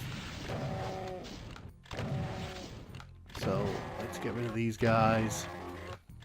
This is a very interesting encounter because the limited space kind of pins you in and forces you to deal with 3 Barons, and if you kind of show up here without any cell ammo, it can be a real nasty experience. I mean, it's worth just talking about this level now, I guess.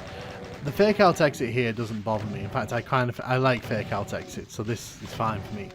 But overall, I just find this level very frustrating. It's very difficult to kind of be positive about this one because everything just kind of doesn't work. Like these brown caverns here, like the way that the level doesn't signpost the way forward accurately, you know, and easily for the player to understand. There's a lot of meandering and back and forth and backtracking.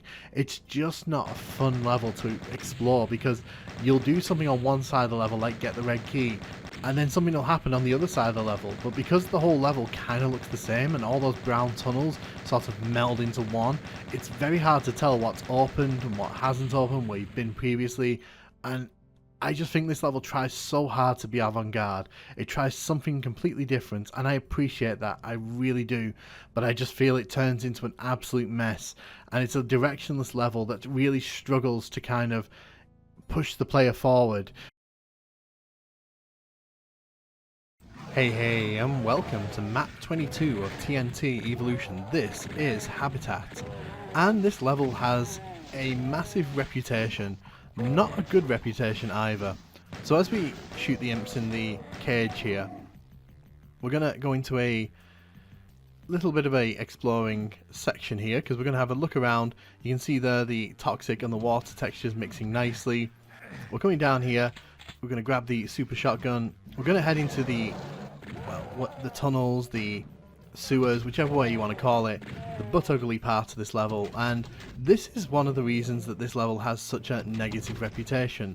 So this is supposed to be like a sewer area, and as you can kind of see, it looks very one note, so it's very easy to kind of get lost in this area because there's no real landmarks to sort of guide you around. We have a bunch of enemies who are chasing us through these though, so we do need to clear the way behind us. Now, for me personally, I don't think sewers are easy to do. I think Duke Nukem 3D just about does them well because obviously it goes out of its way to make things that feel realistic. This, on the other hand, I don't think this is good. I think this is pretty poor, and I have to say that a lot of the hate this part in particular gets on this level, I kind of have to agree with. The fact that some of those doors require you to walk over certain line devs, it's kind of pointless. And when you walk into these sections here, these all look the same. These corridors with the green walls, the water, the little pathway in the middle, all of these sections look exactly the same. And it's so easy to get lost, to have to double back, to refer to the map. I don't know. If I was designing this level, I would have probably coloured the walls differently in each of these little bits, because it's so easy to kind of get completely befuddled. But you can see that's a blue door there, and obviously we are not going to be going in there right now because we don't have a blue key.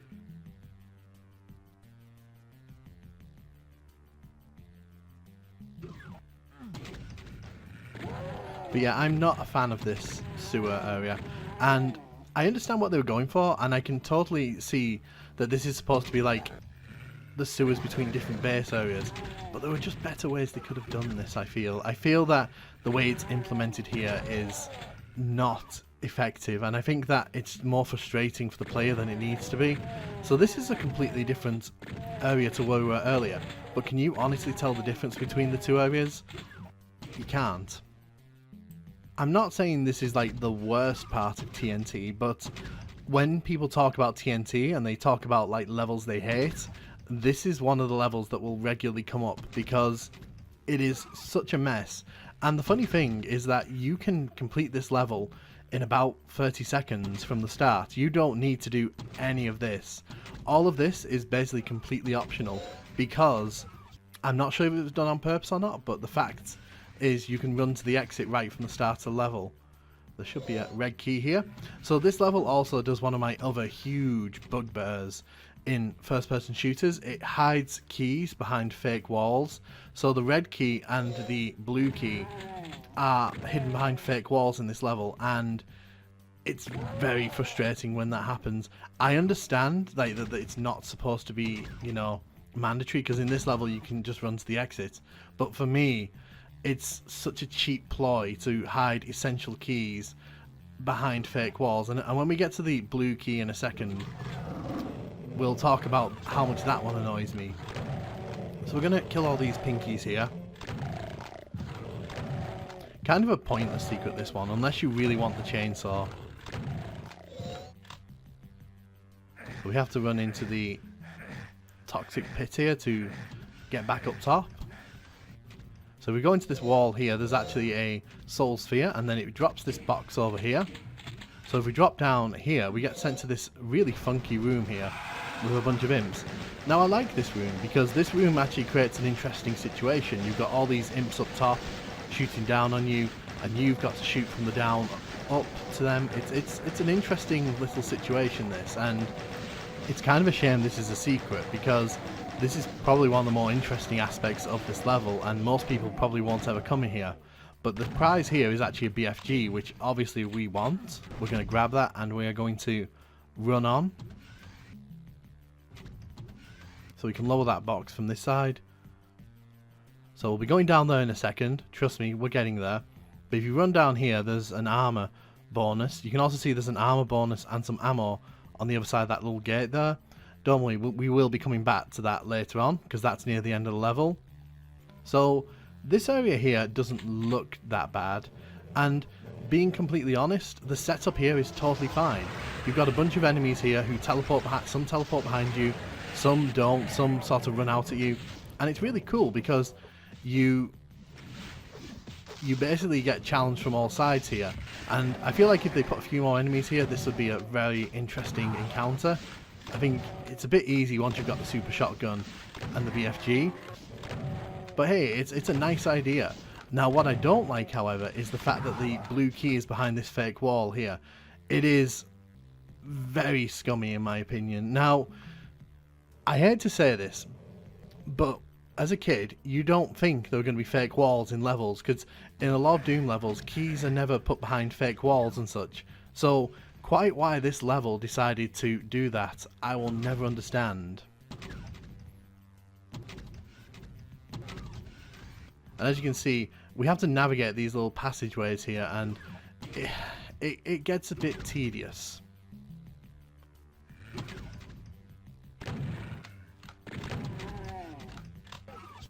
In order to lower that down, we've got to trigger the line dev.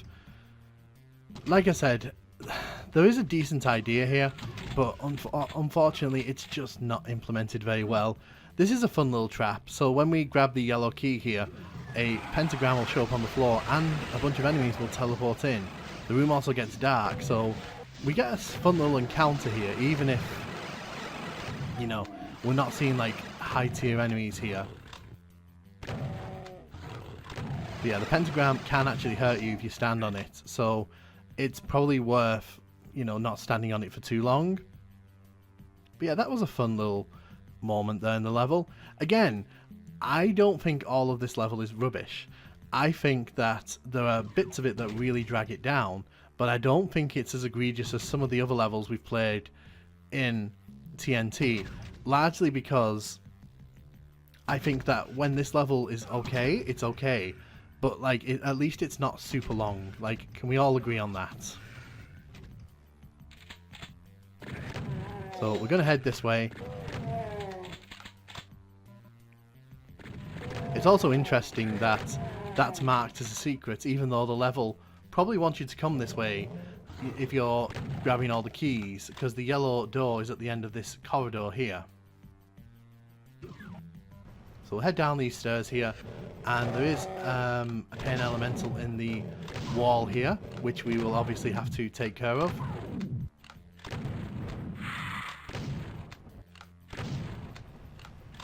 There is also a switch at the back here.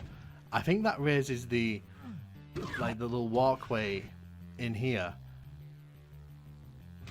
So that little walkway there. So in order to get to the end of this level, you literally have to click this here. And then just head to the end of the level.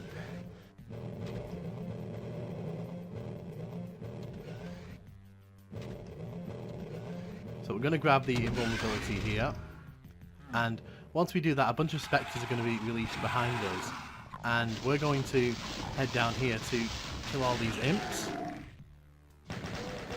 So we're going to clear out all these imps here. Now I am going to run towards the end of the level here, which is just over here.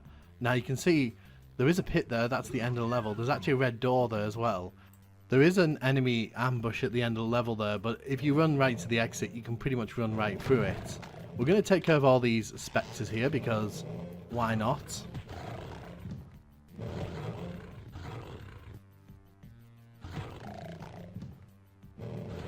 You can see some of the spectres have gotten stuck on the steps here, which is totally fine.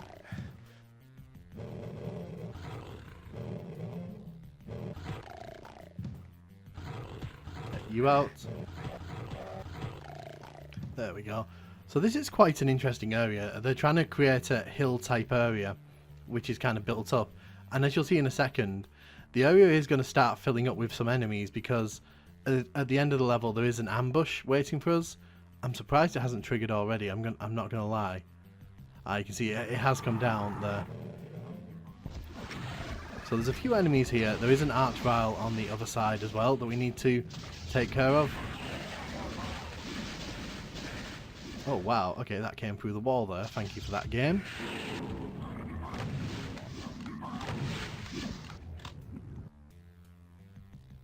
Excellent. So there's nothing really in these holes where the monsters come out of, and if you head here into the red door, you can grab this blue armor, and then you're pretty much done with the level. And that's Habitat. Is it the worst level of Doom? It's definitely in the discussion. I know a lot of people do not like this level at all. There's a lot of hatred for this one, and I understand, because the sewer system is very repetitive, and I think that there's some moments in the level that feel kind of right out of someone's first level when they're making it in Doom Builder. But for me, I think that there are some interesting ideas, just not very well executed. I love the battle in front of the blue key. So the way the monsters are teleported behind you, and the way that you're kind of forced to encounter enemies from all corners, that's pretty fun. But I figured it would be fun here to just show you how quickly you can actually complete this level, because you can just run right to the end of the level without doing any of that sewer bit. And yeah, I get that this level's got some ugly parts, like that room there for example, quite ugly, but this part out here is actually pretty nicely realised. There's some nice hills here, and there's a fair bit of, you know, interesting stuff going on at the end of the level there. You know, probably could have had a bigger encounter there. That's always my excuse when you have big areas like that. Put more enemies in it if you're going to have a big area like that. But overall, I don't hate Habitat nearly as much as some other people seem to hate it. Hey, and welcome to map 27 of TNT Evolution. This is Mount Pain, and my goodness, is this not a big boy level. So initially we're going to get rid of all the shotgunners and chain gunners in this room. We want to try and create a little safe space for us to kind of wander around in. So just going to make sure we get rid of all the enemies we can see. As you can see, there's a few enemies sort of ducking around here. We need to make sure that we don't kind of, you know, lose too much health to them. Gonna go into the fake wall here, kill the chain gunner. There's a bunch of chain gunners down here as well. You can see that the aesthetic of this level is quite interesting. Not quite sure what to make of what we're seeing around us here.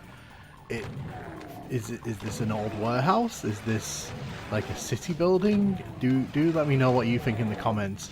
But as we make it to the end here, a bunch of enemies are going to start teleporting in behind us, and we're going to have to deal with these guys. So Mount Pain is big, and when I say big, I mean this one goes quite long, which is probably why there isn't a PS1 version of this level, let's be totally honest. So as we make our way in here, we drop down here, and there's some Arachnotrons in cages. Now we just got to be careful because we don't want to lose too much health in this room. Health is a bit of a premium on this level, so I would prefer not to kind of waste it if we can avoid it. We'll be getting rid of you, getting rid of the imps around the corner there.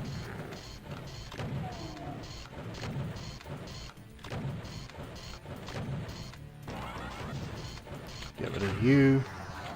So now that this room's a bit more clear, we can grab the armor and the goodies that are inside the cages. There is some ammo and some armor, which is very nice. There's some health there as well. Not going to say no to that. So we're going to go over to the other side here, just because I want to kind of clear out all this space.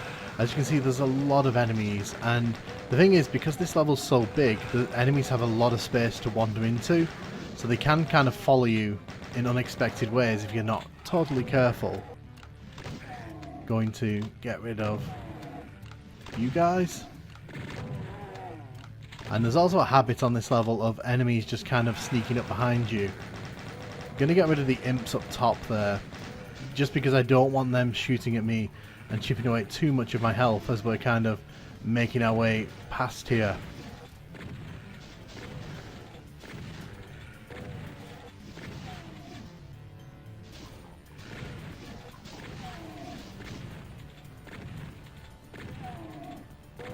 So you can see here what I was talking about earlier. There's just a habit on this level of enemies just kind of casually walking up behind you, and they'll chip away at your health, and it just makes some of these situations a bit more annoying than they would otherwise be. We want to get rid of the shotgunners in the center parts there, because, and they will cause a lot of damage, so, you know, best to get that sorted early. So, my opinions on this level vary quite wildly, depending on the kind of mood I'm in. So, this level isn't bad in my opinion.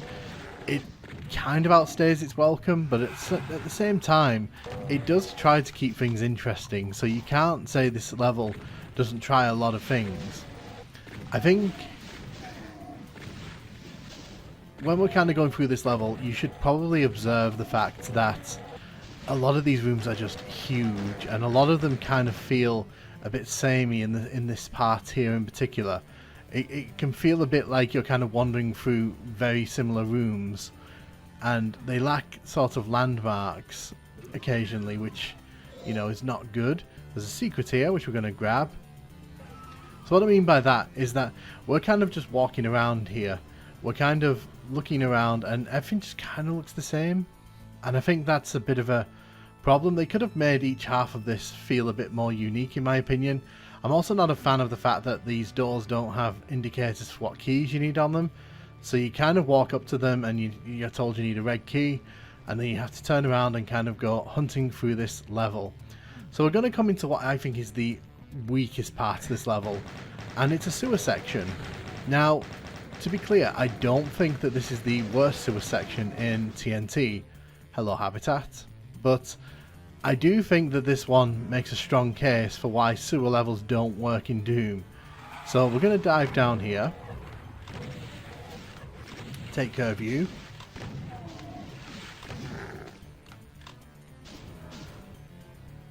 So the Berserk Pack isn't really going to be useful for us, but it's nice to grab it anyway. We have to head around here. We're going to hit this, and then we're going to head inside here, and this should raise up, and it does. And it's going to drop us in the middle of a massive sewer section, and this looks like it's going to crush us. It doesn't, but we do have to head inside here. So one thing that really annoys me here is that there's very limited rad suits in this area. So if you kind of want to take your time, explore all of this, you're gonna have a bad time. But there is a lot of weapons and ammo in here, so there is things to find in here. But look at what we're doing here. We're running through these very narrow, kind of brownish wooden with toxic sludge floors, these cobwebs kind of blocking the way. And is this fun? Is this what you want from your Doom experience? Because it's not what I want from my Doom experience. Here's the second secret of this level. And yeah, for me, like, this bit falls really flat because it is literally just rectangle rooms, kind of long rectangle rooms with enemies and the darkness, and you can see we have a fair bit to go before we get to the end anyway. This is just, I don't know. It just feels like this could have been edited way, way, way down, or done better, or just not done at all, whichever option you feel is most appropriate. Luckily, we've reached the end here, but this is something that really aggravated me as well when I was a kid. So it's not clear here that this is a door, even though it's got like that weird disaster area texture on it. It's not entirely clear that it's a door, and if you're going to make the player click through there, why not just make it a door texture? I don't understand why you have to kind of make it a disaster area texture, because that doesn't indicate a door. But as you can see, we've come into this unique looking room here. As we kind of make our way around, the walls will start coming down. There's some enemies who spawned up here who we're going to get rid of. And as we make our way to the top here, you'll see that enemies have started spawning in down there. So we're going to let them do that because they can't actually get up to the top here. I don't have the health to be dealing with all that. And meanwhile, speaking of things sneaking up on us, here is a small army of imps that have appeared from in front of the red door, and they are here to check me out.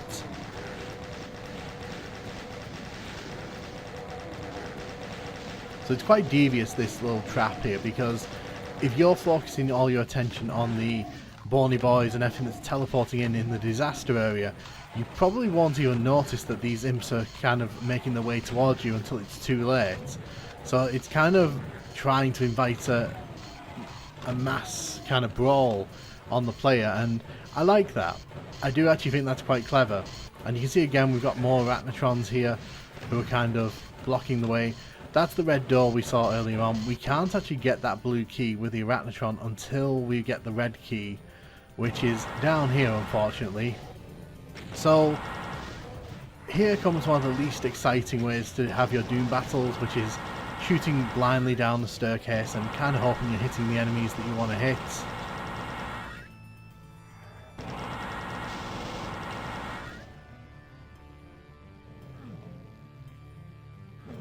So we've got the invulnerability here, kind of pointless at this point, but there are some enemies who are going to teleport in once we've grabbed the red key there. Just want to make sure we get rid of these guys. To be fair, like, this is a very interesting looking room, and it does kind of stand out in this level because it kind of goes against all the other design cues in this level, so I appreciate that. And in order for us to get into the arachnotrons though, we've kind of got to head inside here. I should have triggered them, it has.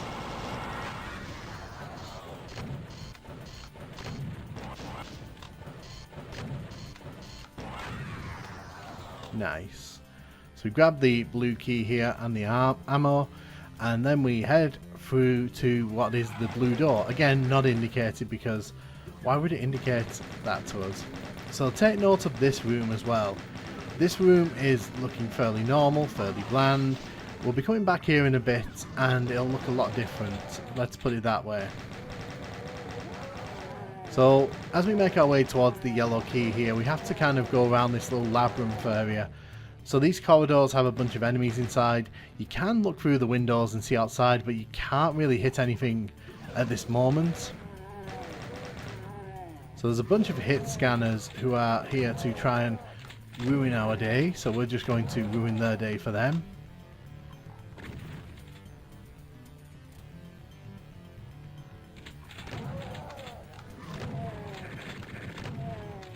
take you out. And there should be one more outer ring of enemies. So I think in this one that we can actually start hitting enemies outside if they're stupid enough to walk in front of the windows. I don't know how I feel about this section. I feel like, again, this is probably the most basic implementation of this idea. And I feel like there's probably better ways this could have been done, but at the same time, it's functionally fine because it gets the job done, even if it does it without any flair. The tease of what's outside though is pretty nice.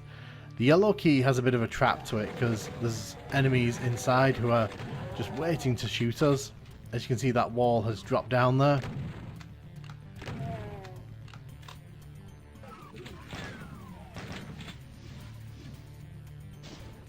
So you can see that the enemies outside actually have a good line of sight on us, so we have to kind of make sure we don't mess that up too much.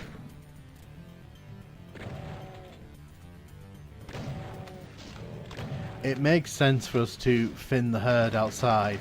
So the gimmick of this level is that lost souls are going to start spawning in to the level from the namesake Mount Pain, and eventually they're going to become a massive hazard, especially if we end up with little amount of health. So as you can see, the lost souls have started to show up, so it's kind of in our interest to A, clear them out, and B, not hang around too much.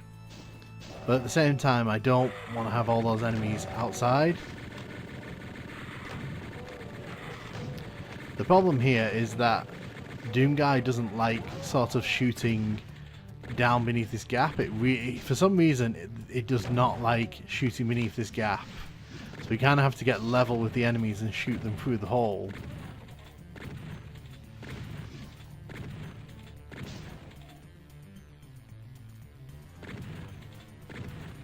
Just thinning out the herd outside. Like I said, we could go and take them on head on, but the thing is, once we step outside, we're going to start losing health pretty rapidly, in my opinion. That's usually how it goes with me. So this is the room I told you to take note of earlier. So you can see it's changed to a more hellish aesthetic in here. The floor does hurt, so be careful for that. The Cacodemons demons aren't too much of a problem here.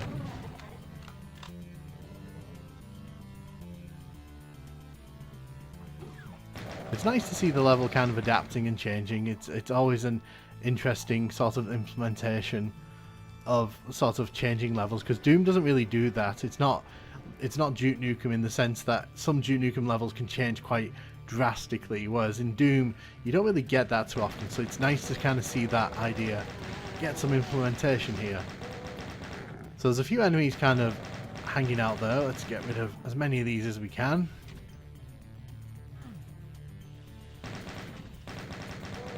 There's an imp there. So you can see there are enemies on this walkway outside here.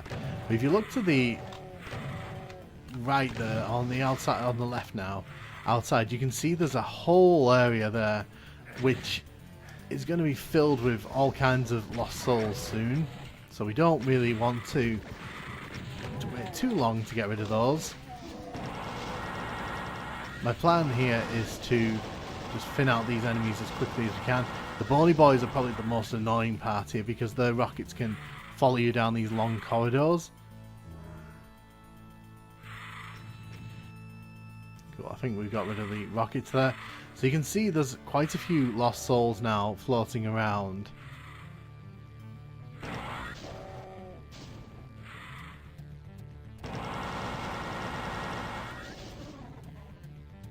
So what I'm going to do, I'm going to go back and grab the rad suit we left at the back. There's Mount Pain.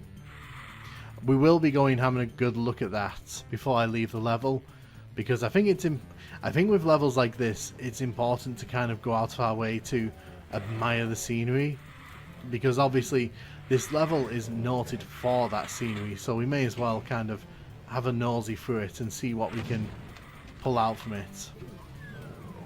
So as we head inside here, there's an Archvile over there, there's some bony boys, there's a Mancubus on top.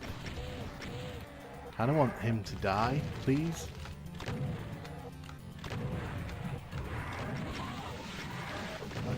Okay, so you follow me around, that's not good for me.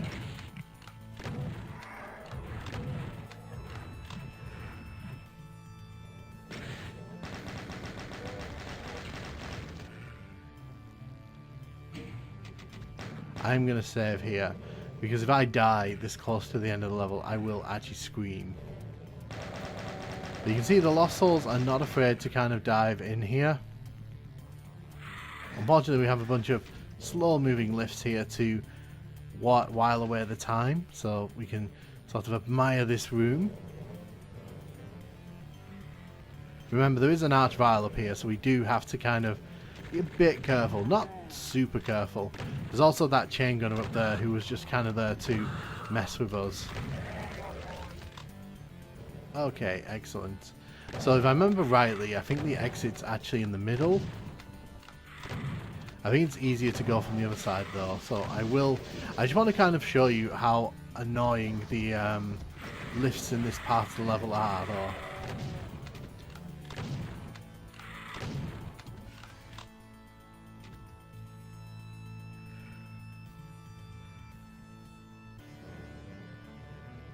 So you can see that lift is moving incredibly slowly. And if you end up down here, you end up in the lava here, which will hurt you, which is not good for your long-term health. Don't recommend it.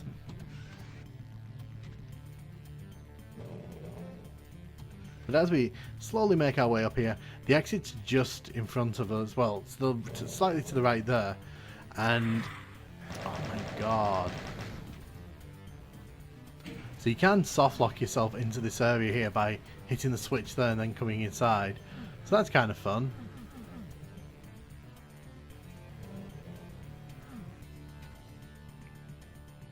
So as you can see the exit's actually down there in the middle where that lost soul is. So I'm going to save here just in case I mess this up. Yeah, so you kind of got to run onto it. Or you can run from the other side if you want to. But yeah, run onto that. That's the end of the level. But what we're going to do here, I'm actually going to do no clip here because I actually want to kind of go exploring into the parts of the level we're not supposed to see. So if we head outside here, you can see we are actually in the scenery part, and you can tell because they haven't textured the wall there. The fact that there's a mancubus out here wandering around is pretty funny to me. So you can see out here, they've got a bunch of these buildings. These are mostly here, I reckon, just to add sort of layers. So when you're looking out of the windows, you can kind of see, you know, you're not just seeing a flat space, but you're actually seeing like structures in the distance. Makes it look a lot more interesting because there's not much really going on here. This is an interesting bit of detail. But yeah, you can definitely tell that this is here mainly as window dressing. It's mainly just to kind of make the level feel a lot bigger than it actually is. I mean, it's a big level, don't get me wrong, but when you look out at this area and you're like, holy heck, look how big it is. So speaking of big, let's quickly go and have a glance at Mount Pain itself. So as you can see, the Lost Souls here are kind of teleporting around. They'll kind of do that permanently because that's just how they are. And you can see that like the mountain is huge. It just kind of sits in the corner of the map here, and you can see like they're all making their way over to us because they're not happy that we're here. Interestingly, that it is not the corner part of the map though. There is actually a bit behind it. And as we kind of make our way over here, you can see yet more window dressing, more structures. You know, these are kind of here to add a bit of flavour to the landscape. But yeah, I'm always intrigued when Doom levels have like massive set boxes like that, which are just kind of there to add window dressing and kind of dress up the level, because it's always interesting to kind of have a nosy around in areas where you're not really supposed to be. So let's head into the exit here. And you can see we get teleported over here, and as we try to run off the top of this cliff, that's Mount Pain. So what do I think of Mount Pain? It's an ambitious level. I think that some things it gets right. I love the fact that it tries to have so many monsters chasing you through the level. I think that's very fun. And I think that, like, because we're getting towards the end of TNT, you kind of need levels like this. You need big, grand levels that take you on these sweeping journeys through different kind of areas. And sure, there's some parts of it that don't work, but I appreciate the fact that there's a variety of set pieces. There's a lot of ideas, so there's some monsters who are up high and you have to shoot at them. There's some enemies who will follow you through the level. There's some enemies who teleport in, and then at the end you've got all those lost souls who just kind of add to the chaos at the end of the level. I think the sewers are terrible, but you know, I'm always going to say that about sewers in Doom. Hey, and welcome to map 28 of TNT Evolution. This is Heck, and we're going to run into this little alcove here because we want to hide from the revenants. The start of this level is pretty nasty if you're not paying attention because the revenants are all waiting to shoot you. You'll notice the start of the level is the exact same teleporter used in the Plutonia levels, which we'll be seeing a lot of when we get to that playthrough. It's very clear that this level was intended at some point maybe to slot into the Plutonia levels and somehow ended up over here.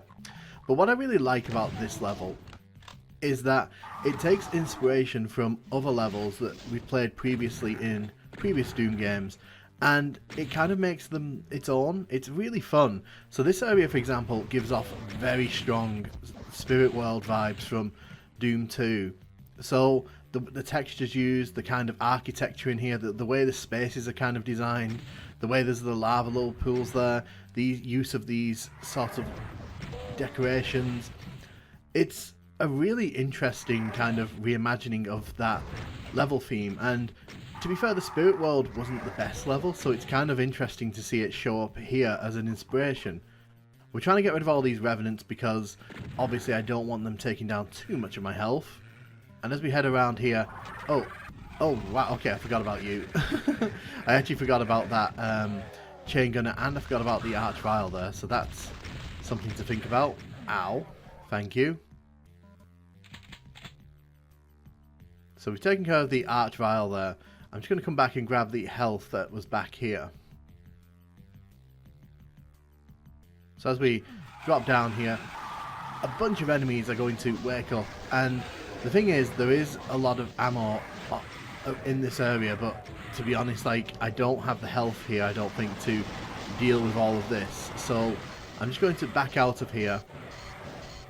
And you can see here, there's a bunch of enemies who've opened up in this area. So this area gets very busy very quickly. There's an Arachnotron there, there's Hell Knights, and I think there's a Baron there, there is. So what we need to do here, we just need to make sure that I don't get too close to these guys. I just get rid of them slowly. Just take our time here. No reason to rush. We've got the super shotgun here, and that'll easily be able to take care of these guys. What you want to avoid doing as well is having the enemies overrun you, because even with a lot of health and armor, with that number of enemies down there, it's very easy to kind of get overrun and lose health quickly. I'll come back later on to take care of all those enemies when I've got a bit more ammo. But you can see there's 4 different directions we can head in. And coming this way, it actually takes inspiration from another level. So this area here is kind of reminiscent of a part of the courtyard from Doom 2. So there's a maze in the courtyard that you kind of have to explore. Well, you don't have to explore it, but it's kind of one of the more memorable parts of that level. And this very clearly is taking inspiration from that.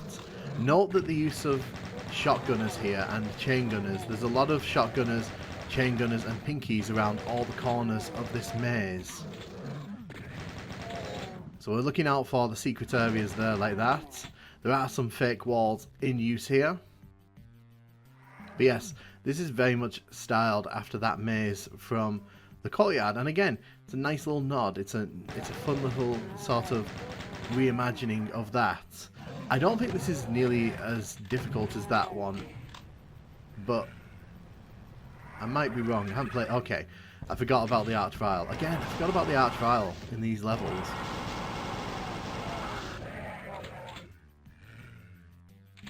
So what I'm doing, I'm just sort of rubbing against all the walls here, because the secrets in this area are behind fake walls, I believe.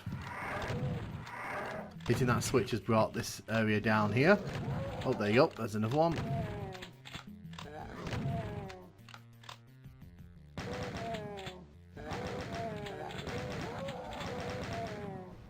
So the blue key is there.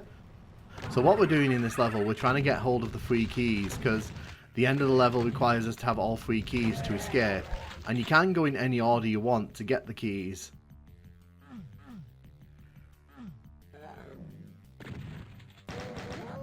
Take care of you.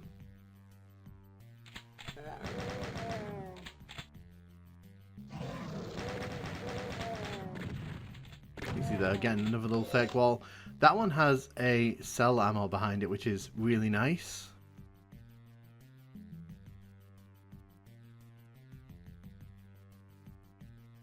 Just going to make sure I've got all the enemies here. But yeah, that was a nice little nod. And as we head back into the central part here, there's one more direction we can head in that isn't blocked by coloured doors.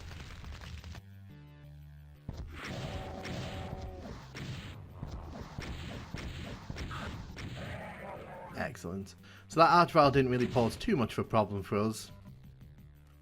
So this is a very interesting room because you hit the switch there and the far door kind of comes down, revealing all of the bony boys inside. So we'll be careful with that. It's very interesting that this level makes use of a lot of different aesthetics. So it's not sticking to one style, it's kind of jumping between all of them.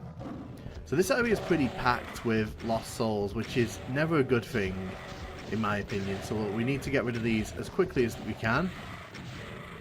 The rocket launcher is my preferred way of getting rid of crowds of lost souls, just because the splash damage usually takes out, or at least damages, the lost souls pretty well.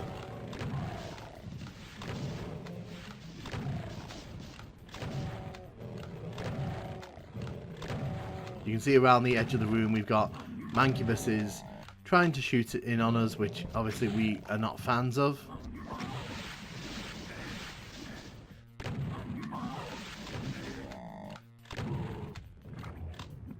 I want to save the rockets because I know in a minute there's going to be a nasty trap in this room. So let's just take down those guys. So this is probably in my opinion, this is probably the most difficult trap of this level, because as you grab the red key here, that wall comes down there and it reveals a whole bunch of bony boys, and you can stay down there and fight them all, but I'm never a fan of sort of being surrounded by bony boys like this. But yeah, this level gives off very strong Plutonia vibes, and if you don't know what that means when I say that, you will. By the time we get through that Plutonia playthrough, it's a coming.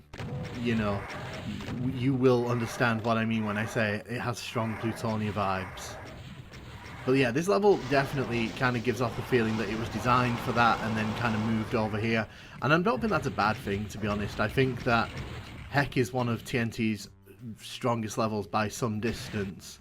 And I think that even though, you know, it's not the longest level, and even though it's not the most difficult level, it definitely has a strong quality about it, in my opinion. You can definitely tell that this level thought was put into kind of how to create that sense of like wonder and exploration as you're kind of making your way around here. Obviously there you saw what happens when you fall down the pits.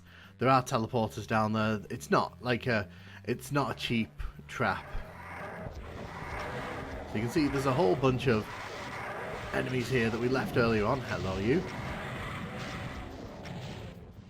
The cell ammo is going to be very useful here.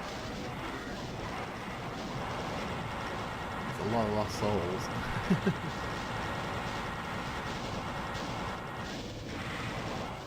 Yeah, I just want to make sure we don't get overrun here.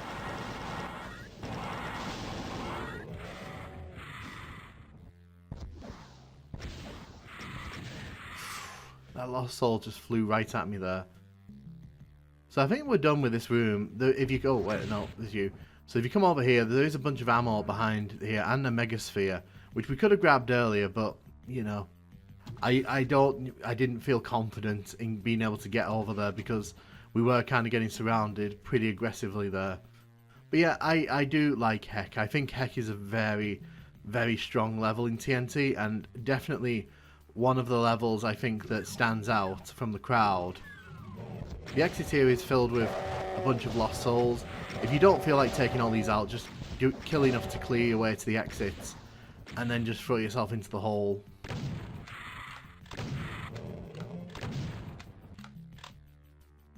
yes, as you can see, you literally just throw yourself into the hole here and that's the level done.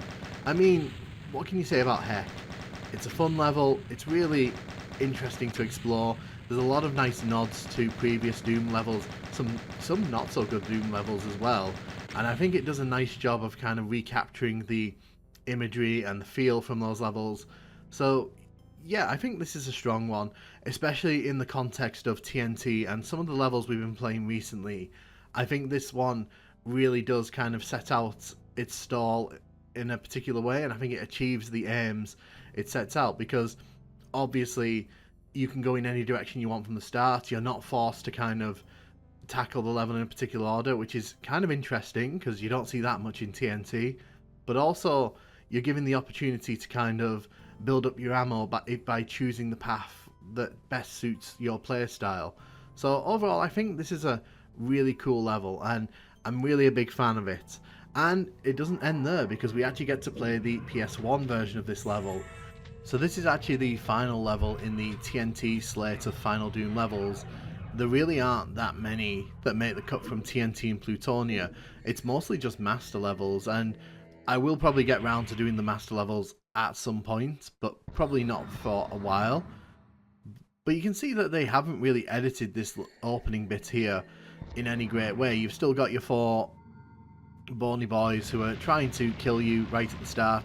Again, love the flame skybox. I think it adds a lot of atmosphere to some of these levels, and the use of the cold lighting here really kind of makes this room feel a bit more menacing. It's a lot less flat in terms of the colours, and the shading of the lighting here I think really adds a lot more of a sinister feel to the level as you kind of make your way through here. It does feel a lot more hellish in this version, which is good in my opinion. So obviously this area hasn't been downsized either. I will point out that the performance in that opening area is not the best, so whenever I cross through there you'll probably notice the frame rate dropping a little bit, and that is unfortunately part and parcel of the Final Doom experience on PS1. One thing that we know isn't going to be in this level though is the Archvile trap in a second. Just want to make sure those rockets don't smack me in the face.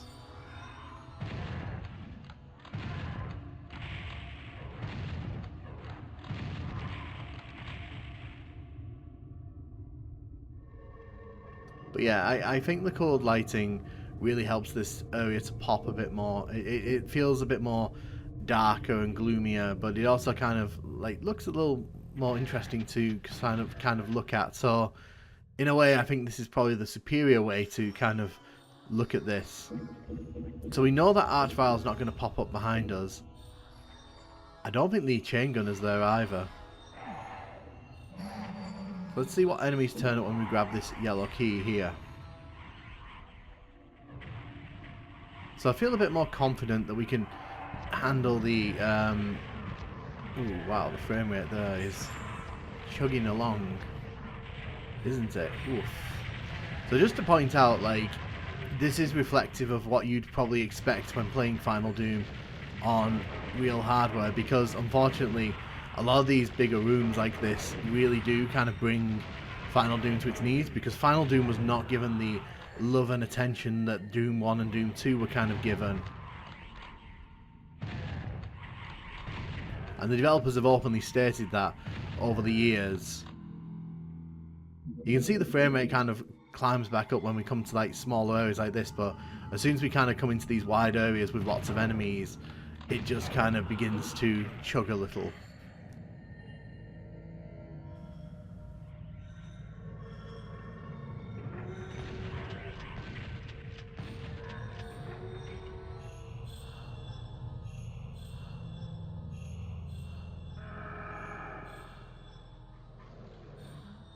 So you can see we've got a whole bunch of Hell Knights here.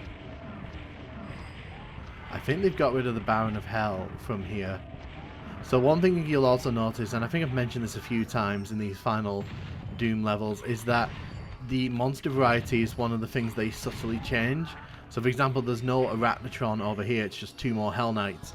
I have a feeling it's because they're limited to how many different enemy types they can have on like these big levels.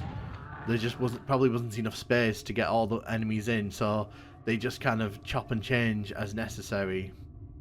But yeah, I do like this area. I think it pops really nicely with the lighting here. And you know what, let's be different this time. Let's go this way, I think. So there's no enemy on top there this time. So in the PC version, obviously there was an archvile there, but the PS1 version of Doom does not have archviles.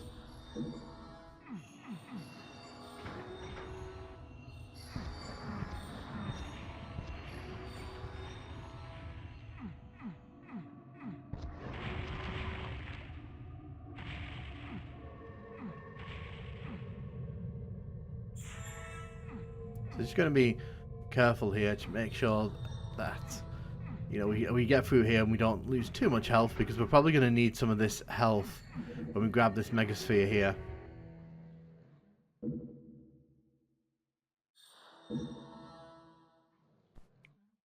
I can't think of a level that this area is drawing inspiration from, but I'm sure someone in the comments will be able to tell me if they think this is inspired by a particular Doom level, because the other two areas are very clearly drawing inspiration, but this one I'm not able to kind of pinpoint so easily. So you can see they've got rid of the Mancubus and instead we get Pain Elementals. It's interesting because when we were fighting the Pain Elementals in the first area, you could see that they weren't actually firing any lost souls out, and I think that's because this version of Doom has a cap on the number of lost souls you can have like active in a level at once, and I think because there's already a lot of lost souls in this level, you kind of have to start killing them before the Pain Elementals can spawn anymore. So this time, rather than run away, let's just shoot them all down here, because they run a lot slower in the PS1 version, which makes them a bit of an easier target.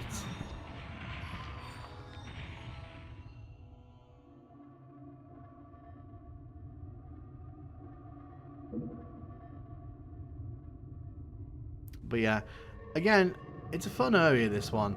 I think that the difficulty has been kind of nerfed a tiny bit by taking out the Mancubus and replacing them with Pain Elementals. And also the fact that the Bony Boys just don't run as fast in this version, so even though they can still hit you with their rockets, they're not quite as threatening because you can just kind of run away from them. So I do like the... In the PC version here, the light strobed like this, but it didn't strobe like to this degree, so it kind of makes it feel a bit more menacing as you're kind of wandering in here, and it comes all the way in here.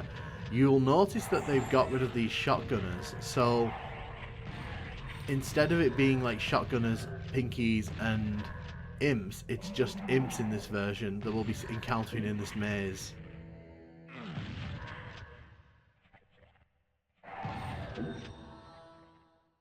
I also think that they've got rid of the secret areas, because that was one of the secret areas in the PC version.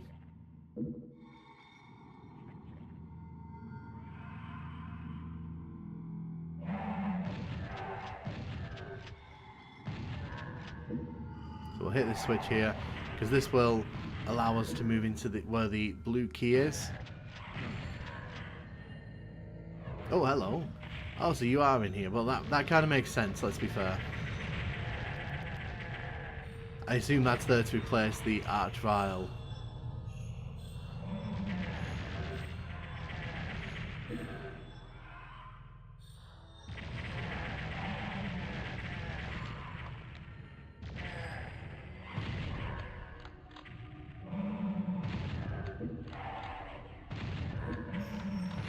Let's take you all out. So there's the blue key card. Now, in the PC version, there was an archvile that came out of here.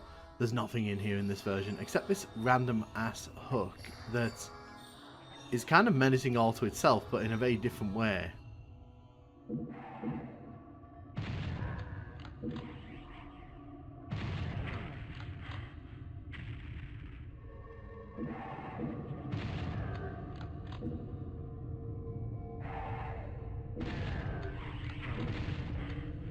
So yeah, they've definitely made the decision to get rid of the fake walls in this area, because we've kind of passed into all those secret areas and not really, found anything worth mentioning.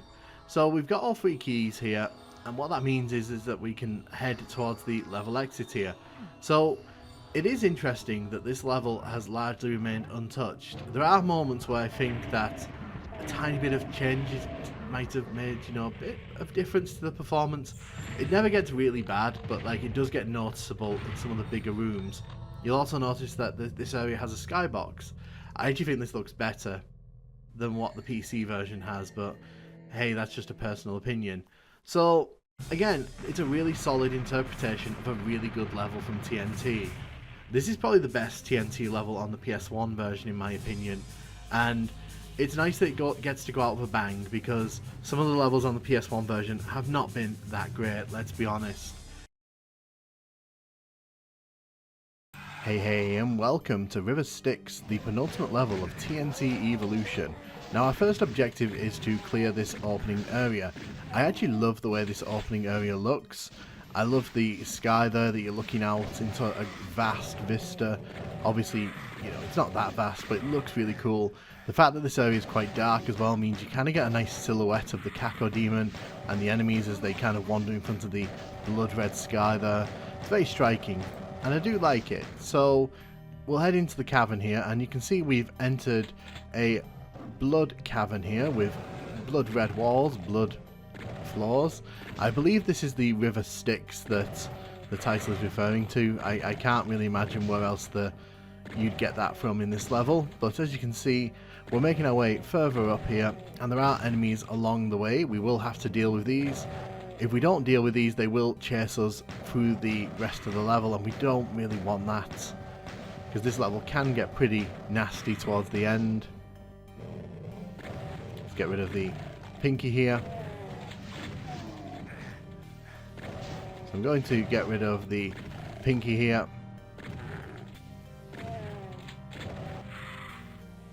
Just got to be careful of the lost souls here. I don't want to accidentally die because they charge me. There is actually some med packs behind this fake wall here, so we're definitely going to be grabbing that. And as we make our way further up here, you can see that these corridors are dark, very difficult to see the enemies at a distance. You have to kind of keep your eyes out. But as we turn the corner here, things start to get a bit more light, and you can sort of peek out into the next area that we'll be going to. You might even be able to see the Bony Boy's legs walking past that little window. There's a Bony Boy here. So I hate taking on Bony Boys with the single barrel shotgun. It is not my favourite way to take these guys out.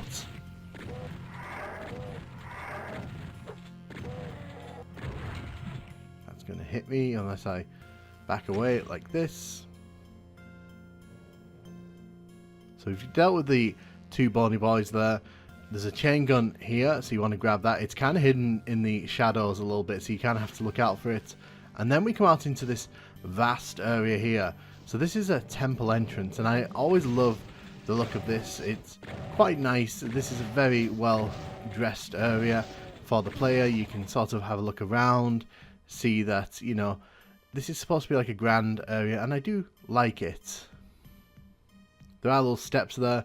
Fun fact, when I was a kid, I actually got stuck at this part because I didn't realise you could actually walk up those little things. Because I didn't realise those were steps. If you drop that candle down, you end up being able to go up there, grab a supercharge. It's very useful. So as we head inside the temple here, you can see we've now traded red for green. Not quite sure why that armour is classed as a secret, because it's pretty much in the open. There's a second secret here which we will grab because there's a bunch of ammo inside, which will be very useful. So this level can be pretty stingy with ammo if you're not looking for the secret, so it's very much worth grabbing that. So you'll have already noticed that there's a Bony Boy shooting at us from over here. Let's take him out. You'll also have noticed, if you look at the floor, we are walking on what should be a hurt floor. In 9 out of 10 times in Doom levels, this would be a pain floor, but it is not here. And as I've mentioned in other levels, big bugbear of mine this. Consistency is key, and unfortunately this is not consistent. So we're going to take out this bony boy here and this lost soul. Oh, hello, you too. So as we make our way further on here, we're getting all these lost souls paying attention to us here.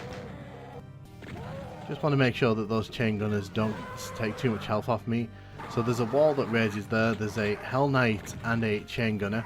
Now, I would ideally love these guys to come down here, because in a second we're going to be fighting an Archvile in that room, and if we leave these bodies in there, they will revive and they will chew through my ammo incredibly quickly. So there you can see, that is the Archvile we were talking about.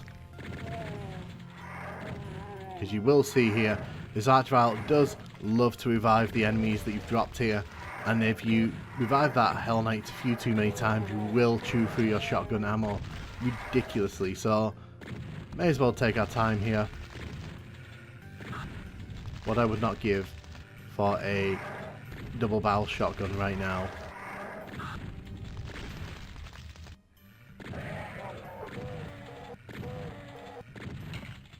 Excellent.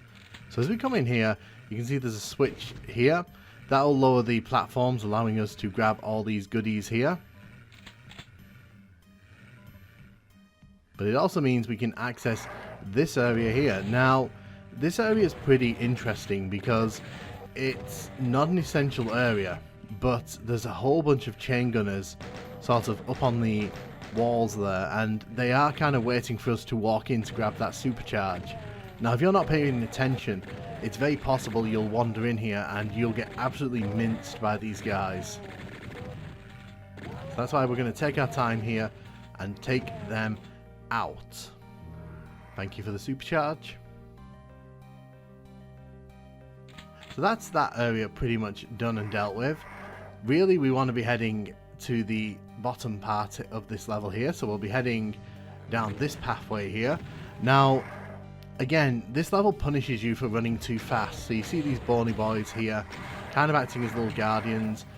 I don't really want to waste all my rocket ammo on these guys, but at the same time, you know, we need to get rid of them. So I feel safe now, kind of using the shotgun to take out just this one.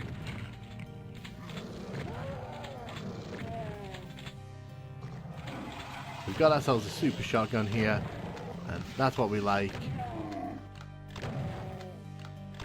So we enter an interesting little area here.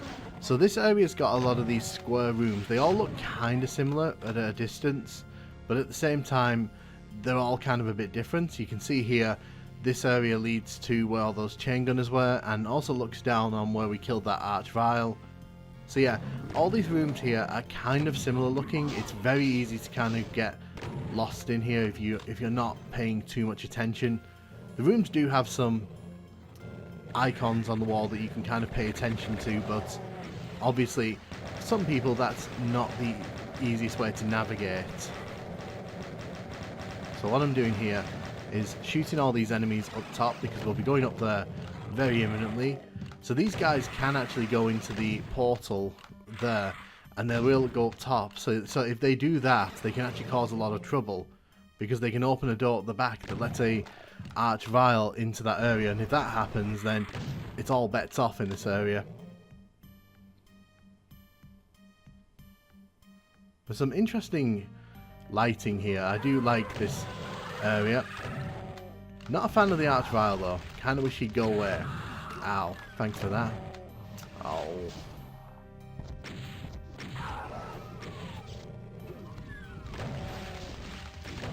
Oh my goodness. Okay. So I messed that up there a bit, and that's fine.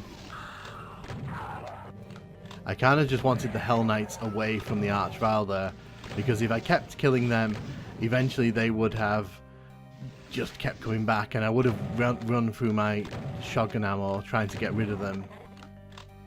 You can see the blue keys in there.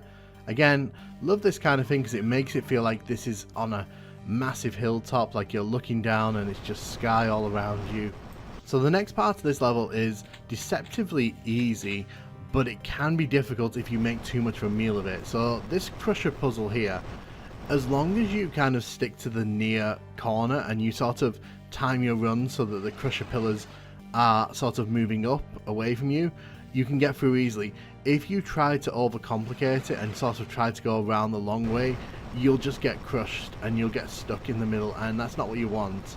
So you can see there, I just waited for those two to bounce up, and then it's as simple as that. If you try to overcomplicate it, you're only going to have a bad time. So we've hit the blue switch there. It actually opened up this room here. Now you can see here that symbol on the wall is changing, and there's a reason for that. So yeah, there's a spider mastermind in here, and honestly, the issue with this spider mastermind is if you don't know it's here and you stand in that room where the symbol changed, it will shoot you through the fake wall and you'll probably lose a lot of health in the process. So it's best to just kind of dive in here quickly and take it out. Just peek around the corner. I don't recommend using the rockets unless you're really confident you're not going to smack it into all those walls there. But yeah, it's guarding the red key, so it is essential to kill it. Unfortunately, there isn't enough space to really run up to it and get out in the time without getting shredded by the chain gun. So I'm just quickly dashing around here, grabbing some medkits and making sure we've killed everything, because we won't be coming back to this part of the level here. There is a secret area here that has a fake wall. Now the fun thing is, if you kind of go to the top of the steps here, you can't get back down here because it's kind of designed in a way that you kind of get trapped.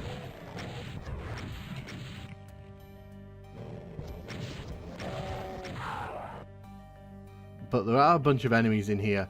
Luckily with the rocket launcher it's pretty easy to take them all out. But yeah, it's worth coming in here just for all the shotgun ammo, because that will be very useful as we head towards the end of the level here. So as we come this way, there are yet more bony boys kind of hidden, blocking the path. You really didn't want to die there, did you?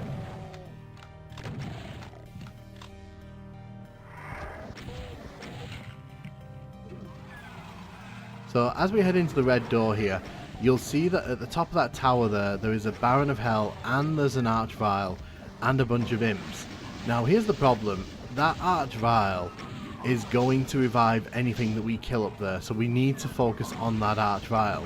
Luckily these Mancubus are not sort of revivable for it, like it can't get down here, but the Mancubus kind of cluster around this door here and they will kind of keep coming to us until we get rid of them. There is also an Arachnotron in there somewhere.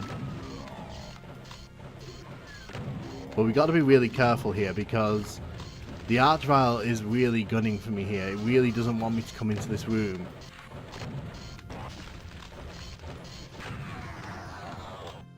So what I want to do here, I want to draw the Archvile to the edge here, because if I can draw it to the edge, then I can shoot my rocket at it. There we go. And we can take it out. Didn't realise there was one of those left. Never fear. So what I'm going to do here, I'm actually going to run back through the level and just very quickly grab some shotgun ammo that I left back at the start here. Now, I'm not sure if they designed it this way on purpose. I always find it quite difficult to get back to the starting part here. You've got to kind of do like a very specific run across the ledges here to get back. But if you can get up to full speed here, it is actually possible to make it back. And you can see that, but unfortunately then I went and did the stupid thing of falling off on the other side. Hey, I never said I was great at this game, I just said I was a bit clumsy. So, see, clumsy. Yeah, there's not much room for you to move in here, so you've kind of got to be very kind of on point with what you want to do. So just gonna make sure I don't fall off this time. There we go. So we go in here, there's some shotgun shells and a med pack, which is very much appreciated, although kind of useless because we're going to run over here and I'm going to grab the megasphere in the fake pillar there. So the last part of this level can be pretty nasty if you've not got much ammo left. Now The frustrating thing here is that the level gives you a ton of cell ammo, but it doesn't, on the higher difficulties, there isn't a plasma rifle here. There is one on the lower difficulties, but it's not here for the higher difficulty, so you kind of have to make do with the other weapons.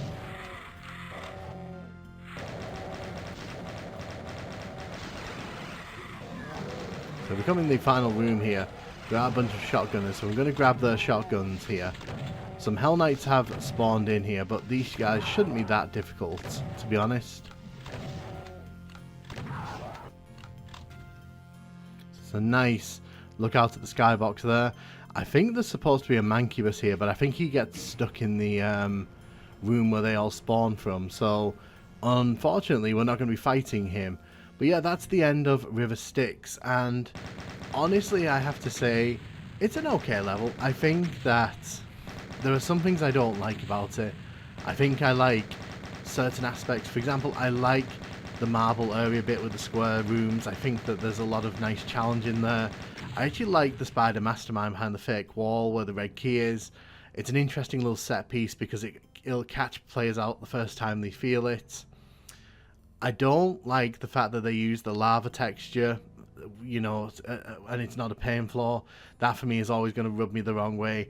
And I think that the opening half at the River Styx bit is actually pretty underwhelming from a sort of design point, because ultimately it's just a straight corridor and you're kind of just being led through it to kill all the monsters. Overall, I think it's an okay level. Again, not super memorable, but it is fun for what it is, and it's a nice penultimate challenge that sets us up for Last Call. Hey, and welcome to the final level of TNT Evolution. This is Last Call. So you want to take note of the order of the colour of the lamps here, because those tell you how to get through the next puzzle that we'll be talking about here. So this opening room here has a very interesting puzzle. Basically, you've got to run across the top of these pillars, each with a different colour of candle on top. And if you run onto the wrong space, you end up dead instantly. There's no kind of comeback from that. So the solution to it is actually presented to you in that opening room. You've got to follow the coloured candles as they are presented. But the thing is, the game doesn't tell you that, so it ends up kind of being a bit more of a trial and error kind of thing. I mean, that's how I did it as a kid. I don't know how I feel about that as an opening puzzle. It's very interesting, don't get me wrong, and it's very clever to use the candles like that. But unfortunately, because it's not communicated very well to the gamer, the first few times you come to this level, you're probably just going to end up blind running it and hoping that you find the right solution. So we're going to get rid of this Arachnotron here, and we're going to collect all the items there. So we're going to hit the switch here, and that's going to turn this room into absolute chaos. As you can see, there's a bunch of enemies who kind of raise up out of the different sort of areas here. We need to be very careful because we can lose health fast here. There's a lot of bony boys, and they're all kind of looking at me as a giant piece of meat ready to be sort of savaged. So let's just get rid of these guys as quickly as possible. Try to avoid the rockets that they're firing as much as possible. I am making a bit of a dog's dinner of this, but you know, what else would you expect?